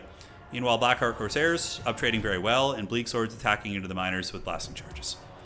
All right, guys. Objective number 3 still belongs to the Dowie. The Dowie are trying to just get a triple cap situation going so they can Helm's Deep with all of their sausages on objective 2. So we'll see if they're going to get that. Let's just zoom in and just admire how freaking cool the Blades of the Blood Queen look. They're just so badass. And yeah, they're really going to cleave through these guys. 71 models down to 69. Hemorrhaging models very quickly. Chaff units coming in. Chariots do get in combat, but are being shot heavily by the Master Engineers, who are certainly doing well. And over here, the point is being contested. A couple Bleak Swords chasing off the objective. Definitely need to get them back. Malachi McKyson and his organ gun, just kind of AFK here. Malachi doing a good job with his long rifle. I mean, he's got great range. Malachi, 198 range, basically a mini artillery piece. It's picking off the Medusas over time. It's a long grind, but it is a grind. Unfortunately for the Dark Elves, it's going to be a triple cap situation here most likely. He's going to need to get all 3 objectives, which is going to be incredibly tough. Hlydden is going to just kite and pull back. He's going to probably use flash bombs to slow the Dark Elf advance and then pull back to his point. You can already see he's reinforcing, and look at this. Look at this. He is getting hammerers, guys. All right, so it is hammer time. Those bad boys are moving up. We see them grooving and going for it. Adam, you can tell them to just start. It's fine. Yeah, because I'm going to be... Oh, look at that! The Grim Delvers with the steel chair. They must have come from the Vanguard spawn over here. I didn't see that. And they just melted that Medusa. What a game. What a play, man. That's massive. That is massive indeed. So Dark Elves pushing them back. They have a little bit of time left. The Dowie are reinforcing here, but both Medusas are offline. That is really rough. The Chad Delvers popped out and just last samurai'd that unit. Real rough. All right. So Blades of the Blood Queen, honestly, you could also have them just take down these Dwarven Engineers. They probably would be able to over time. There is going to be a Blade Wind right here, which is going to be cute. Maybe hit some of those Dwarven Hammers, although it kind of just hits his own Dark Riders, which is unfortunate. And elsewhere in the backfield, Hlydden moving up with his Bugman's Rangers, and Malachi McKyson just clutch work. Really good shotgun to the face, though. That was quite savage. And yeah, these engineer characters just being goblins. And look at this. This is great play, by the way. He used the flash bomb, and he's just kiting the Blades of the Blood Queen. I think the Blades need to head to this objective because he's going to need a triple cap, right, to win this game. Right now, Sobhan, what is he going to call in? If he had some basic Coldwood Knights, like the anti-infantry version or generalist version, that could be pretty big. Both Medusas going offline definitely takes out a lot of his stopping power here in the 4th quarter. And the Dwarven Engineers are just chortling, being just angry sausages here on this point and not letting anybody get it from them. Or let them get to the next point is what I meant. Blades of the Blood Queen advancing up. He has a little bit of time left. The Dwarves, though, are resurgent. Slayers at the ready. Dark Shards back here, unleashing a little bit of damage where they can. And yeah, look at the Dwarven Engineers. Oh, that's so troll. That's so troll. Point secured by the Druki, but I think that it is going to be all she wrote. One Medusa did come back. He's ripping some good shots here. Really good game by Sopan, though. He played great. I mean, Hlydden's a really good dwarf player, and this man put up a great fight. He put up a great fight indeed. Bladestorm activated on the Grim Delvers. That was a good one. Good cast right there. Kind of tickles him a little bit. Malice Meanblade coming back in, but man, if Malice had survived, this would have, I think it would have been a win for the Dark Elves. If Malice had lived and been able to fight the whole game, or at least like another, couple minutes, I do think the Dark Elves might have been able to edge this game out. But him dying that early is just such a disaster. Such a disaster. All right, we do see Blades of the Blood Queen coming in, but there are a fair amount of guns, and Dwarven Hammers will put up a fight against them. They're pretty elite. Blades are better than them and will win the fight 1-1, but they'll put a dent in them enough that another unit can finish them off, right? All right, so on the backside, we do see the Master Engineer shooting into the Blades of the Blood Queen in the back, and this objective in the process of flipping, but Malice will flip that. 1,400 points here, and we do see the Hammers moving out to the side, while the Grim Delvers are just chatting it. These guys, for the Ancestor Gods, just planting their feet in the ground, even though there's only a couple of them left, and drawing blades, getting ready to fight. Oh, okay, they're going to shoot again. Yeah, I mean, that damage, all that damage matters. Everything adds up there. Every little bit of HP. Oh, blasting charges. Glorious, glorious. And I think that is going to be the end here of ye old Sopan. Malice comes in, and look how quickly he dispatches of the Master Engineer. I mean, Malice is there for like 5 seconds, and one of the Master Engineers does go in the trash can. And yeah, not going to be enough, though. He would need to get this objective from Hlydden, and that is going to be really tough. So we're going to have Death by Ricochet versus Hlydden. It could be a Dwarven mirror match. I'm not sure. Because often Ricochet does play dwarves. That would be really funny if we got a dwarven mirror match here. You want more? Well, you're getting more. Yeah, that was just one of the earlier rounds in the tournaments. All right, 200 here. Flame Cannon doing good. 1700 here. Organ Gun feasting pretty well. And yeah, good game. Really just Malice dying cost him. But it was great. Really back and forth, that one. Really back and forth. All right, guys. So now let's chill here. And now let's get Death by Ricochet in here. I'm sure Anticity awaiting atop of the Throne of Skulls. Unless his opponent is playing. I don't even know what counters Slanesh. I don't think anything does. Yeah, Alexander and Enter playing right now. It's another Dark Elf versus Dowie game, really. Do you do lower tier tournaments? Yeah, we have beginner tournaments. I don't know if there's any scheduled right now. Let's check. But there's usually like 1 or 2 a week, beginner tourneys. So tonight we had a regular tournament, intermediate tournament tomorrow. I don't know what this means. Risotto, what he's got going there. New player domination tournament on January 10th. So on Saturday, there is a new player tournament going down, being hosted by Maverick Sloth. And a new player tournament on January 17th. So yeah, you can see there are a couple new player tournaments scheduled. Each of them is about a week apart. So yeah, you can sign up for those. Just join our Discord and get ready to go. Are hammers, troll hammers worth it? Yeah, they're very good, Banana. Troll hammer torpedoes are quite good. They get used in, I would say, a lot of matchups. All right. So let me do this. Man, the hands are icicles right now, dude. They are popsicles. You want more Dark Elf victories? Ah, well, you might get one. I think we're about to get Dark Elves again. All right, so Ricochet. Join up. Come. Join Liddens. All right, so these homies are going to work it out. And it is Dark Elves versus Dwarves again, actually. So we get to get a master class in this matchup. We get to see it from a couple angles. Dowie all the way? Maybe. Okay. So what is it going to be? Anticity playing Alexander Big Nuts. I mean, Alexander is certainly good enough to take down Ents. It's not going to be easy, though. Daniken, yeah, Daniken is probably the best Dark Elf player in the world, for sure. He is just brutal with them. He makes them look like a top-tier faction. He does. Lokir? Lokir's okay against Dwarves. Yeah, just like Foot Lokir for like a cheap, grindy character. Honestly, Malice isn't terrible. I don't know what the best option would be. I think just using like a cheap Sorcerer Lord and just casting some sort of utility spell and then going wider with Dark Elves is probably good against Dwarves. Yeah, the season on Total Tavern will end the end of January, like give or take, a couple weeks. And then we're going to have another World Championship, which will be really fun. So far, I think Anticity has... Let's go to the Hall of Fame and look.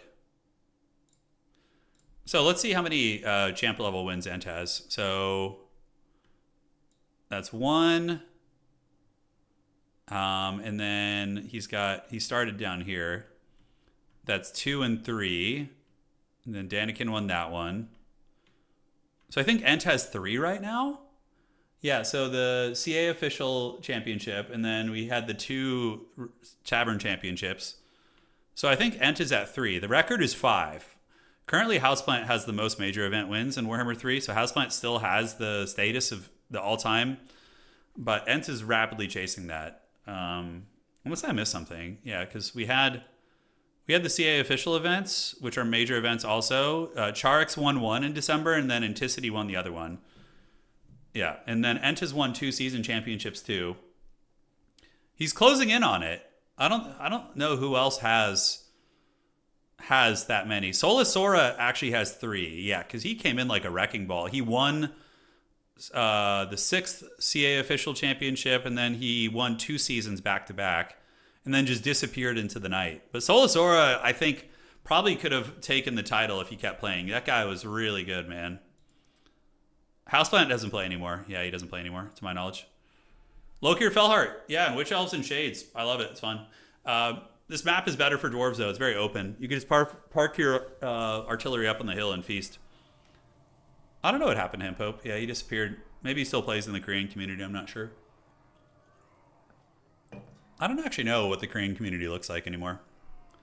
I know the Chinese community has a pretty active scene. They play like a modified version of domination, from what I understand. It's like domination, but with like some. I've seen a couple of interesting videos. Yeah, I don't know what the Korean tournament community looks like, or if there is one that's active right now. All right, guys. So taking a look at the armies of Death by Ricochet, he's going to be rocking triple shade with a dual weapon, which is okay. They can fight slayers and things like that. They can creep up, avoid artillery, you know. And Witch Elves do really good in this matchup. You wouldn't think so, but they beat a lot of the Dwarf infantry, but are very vulnerable against blasting charges. So that's rough. We got Lokir on foot with healing, and then we do have the Sorceress with Dark Magic with Chillwind, Power of Darkness, and Bladestorm. And yeah, Lydon going to be doing the same build. Basically going to be coming in. Yeah, he does. Anticity's the current #1 right now. Yeah, he won the last major championship event, so he's the current big dog. We do have 2 organ guns. We got miners with blasting charges, and it is going to be Quarrelers, double Master Engineer. Really good utility because you get the sniping for Medusas, and you also can snipe characters, and you can slow down cavalry and make them more manageable. Malachi McKyson is here, ready to go. The deranged munitions. He is deranged. And he basically just buffs the artillery in the back. Yeah. No, yeah, so the last time I looked at a Chinese Total War game, Total War 3 competitive game, they were using a mod. It was interesting. It adds like a base building element. So not like a base building, but basically on the back of the map on the Chinese version, you have like 3 little buildings, and you can't like, you can only call in certain types of units early on. Because you click a unit and it builds. It gets put on a timer. So instead of spawning in instantly, it basically gets added to a queue. So units, like you pay for it and then you have to wait for it to build. And like more elite units take longer to build. It's a really interesting thing. I did play it once or twice on the mod, but it was obviously all in Chinese. So I couldn't like understand all the caveats, but yeah, it was pretty cool. Pretty cool. All right, guys. Moving in, Dark Riders are on their way over. And, yeah. Dark Elves going to be playing Objective 3 and Objective 2, and they're going to meet in the middle. Dwarves will control here. Dark Elves will control over here.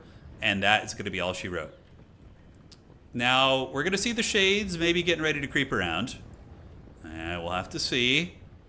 Shades could get some big ambushes. If he goes full spec ops play, he could maybe come around the outside and get a big jump on top of the organ guns. A big, big jump.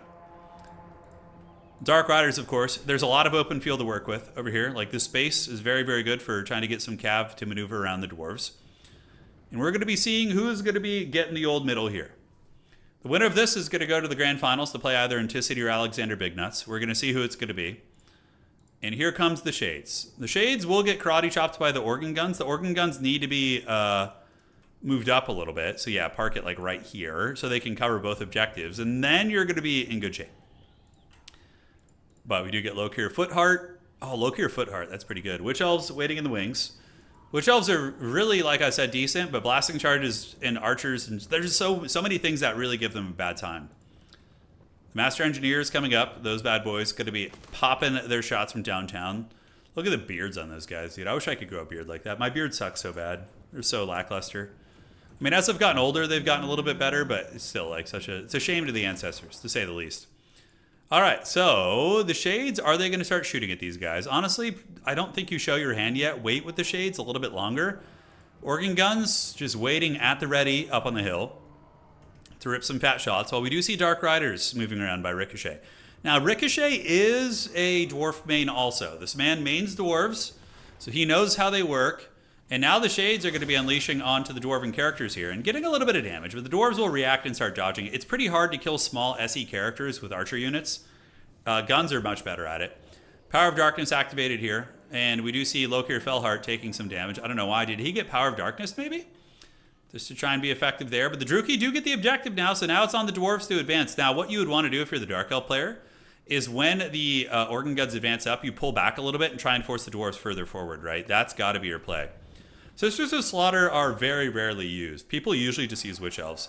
Now, look at this snipe, though. We do see the Flash Bomb activated on the Sorceress, and she's eating some shots from the 2 Engineers, and also from the long-drawing Slayer Pirates, which I don't hate. All right, guys. Harpies coming around the outside. Very deja vu of last game.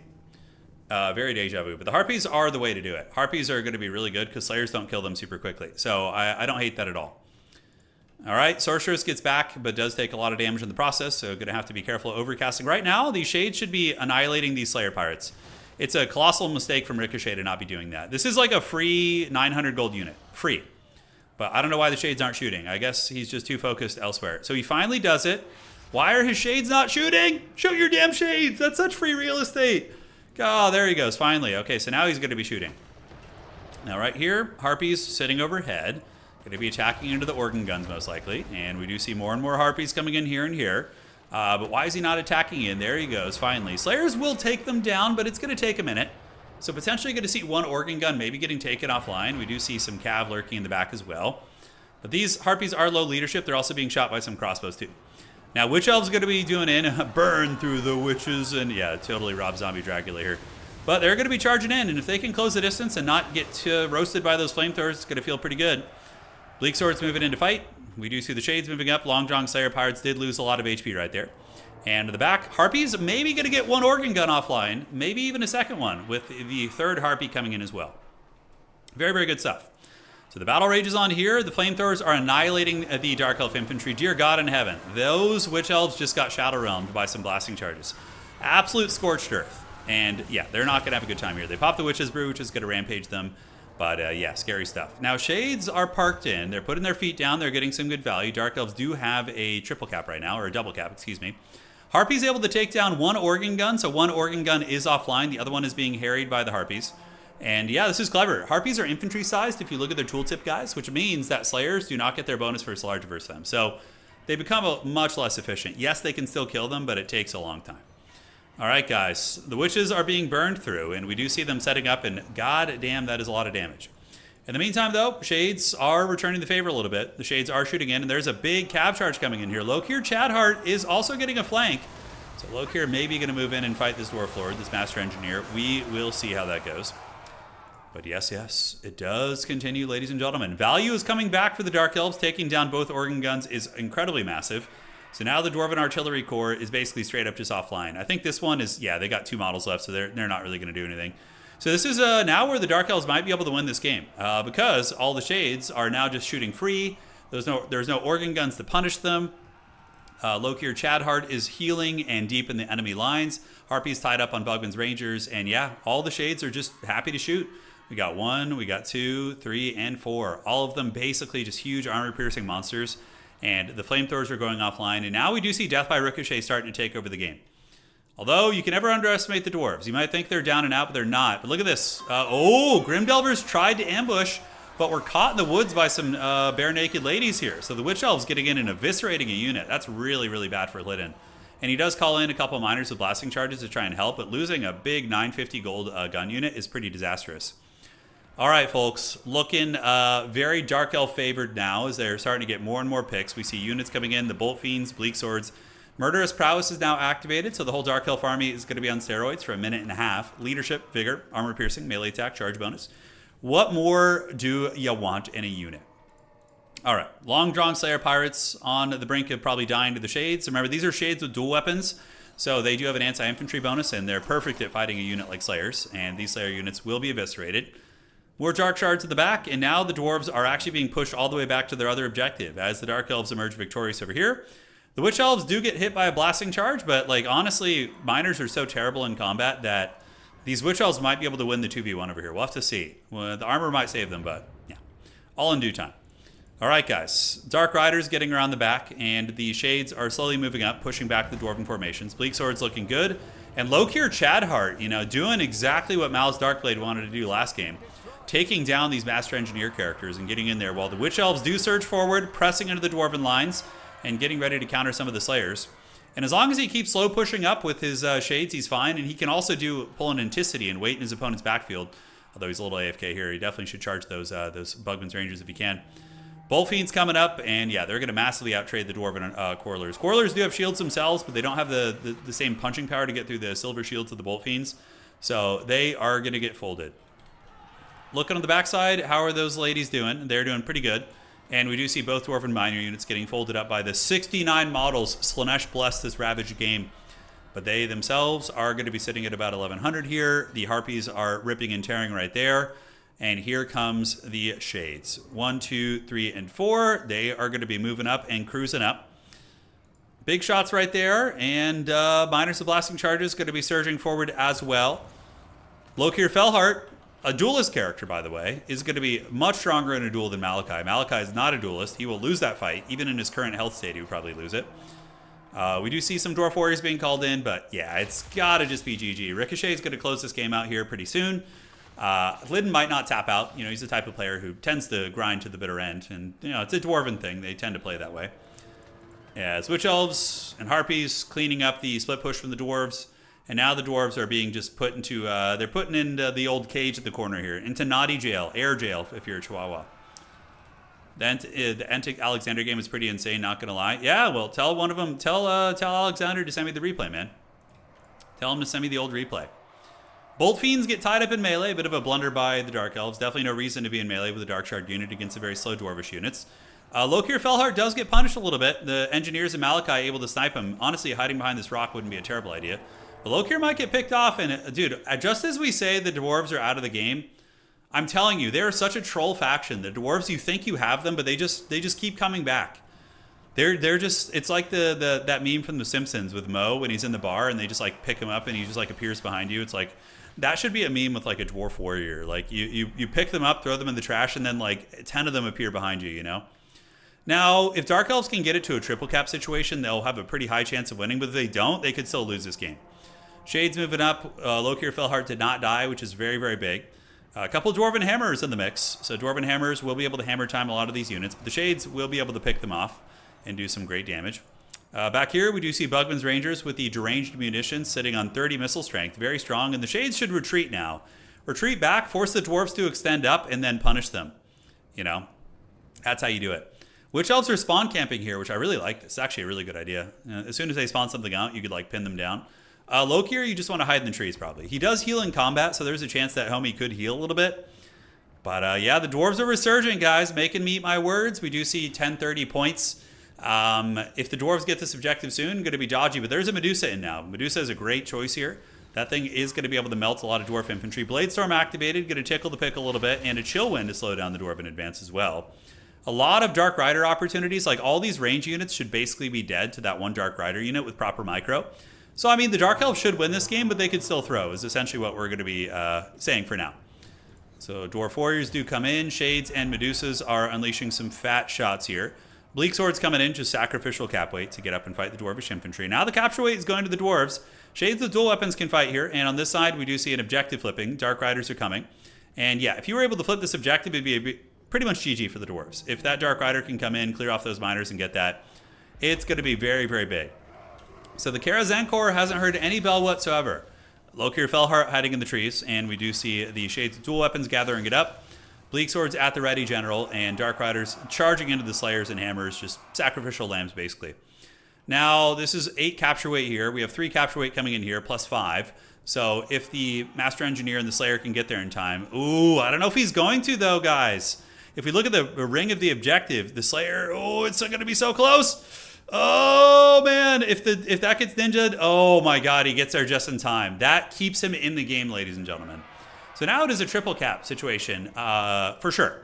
The Dark Elves can win on just one. So the Dark Elves can either keep fighting over their objectives, or they could, you know, get real cagey and try and, yeah, just retreat. Those guys, there's no sense in really having them over there anymore. Pull them around here to reinforce this objective, I think. So are the Dark Elves going to start reinforcing the back point? Not yet. Where are they spending units? They called that a Harpy. I don't see any reinforcements coming in. Both players knock down, drag out fight, guys. Lydon, you know, with that fighting spirit, man, but it is an easy 1-cap victory here for the Druchii. But we'll see. I don't know. Dwarves might be able to bum rush. You never know. Middle objective is in flux, and we do see the flamethrowers coming out, finally getting killed. Oh my God, there was like one model left still going, and he finally died. This objective's flipping. We do have Slayers coming out here. Over here on this side, the Dark Elves are trying to ninja the side objective, using 2 Harpies to fight these Slayers, which isn't a terrible idea, mind you. And I really just think reinforcing Objective 3 would be the correct play right now, just being really goblin about it. The Dwarves are going to take forever to get over there. A couple Shades have come back. Just reroute all these like Haggard units over to the side and get ready for your last stand. Because the dwarves are already like getting that foothold all across the map, and this could be a potential throw by Ricochet where he doesn't just entrench his back objective and loses for that. But yeah, I mean, he's not much time left for the forces of the dwarves. The freaking Medusa gets mismicroed and actually gets sniped by the engineers. Shades are online, shooting where they can, trying to get some value, and those Harpies still working on the Slayers, but yeah, you gotta just reroute to the other side. Wow, he's still going for this one, because the dwarves are gonna start split pushing you now on this side. But thankfully for him, the spawn camp, dude, the pro gamer spawn camp. This is good. He's in the corner behind the barrels, you know, with his guns. And dude, these witch elves are clutching so hard right now because yeah, that would have been really easy for the dwarves to capture that. But the witch elf spawn camping there is huge. On the side, split push coming in from witch elves. The blasting charge is a bit of a danger here. Harpy's clearing out the last of the slayers. I don't hate that, but I really just think it'd be like a guaranteed win if he reinforced over here. Back in the middle, the dwarves able to get the objectives. The dwarves do have the 2 victory tickets right now, and we do see some dwarven units coming. Not able to escape Naughty Jail, by the way. Dude, Naughty Jail here is going hard. 240 kills, 1,600 value Witch Elf unit against dwarves. That is massive. That is really, really good. Yeah, Dark Elves, it's giving me anxiety that he's not, like, entrenching on this point. It's such an easy win for him here. He's trying to split push still, but the dwarves have a lot of bodies out here. Maybe he'll have some success, though. I don't know, man. I don't know. Dark Rider's doing it. Capture weight is starting to flip a little bit. Miners of blasting charges could be cut up, and maybe he's going to be able to get this. Maybe it's going to work out for him. The dwarves sending 2 units down, but they're going to take too long to get there. As the Witch Elves up to 261 kills, 650 value right there. And what a great game. This is a really good match. Like, it looked heavily Dark Elf favored, but then the dwarves heard no bell and started to really rat back in the game, you know? But it's too late. The bleak holds are going to hold. GG. Well played. The one time you don't want to spawn a naked... Yeah, that's right. That is right. All right, guys. GG. Great game, man. Really, really good match. Witch Elves farming minions like a MOBA. They were. And that is going to be Death by Ricochet, advancing on to the Grand Finals to face... is it Big Nuts or is it Inticity? Let's see who it's going to be. Let's check this out. And here we are. Grand Finals time. It is Inticity in the Grand Finals. Okay, so we're going to go join Ent's lobby. The Dark Lord waits to execute the younglings here. Ent, you want to go ahead and host the lobby, dog? I don't know if you're still here. I know it's getting late for you, Ent. It's got to be like 1 in the morning, huh? Host it up, G.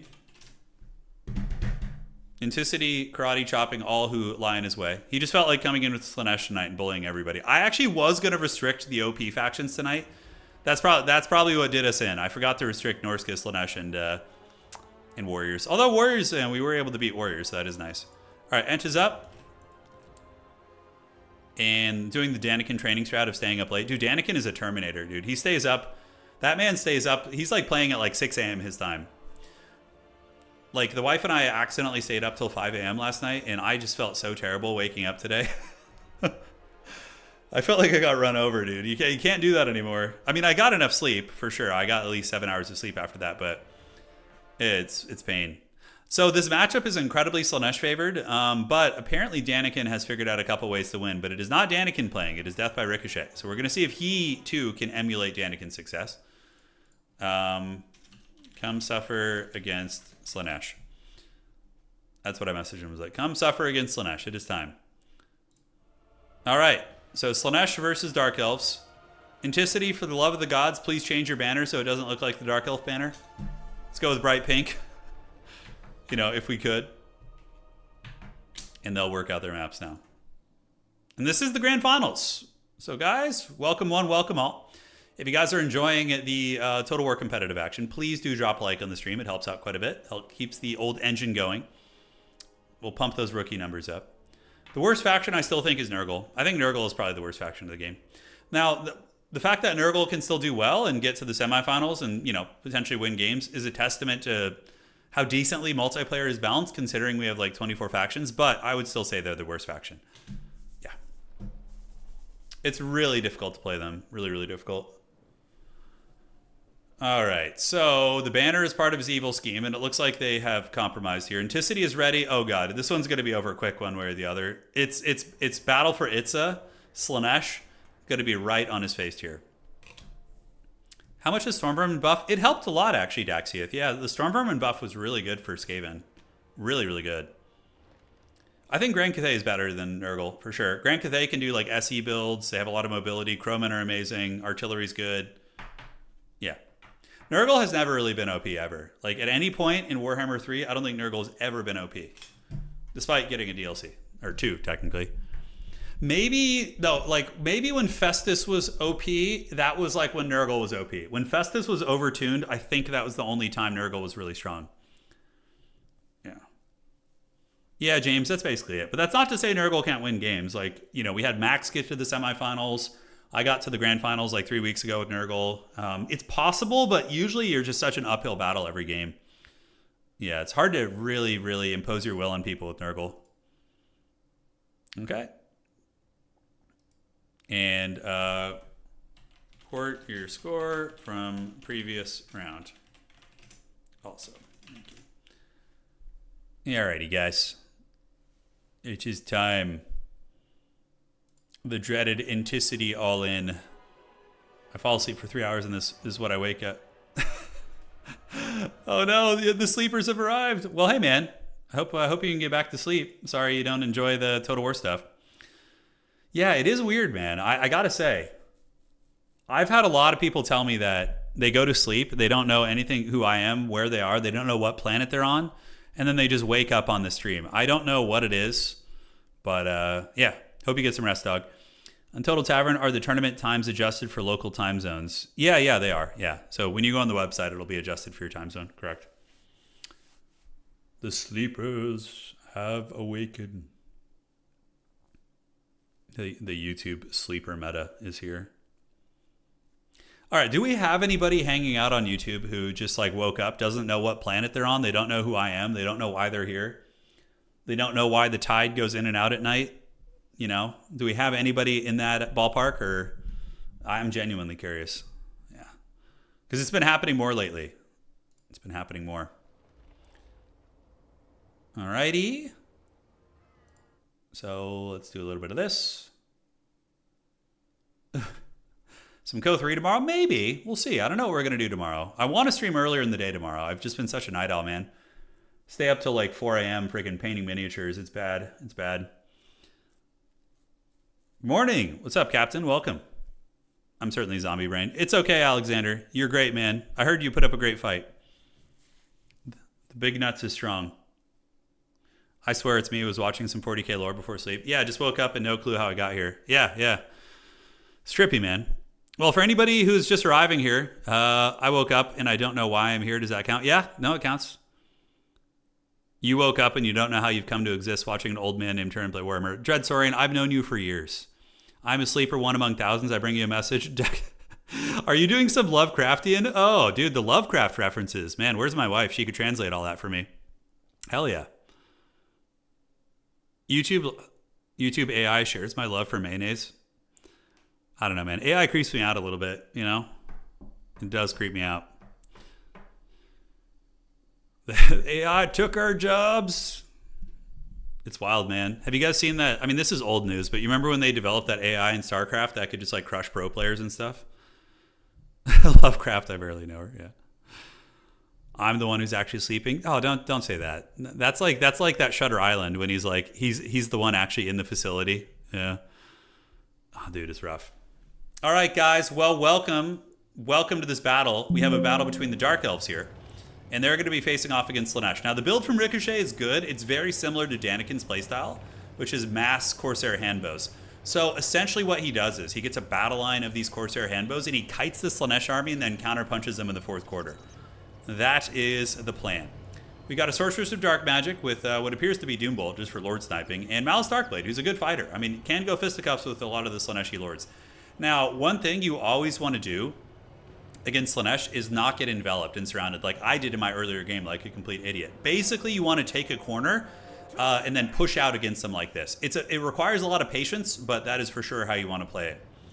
For the army here of the Slangors, it's going to be Slangor, Vanguard, fast, hard-hitting. They beat Dark Elf Infantry mostly. And we have a Exalted Keeper of Secrets, the Pendulum, and Melkoth. 2 Fiends of Slaanesh, an incredibly annoying unit. And then more Slangors up on the high ground as well. Yeah, so Daniken has made this work, one of our world champion level players. But aside from that, this matchup usually is very Slaanesh favorite. But we will see. We will see. You're on your break, closing a bar at LAX. Oh, nice, nice. Perhaps we have met. I've spent some time at those various places when on my many trips to Poland with my wife. All right, guys. Let's get it. Advancing up, we have Dread Spears getting ready to park on Objective 3. He is playing correctly, taking the angle to secure Objective 3. And elsewhere on the battlefield, we do see the Slangors just waiting in reserve, basically. Anticity is going to be trying to envelop his opponent, but he should have the Corsair handbows ready to screen those guys out so he doesn't get enveloped. And, I mean, you can counter-surround Ent if he goes too deep by calling in, like, 3 Cold Knights. But definitely just get the Corsair handbows to start blasting. You know, you got to Danny DeVito these hoes, man. You got to do it. All right, so Fiends of Slaanesh going to be jumping in there, and now they're diving. A little bit blobbed up here, but overall the Fiends are taking quite a bit of damage, but the Dread Spear is also getting pounded.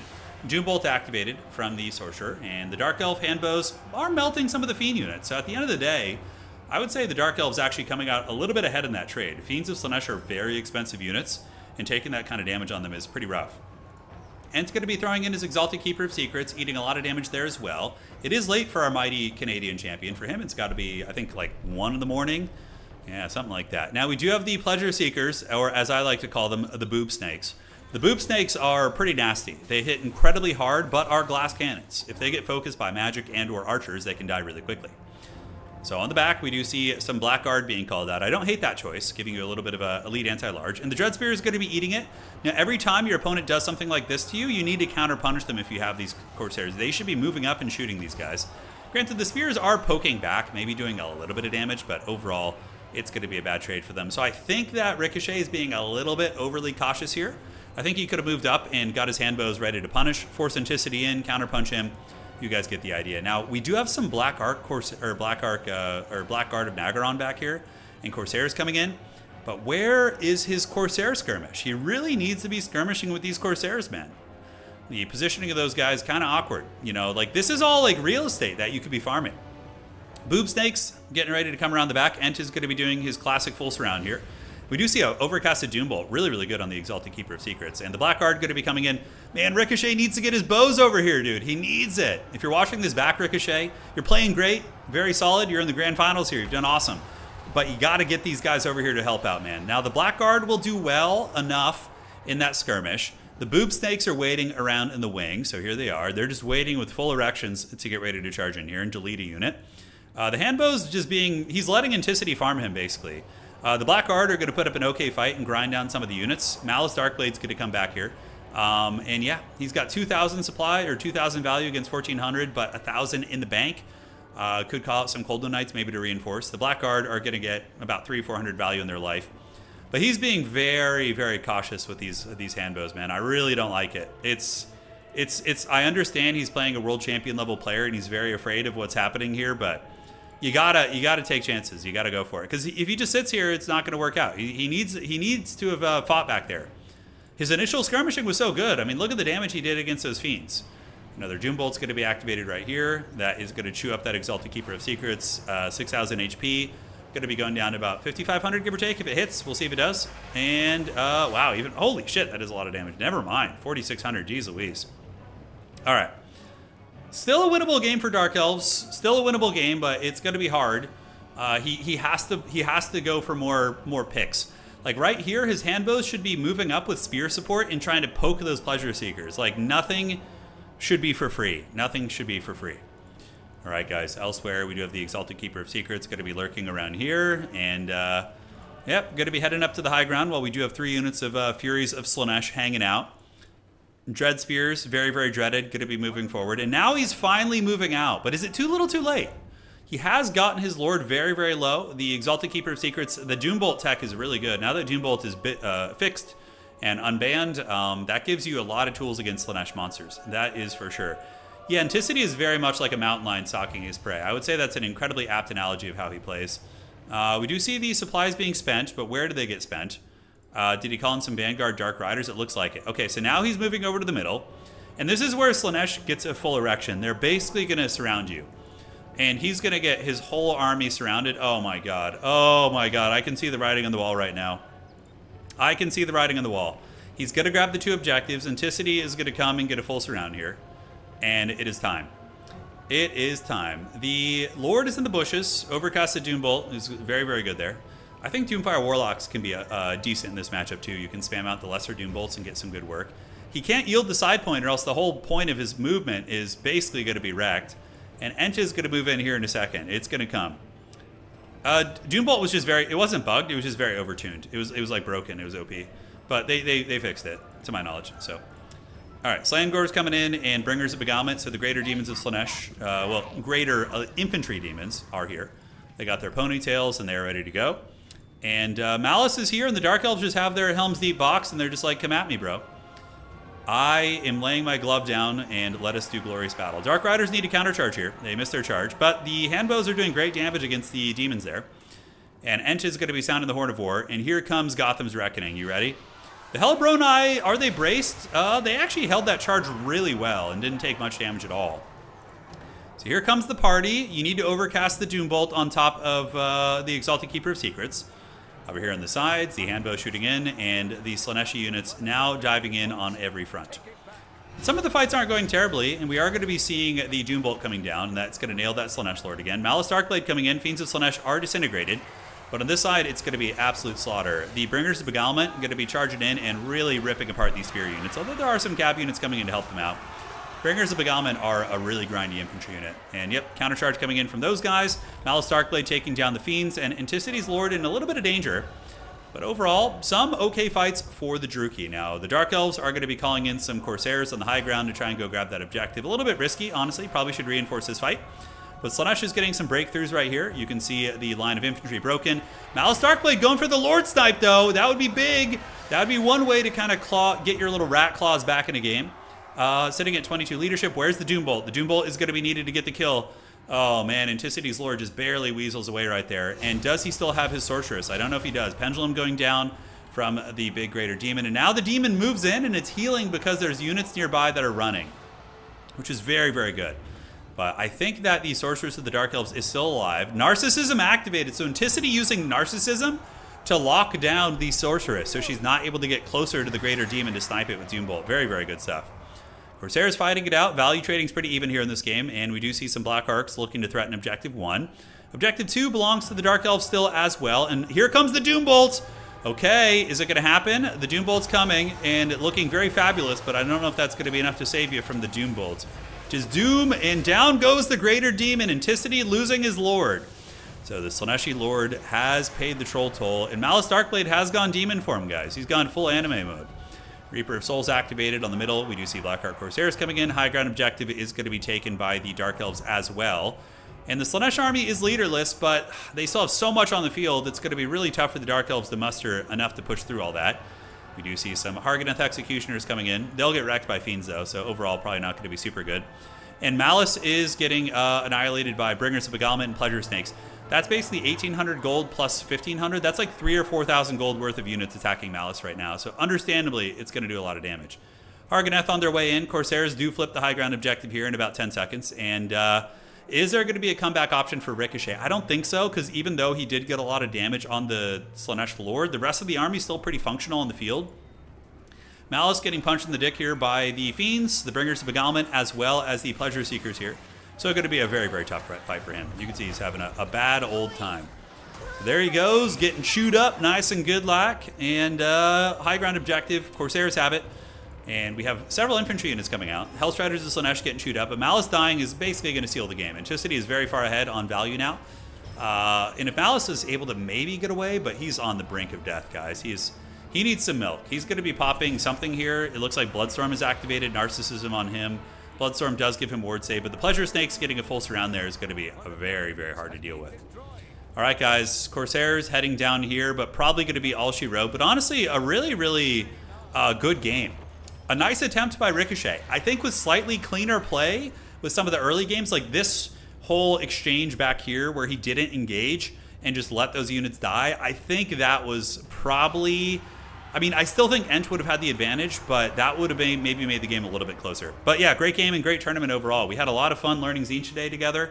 And yeah, I just had a great time hanging with you guys. It was a lot of fun. A lot of fun. But yep, Tzeentch is going to win the game, showing why he is one of the Dark Lords. Also playing the strongest faction of the game. So Yeah, one of the strongest player in the world on the strongest faction of the game, always going to be an uphill battle. That would be like going into Warcraft 3 and playing Happy. You know, he's playing his undead, and you're just like, mid-level tournament player, and yeah, Happy's waiting for you. So Ricochet is very good, though. He's very, very good. So Harganeth Executioners fighting here, and I think that is going to be all she wrote. GG, well played. Harganeth, Chadganeth Executioners still fighting it out. Grinding well, but Ent is at 1,250 points, by the way. So Ent can just kind of win on any number of ways. Oh my god, and he saved up for his lord, dude. Look at this. Yeah, that would be like me fighting Happy on his undead. So the Greater Demon is strutting. Does that thing have high heels? No, it has hooves. I was going to say, is it like... Dude, you guys remember when Diablo had high heels in Diablo 3? All right, so there is the Executioners getting taken down, Melkoth's breaking, and a tap out. The Subtle Torture. It's a very apt description for how Anticity plays. Subtle Torture. But thank you guys for joining tonight. I had a lot of fun. That is it. We've had 2 tournaments tonight. We had Lizardmen win early, Slaanesh win the second tournament. And if you guys enjoyed today's stream, please do drop a like. It helps out quite a bit, helps keep the old Total War engine going. And yeah, that's going to be all she wrote. GG, well played, guys. And welcome to all of the sleepers who have woken up to our stream randomly. Hope you guys can get back to sleep and have some pleasant dreams. All right. Nothing subtle about his torture. Yeah. It was a good game, though. The Doombolt tech I really liked. The Doombolt was very, very good. That was incredibly clean. All right, guys. I'll see you around. Take care of yourselves. Thank you all for the support, as always. And we will see you guys back with the stream in the next few days, if not tomorrow. So, GG, guys. Well played. Adios, do widzenia. And we will see you all on the other side.